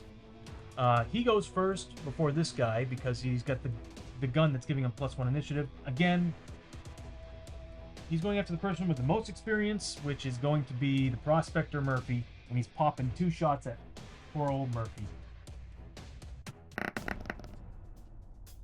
He gets 1, and it's not a crit, thank God. Oh man, he's got some nasty rules. So he does... Let's see if Murphy can avoid the attack first with his 4+. He gets it. Murphy, again, dodges the shots. But, per usual, due to the rules on the card, he gets an additional 2 shots, but he gets to choose this time against another random hero within range. And now he can finally see Montana, so he's going to roll against one of those. Montana's a 1 through 3. The Enforcer, Isamu, is going to be 4 through 6. Let's see who he goes after. He's shooting at Montana. So 2 shots at Montana. It's probably a good call for him. He gets 1. So 1 shot goes through and hits Montana, but let's see if she avoids it with her 4+. 4+. She dodged the shot. So Montana managed to avoid those attacks. And that's the end of his turn, right? He doesn't have anything else that's going on. Okay, it's the melee hits that actually do all that damage. Good God. So Death's Lantern. Here we go with Hold Back the Darkness again. Last time we got lucky. He needs a 4+ for... He needs a 4+ to screw with us. And he manages to get it. So, if the roll is equal to or greater than the number of at the bottom of the current stage of the current depth track that the darkness marker is on, which is 4, and it is, every hero takes 1 corruption hit. Oh, Murphy, I am so sorry, bro. So Montana takes hit. Does her willpower get her out of it? 4+. She does. I'll save Murphy last because he might mutate. Next is Isamu. He needs a 5+ because his will is just so crap. He gets a corruption hit. And finally, poor old Murphy.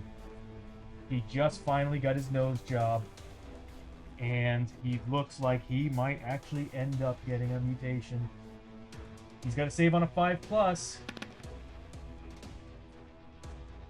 Well, let's see what old Murphy gets. Let me get the chart up. Yeah. Oh wow. Yeah, this got nuts, man. Let's see. Let me pull up the mutations chart. I think. No, I actually have to get the book. I'll be right back.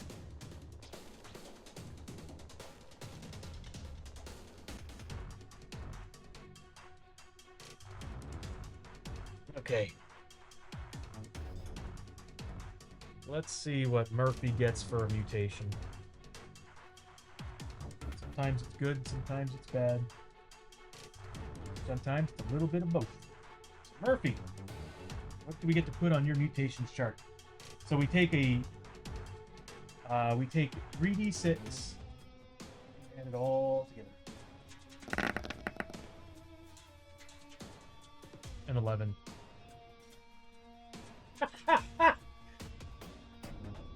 Seriously? Hold on. This can't be right. Roll 3d6, roll 2 dice.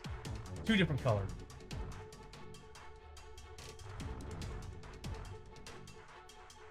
Okay. I did it wrong. So, this is going to be the 10th. D36. Okay, that makes sense. So, I really need to add that die to this. So, this is the 10th.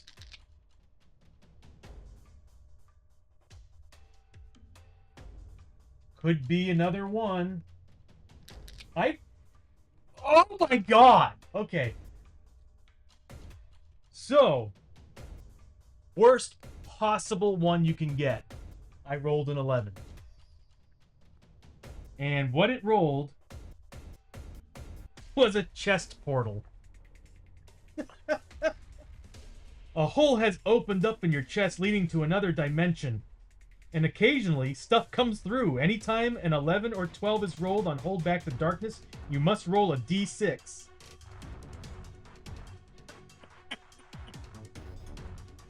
Oh, no. So, on a 1, 2, or 3, there's an ambush attack. As a low-level threat card erupts from the portal in your chest, these enemies are all placed adjacent to you if possible, but will select targets during their first activation. On a 4 or 5, nothing happens. On a 6, something starts itching in the portal, and you reach in only to pull out a foreign object or mine artifact card. That's hilarious. So, I know. The first thing we see, if we find a doctor or anybody, that mutation's getting fixed. You know, deep inside, I was like, I know I'm going to roll another 11. So, chest portal.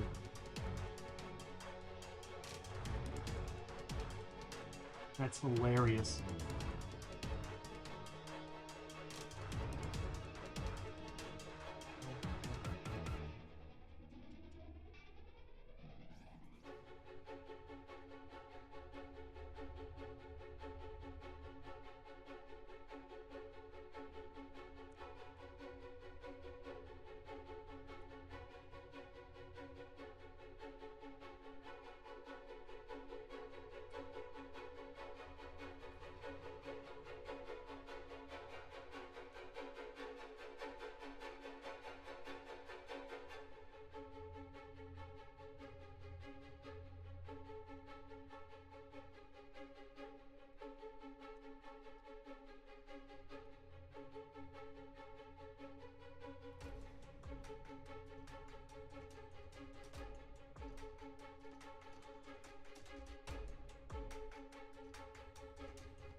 That's a pretty damn hilarious mutation. Okay. Let us continue. So next, he's going to do combat hits. So he's doing 3 combat hits, still against the Prospector. Hopefully he doesn't roll any 6s. Do they ignore defense at all? No.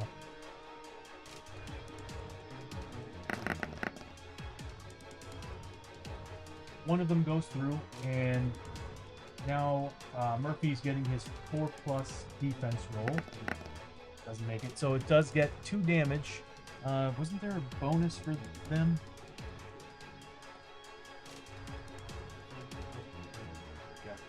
Remind myself I have lust for power. So yeah, +1 damage to this. Didn't manage to hit any of them during this round, so but he does get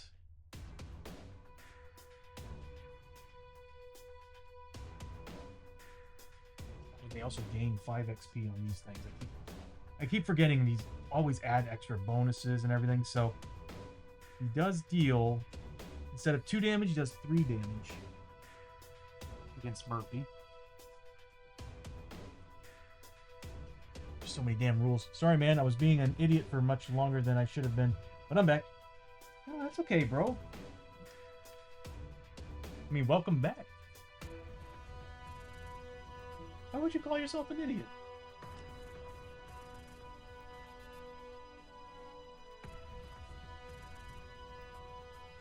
So that's the end of them and their combats. So I don't know if you noticed, if you were here, Mad Arts, but we had to roll on corruption, and of course Murphy only had 1 point left to get a mutation, and sure enough, he failed his willpower and gained a mutation and got the worst possible one on the rolls. He now has an actual portal in his chest, and every once in a while when we do the hold back the darkness, if I fail the darkness on specific numbers, or I roll a specific number, things happen. So as being 1 for not seeing something. If it was a snake, it would have bit me.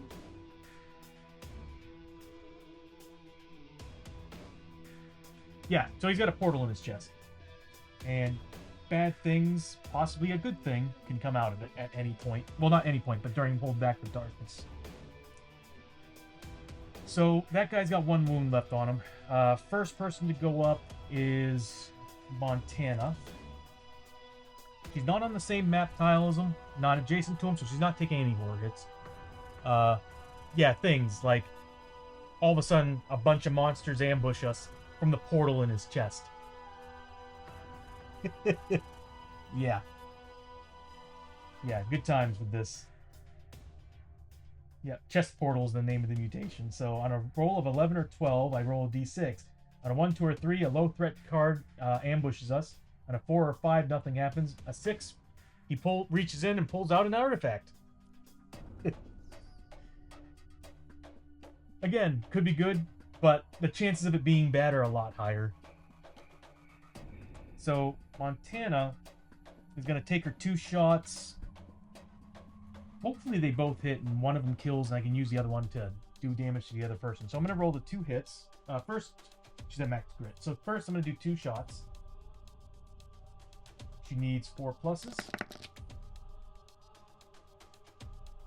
Should I reroll? I really need her to hurt somebody.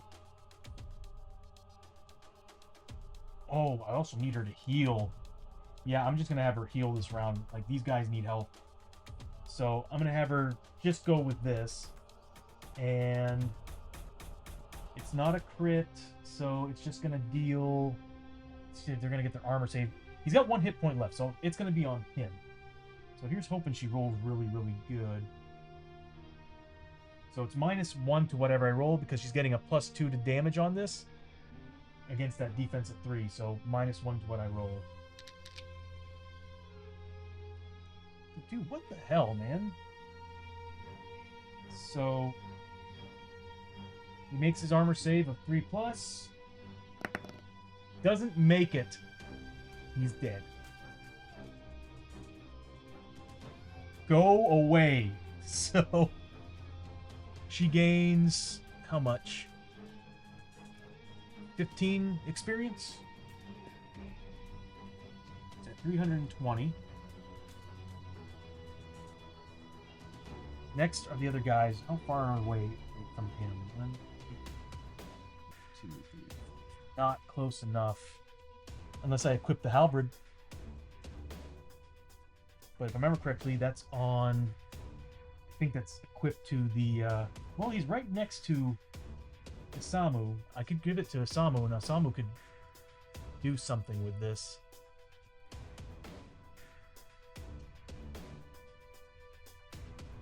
And would give him D8s to hit.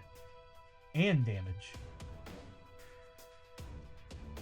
It's just he won't get his +1. But what I'm going to do is I'm going to exchange this to Isamu, and Isamu's going to equip full away. It's a two-hander. He loses combat hits. Ooh, that's tough.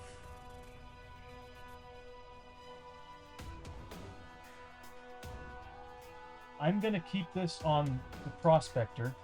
He's not going to be able to reach this guy, but I'm going to equip the halberd just for this round. And I'm going to have him strike him because he still gets his bonuses for rolling 8s. So, but it does make him a -1 initiative. Hold on a minute here. Yeah, it would make him last. That's what I was gonna do. He'll have his he'll have the halberd this round, which makes him initiative 1, so he's last. So that would make Isamu go up first. Go ahead and roll his grit. Doesn't get it back. But Isamu's gonna move up. 1, 2, 3, 4, 5. Now he has any ranged attacks or anything that could help him here.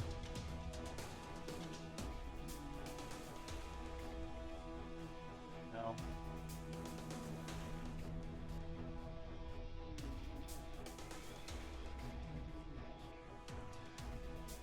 So he's gonna move on up. Could spend that grit to move him up more. Did he get a grit back? No, he did not get a grit back. Should have had her heal. I totally forgot about that. So he's just gonna move up this round.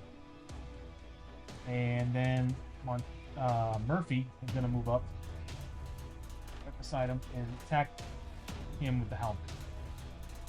So 2d8. Gets a crit. That is now double damage. The 4 does hit, but he gets his armor saves against it. So another thing too, though, is I actually forgot to do this. Same map tile. They both need to do their horrors. So he's first, 5+. Nope. He's second. Nope. So they both took 1 horror hit. I had the hunch the horror was going to be a problem against these guys. Or sanity. So he's going to make his d8s. He scored 1 hit and 1 critical. We'll do the 1 hit first, and it does 6 points of damage. Yeah, so it does 6 points of damage. Does he have any grit? He does. So it does 6 points of damage. Doesn't do any additional... No. Heavy Pickaxe has all that stuff.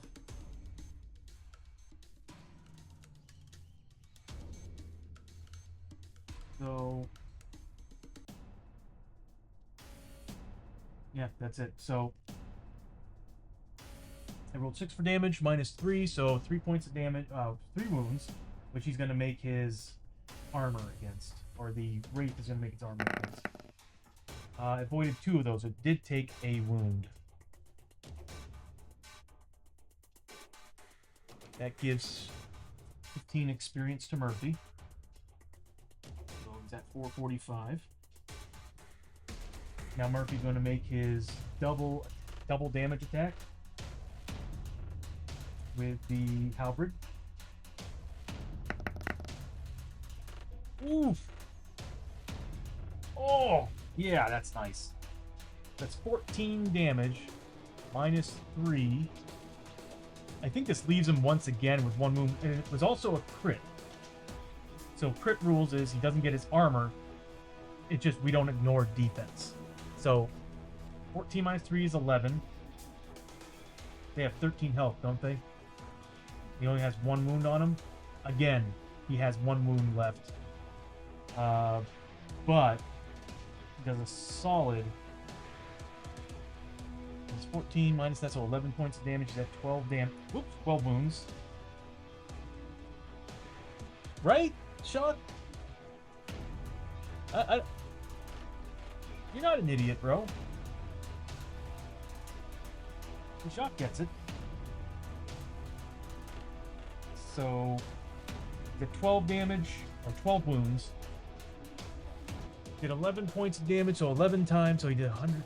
I think the Prospector just leveled up. So, 5 plus... What would that be? 110 plus 5, 115 experience. Math. 560 exactly. So yeah, he leveled up. So at the end of this adventure, I'm just going to go ahead and level him up. 560 XP. Man, that halberd's badass. I might keep it. I might actually keep that, although it's worth some money. I could upgrade it and give it some better stuff. Give it damage buffs and combat buffs. That halberd might be amazing. I'm just gonna make sure one more time. Yeah, 2 hit rolls of 2-handed weapons of 8 plus do double damage. So that's gonna be the end of that round. We are once again doing a hold back the darkness.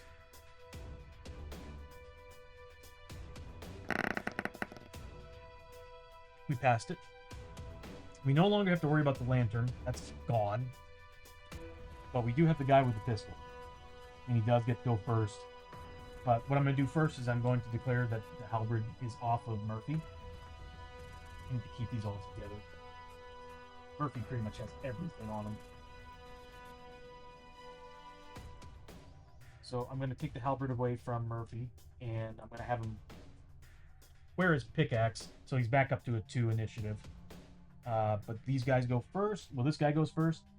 And he's still after Murphy for having the most experience. Or highest level, but most experience. I could level up Murphy right now. I'll do it later. I want to get this combat over and done with. If I did do it now, you can do it at any point. As long as you get the XP, you can just also just be like, I'm going to level up. And you subtract that amount of XP from your character. And you're kind of just keep going. But you could be level 2 right now. Thank you. Just hate how long it took to set up the Pokemon community game. Oh, you finally added... Oh, you added the Pokemon community game to your stream, man. Good. That's awesome.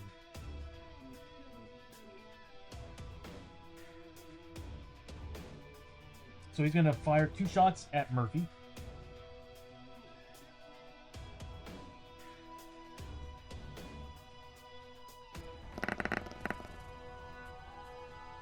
I think he gets both of them. He sure does. But Murphy gets his 4+ saves. He passes one, the other one not so much. They are getting +1 damage, so 3 damage. Where's Murphy? Yeah, that hurt. Murphy is definitely bloodied at this point. And then he's going to fire 2 shots again, but this time 1 through 3, 4 through 6. Let's see who he goes after. Once again, still going after Montana. Am I doing it right? Yeah. Fires 2 shots. Ignoring defense. So he does. I'm doing this all wrong. Well, either way, I'm gonna have to re-roll his attack because I'm going by the combat on accident. So D6 damage. So he does to her D6 damage. 6 wounds on Montana. And on Murphy the Prospector, It wasn't 2 wounds, it was 5 wounds. So I'll just add 2 more here. Yeah, Murphy's not doing well, but I think we're good. So it's the end of his turn. He did his 2 shots. And now we're going to first Montana, and she's had enough of this shit. She's firing. She's gonna get her. She's gonna go for her grit first. Doesn't get it. She's firing 2 shots into him. She manages to get 1. It's +2, so it's -2 to what she rolls. Actually, what's her grit right now? I'm gonna have her re-roll that 1 shot. Why not? Let's use up all the grit. It's the end of the game anyway. So she misses still, and that 1 shot ends up being -1. 1 wound. So here's his armor save against that wound. He gets it. Yeah, he needed a 3+.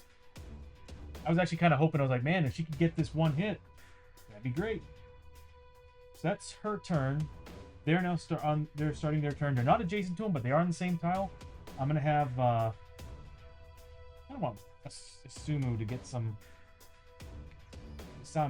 experience. So I'm gonna have him go first, since they share the same initiative. And he's going to roll for his terror is it terror or fear? Terror. He's gonna roll for his terror first. He needs to make a 5+. Of course he does. So that drops him down. Now I've got 3 sanity wounds. Have him roll for his grit. Doesn't get it. Moves on up.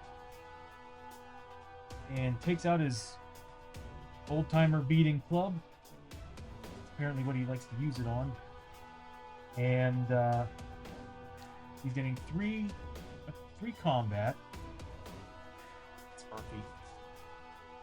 Either way, he's getting 3 combat because he's got his pickaxe. He's getting +1 damage on these. Please roll some crits. So he gets 1 hit and he gets a crit. I'm just gonna roll the crit. So it's -2 to what he rolls. Does he have any grit? No, he doesn't. I have nothing to add to it. He gets it. He had 1 wound left. Manages to actually get 1 wound on this guy and kills him.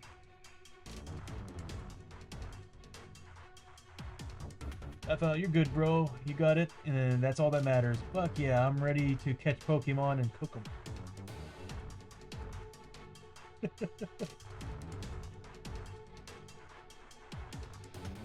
So that is the end of the combat.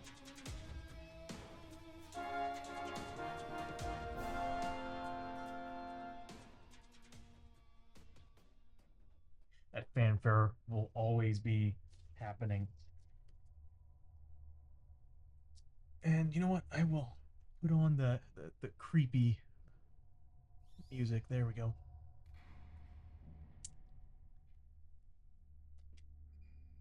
Brain work. Okay, so we took him out, and he needs experience, so he's getting 15 experience. Slowly moving up in the world there, Samu. He's finally made it halfway to level 2. Poor guy. But Montana's been... Well, I'll say this past round, Murphy was definitely the MVP with that critical. That 8 roll. So, that's done. We now have to roll for loot. Right? Is there anything else I'm missing here? They weren't adjacent to him, so they didn't get any of those hits. Okay. Let us roll for loots.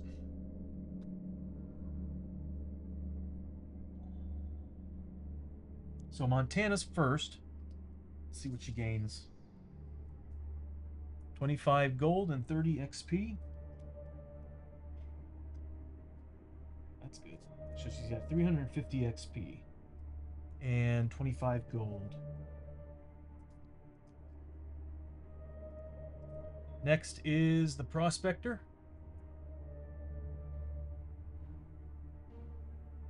Oh, we could make out on this. So he gets 20 XP.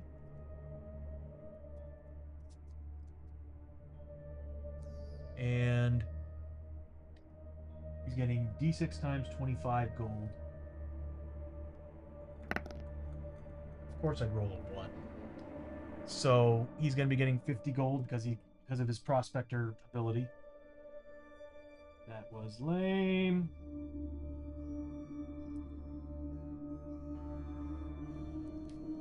And then finally we got Isamu. Let's see what he gets. Yeah, okay. Isamu gets 20 XP. And he gets D6 times 50. Okay, so he gets 200 gold. That's Montana. Dude, he is filthy rich, this guy. He's got 1,270 gold. But yeah, he's doing really well. But then again, he never really spent anything when he was in town last time. So now... Oh, I better put that down. It's very important. We do have the Dark Stone.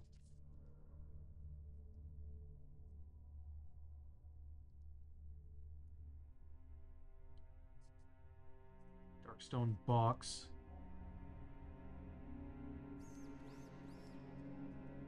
It holds up to 8 stones. So right now we're overflowing with Darkstone. We're gonna have to start making some checks. Might be some more mutations, but we can divvy up who's got what.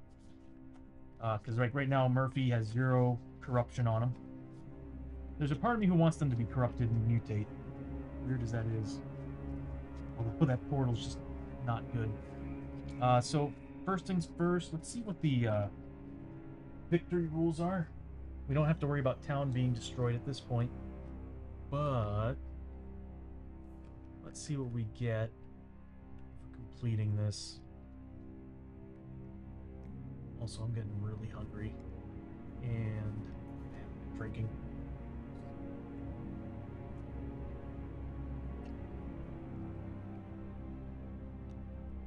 I get way too into this game.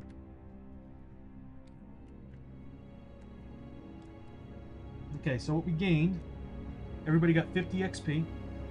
Oh, more Darkstone. Okay, hold on a second. So everybody gained 50 XP. Montana's now up to 400. She's close. Yeah, Osamu is now at 325. And Murphy is just rocking the XP. He's at 630. That guy is already working on level 3. And everybody... Hold on.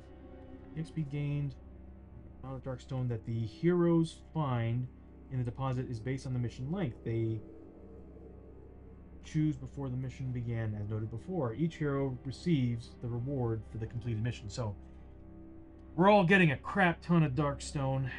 Oh no, we're gonna have to make more corruption rolls. We need to sell this stuff and ASAP.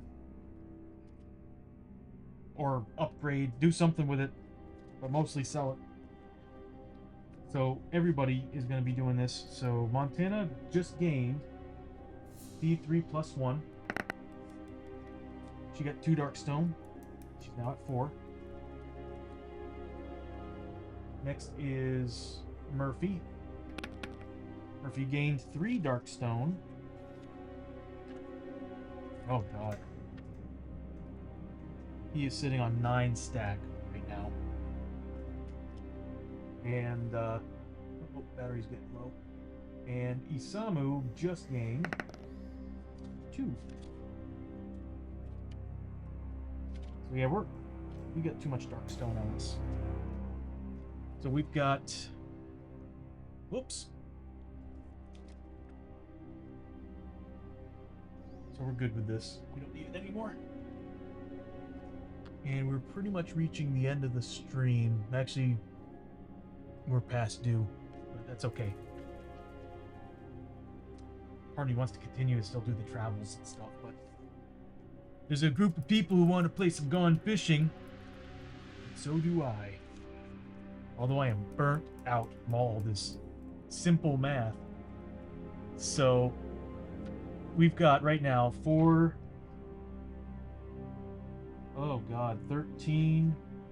16 pieces of dark stone. Oh, and 18 darkstone items on us, and we can only count 8 of them as being held safely.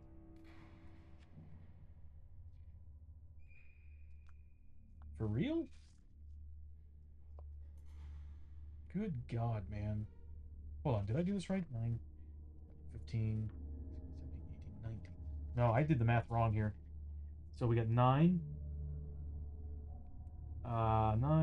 15,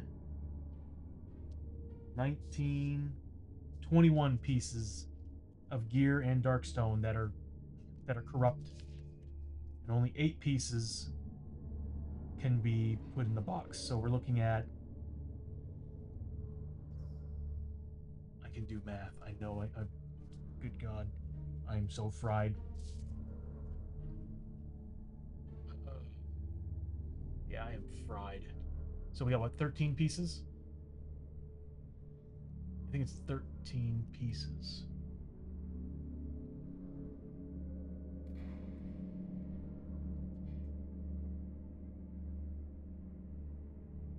No, 12. 12 pieces of darkstone that we need to distribute amongst everybody and have them roll off of. Montana's got a better willpower than everyone. She's got a 4+. Everybody else has a 5+. But you know what? I'm just, like I said, I'm going to divvy it out. So there's that many pieces. Then that means everybody's going to have, we'll say, 4 pieces of darkstone they have to roll off of. So Montana's got 4, Murphy's got 4, Isamu's got 4. So let's do this. Unless I want to get somebody a mutation, but we'll just do it this way. So Montana needs to make 4 4+ saves. She gets 2, so she's at 3 corruption right now. Murphy has 0 after he mutated and got a warp hole in his stomach. He didn't pass 2 of them, so he gained 2 as well. And here we go with Isamu with the 5 pluses.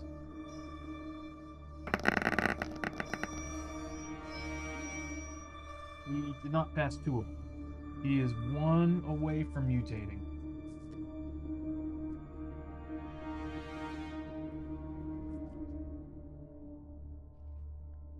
So that was a very eventful adventure tonight. First 2 rooms we got ambushed, we got attacked. We found a room later on that was flooded. Like it had a giant chasm. It was going to force us to go all the way around it. It was flooded and cost me like 2 movement per space to get out of there. Oh, that was awful. Actually, as a matter of fact, that's the room right there. Part of it. It was actually multiple tiles considered as one room. That was terrible. You're dead. And then, of course, we came here and fought these 2 clowns again. The same 2 from the very first night. These guys have a vendetta. Keep forgetting all the extra XP. That's okay. And before that, we went to a town that had a blacksmith, but it got destroyed because we failed the last mission. And we actually ended up getting rid of an injury on Isamu, which I need to remove that, by the way. There it is. He had a chest injury, I think like 2 adventures ago. That gave him -1 initiative. And then we went to a surgeon and got it removed. So, the next travel, we should be able to go to a town without it being half destroyed and Here's hoping it's got a blacksmith because we got way too much darkstone on us. Either a blacksmith or a frontier outpost. If it has a frontier outpost, we can sell all that darkstone and make stupid money.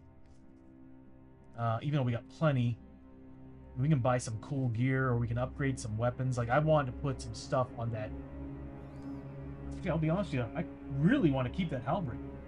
If I can keep that halberd and put like some combat bonuses on it, like the Darkstone grip, because it's got 3 slots, then that would mean that I could give Murphy a weapon with reach, so that at any point he can like be attacking anybody 2 spaces away, but at the same time getting bonuses. This is pretty sweet, man. By the way, I'm loving those maps, fields. Are you talking about the tiles, the tile maps? Yeah, dude. Madart's like I said, if you love character building, leveling up, all that stuff, like this game has it all. Let alone the storytelling through it, like all the rooms we went into and all the stuff that was happening in them every time we found an encounter. Yeah, yeah, they look great. Those map tiles look awesome, and I can't wait. You still haven't seen half of them. There's the derelict ship expansion, which I'm gonna maybe rig the game up again a little bit so we can go to another world, or I might start in the canyons next time instead of the mines. But I need to add that to the stream, because I wouldn't mind starting in the canyons again. But I definitely want to go to another world, because the derelict ship is awesome. The Badlands is Mad Max. There's also the Norselands, the Targa Plateau, the Jargano jungles. There's Hell. There's one called Belly of the Beast. There's so many places like the Haunted Forest, the Forbidden Fortress, Tradera. Like there's so many places to see, and like all those map tiles are organized in here, and I cannot wait to explore more of this game. And the missions I've been playing have been the base missions. I've been just kind of advancing it, making it more difficult. But once everybody gets to level 3, I'll start upgrading the monster difficulty. Because level 1, as you've seen, there have been moments where I've had ambushes and fights that are just one-sided, the enemies, and I mean it's supposed to be that way. Because at any point you're supposed to be like, you know what, this is a losing battle. Let's pick up and leave. Mission fail, but no injuries, no madness. Just get out. But you have to do that at the beginning of the actual round before everybody activates. You can't just like do all your combat, realize you're losing, and go, you know what, let's just leave. They want it to be difficult, and they want you to actually be a little more tactical, or not tactical, but strategic during this.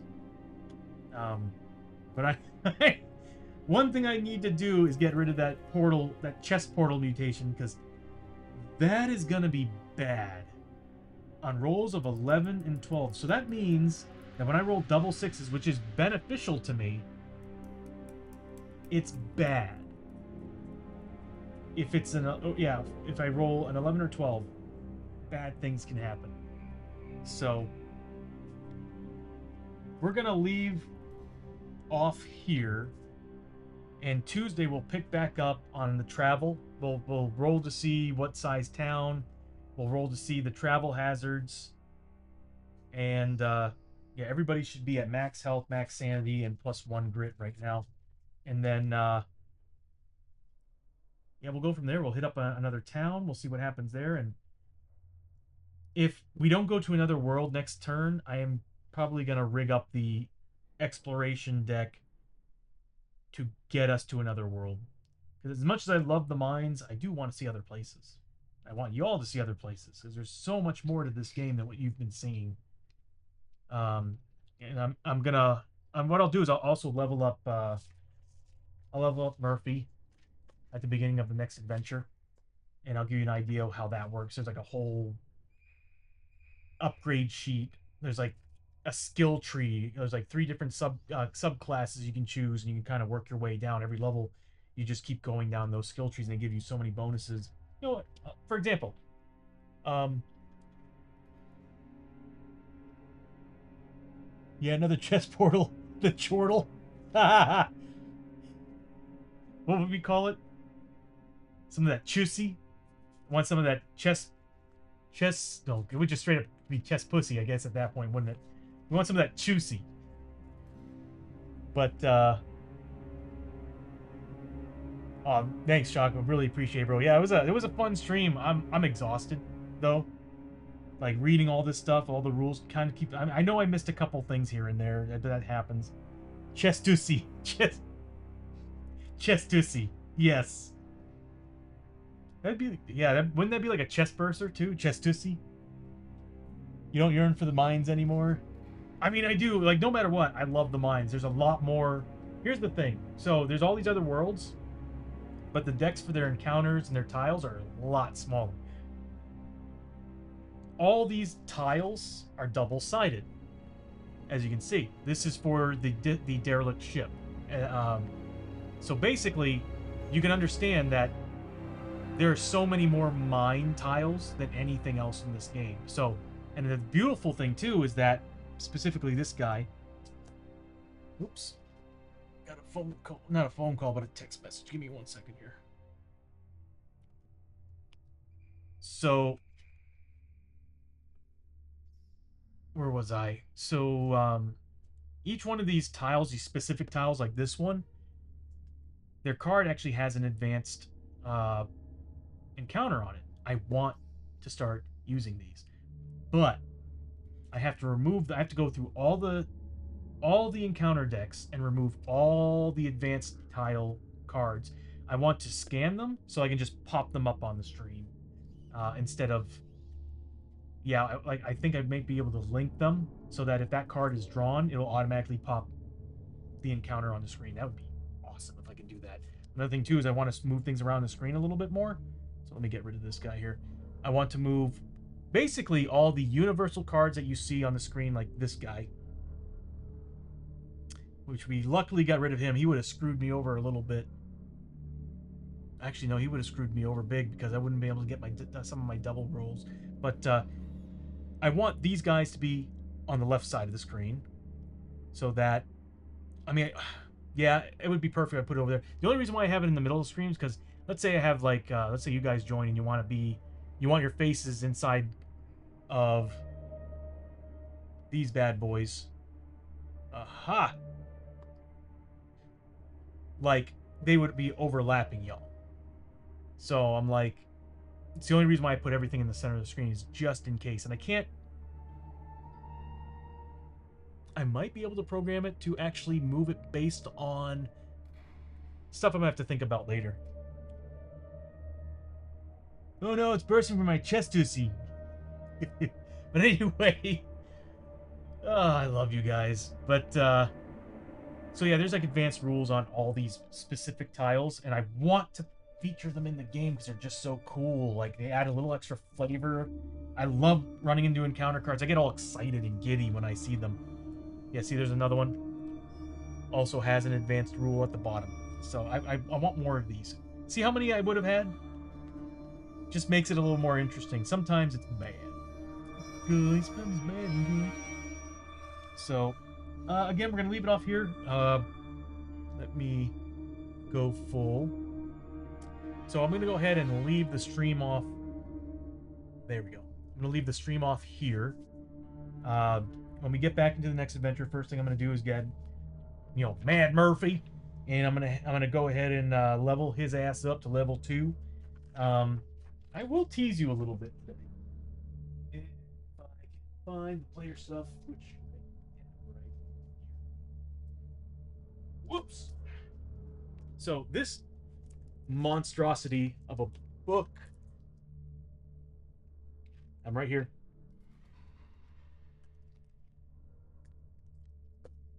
And let me do this. And let's zoom in. There we go. Maybe more. Can I do more? Yes, I can. So, this monstrosity of a book. See how big it is? How thick it is? That's all the characters. All of them. There's 27. And I have them all scanned. They're on the Discord in the Shadows of Brimstone resources section. a little bit unorganized though, because I left it up to Photoshop to do all the work, which was a bad idea. I got lazy. But when you're trying to get things going, it's gonna happen. So one of these days I'm gonna go in there and I'm gonna fix it, because I want it in alphabetical order, like I have here. But bad arts, what you will love is when you level up. Ow. There. When you level up, first off, you got this bad boy here. You get to roll on a special ability. I do kind of hate that, because I hate the idea of, like, you know, leaving it up to chance to get something that you probably don't want. So later down the line, my goal is to actually create a system where every level you get points, and you can get these abilities based on how many points you got, instead of the roll thing. Because as much as I love how this game randomizes every little feature, leveling up my character shouldn't be one of them. But on top of that, the coolest part is the skill tree. Look at all them skills. You get to choose a subclass and then work your way down. Or you can stop at a point and go to the next one and work your way down. You can go any direction you want, it's just you have to go down. So it gets crazy with some of these abilities. Oh, could be interesting and challenging on how to use them, but the points sound interesting too. Yeah, see, like, so when I first jumped into the game, I was like cool with the random points.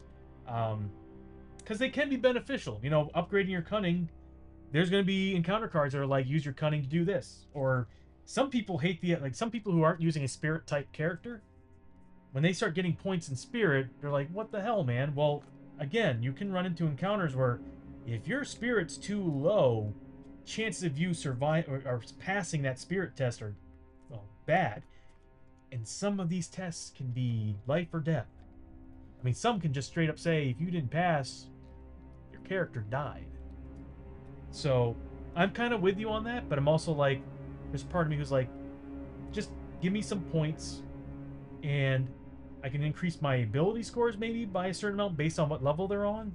I like that a little bit better. And then, of course, I mean, I'm not gonna lie, if I was playing as a drifter, I'd be dumping points into cunning. Multi subclasses? I just nutted. Yeah.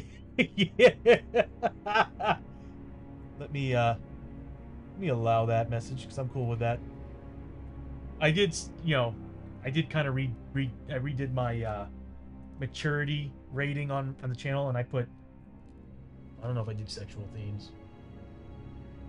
I might have to put that back. I think I just have curse words and all that. But anyway, so yeah, so you can in a sense, multi-class, but again, if you don't go all the way down, because you're only at, I think max level's 8. So, of course, if you're not going to go all the way down on all these, you're not going to be getting the best stuff that's there. That's probably another reason why I'm not a fan of the orphan. There's an orphan class that for the first certain amount of levels, you're using the orphan class and you're pulling abilities from it, which there's great abilities that the orphan has. But once you finally level out of of orphan, now you only have X amount of levels to go in a main class. Still a cool class. I love some of the stuff they have in there, but I need to look more into it. But yeah, so the thing is, the core characters from the first 2 campaigns have their own skill trees. The ones that came out in the latest campaign, which are team-based characters, they all share the exact same skill trees. So you're kind of limited with the customization if you did them. But still, they're wicked and cool as hell, and they still get a first level ability that can give them bonuses and stuff. There's a lot to this. It's pretty badass. So really, really happy that I finally got the character sheets out and started leveling them, because Murphy's about to do some crazy stuff here. Which, you know what? I'll just go ahead and show you what he can do, just to kind of give you an idea. I gotta find Prospector. There's the Preacher. Prospector. So, for one, I can roll on his Prospector levels. Boop.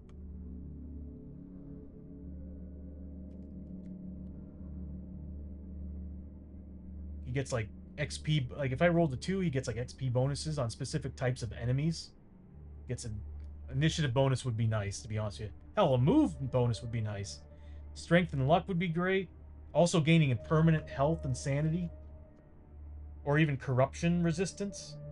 Max grit plus. Yeah, you know what? All of these are actually really, really good. So I can understand why random rolling, it's like, oh, well, whatever. I could spend forever trying to decide which one to get, or let the dice decide, and that actually kind of works out. God, Darkstone resistance is so nice, especially on him. But then, of course, his skill tree on top of that. Yeah, he gets impressive facial hair. So once per adventure, you may tug at your facial hair to recover grit up to your max grit. That's that's awesome. Claim jumping, mining. So yeah, getting more mining, getting more cash and stuff from scavenging and all. Staking claims, greedy. He gets a defense 3+ at the end of claim jumper. Yeah, so there's. Oh god, I'm so excited to level these characters up as we go. And next time I might, after the town stay. Come on. After the town stay, I'm probably going to add an extra character into the mix. I'm still debating on who. Part of me wants either a sorcerer. Ooh, a traveling monk would be awesome, but I got plenty of close combat, so I want somebody who does a little more crowd control and stuff. So I'm thinking preacher. But there's another part of me who wants to start a whole new campaign with a team-based class system. So I'm thinking I might play as Tredarin's space fascists. That's who they are, basically. Although if you read their so when you play as a Tredarin, this is what I love about them. They have flags, so different factions. Yes, there is the space fascist faction. There is, and I think they're like they basically just get extra combat and shots and stuff, which is great. But like, I just remember it being so cool to like randomly draw which faction you get, and then you kind of build your character based on that. Also, all the faction bonuses you get for having the entire team as that faction. It's just so cool. Same thing as with the Norse. You can play as like a Jarl and have a whole bunch of other characters based in that team. And the Conquistadors. That's another one I want to play as. They have some really cool stuff with them. There's a lot. And there's still so much from the other campaigns. I still haven't played all the classes from the original game. But anyway, I should probably get going. Because it is almost 9 o'clock. But everybody, thank you so much for showing up. I'm going to go ahead and raid.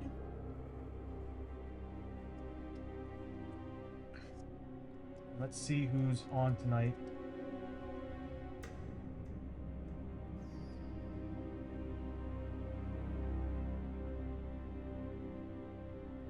Come on now.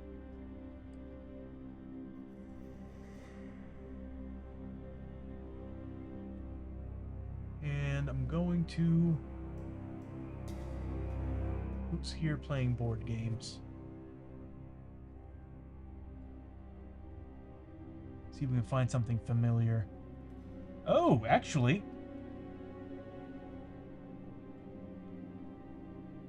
I'm going to go ahead and raid into you, Mad Arts. So, again, thank you all for showing up. Tuesday, we'll have another game. We'll level up characters, go through the next town stay. And we'll probably start with the canyons this time instead of the mines.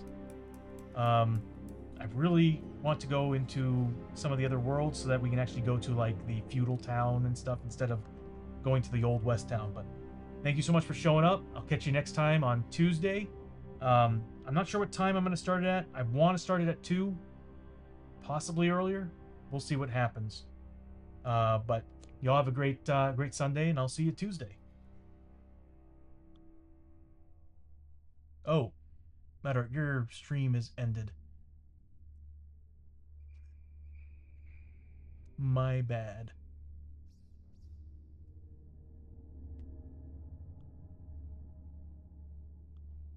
Okay, I'll go ahead and cancel. I'll find someone else.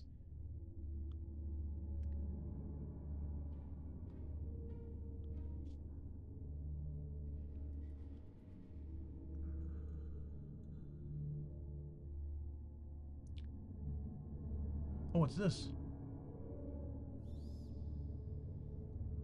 It looks like a CMON game, considering they have tablets and stuff. We're gonna go to Heart Board Games.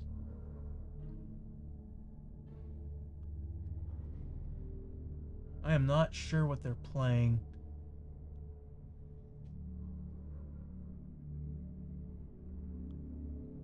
But I'll catch you all later, and you all have a good night.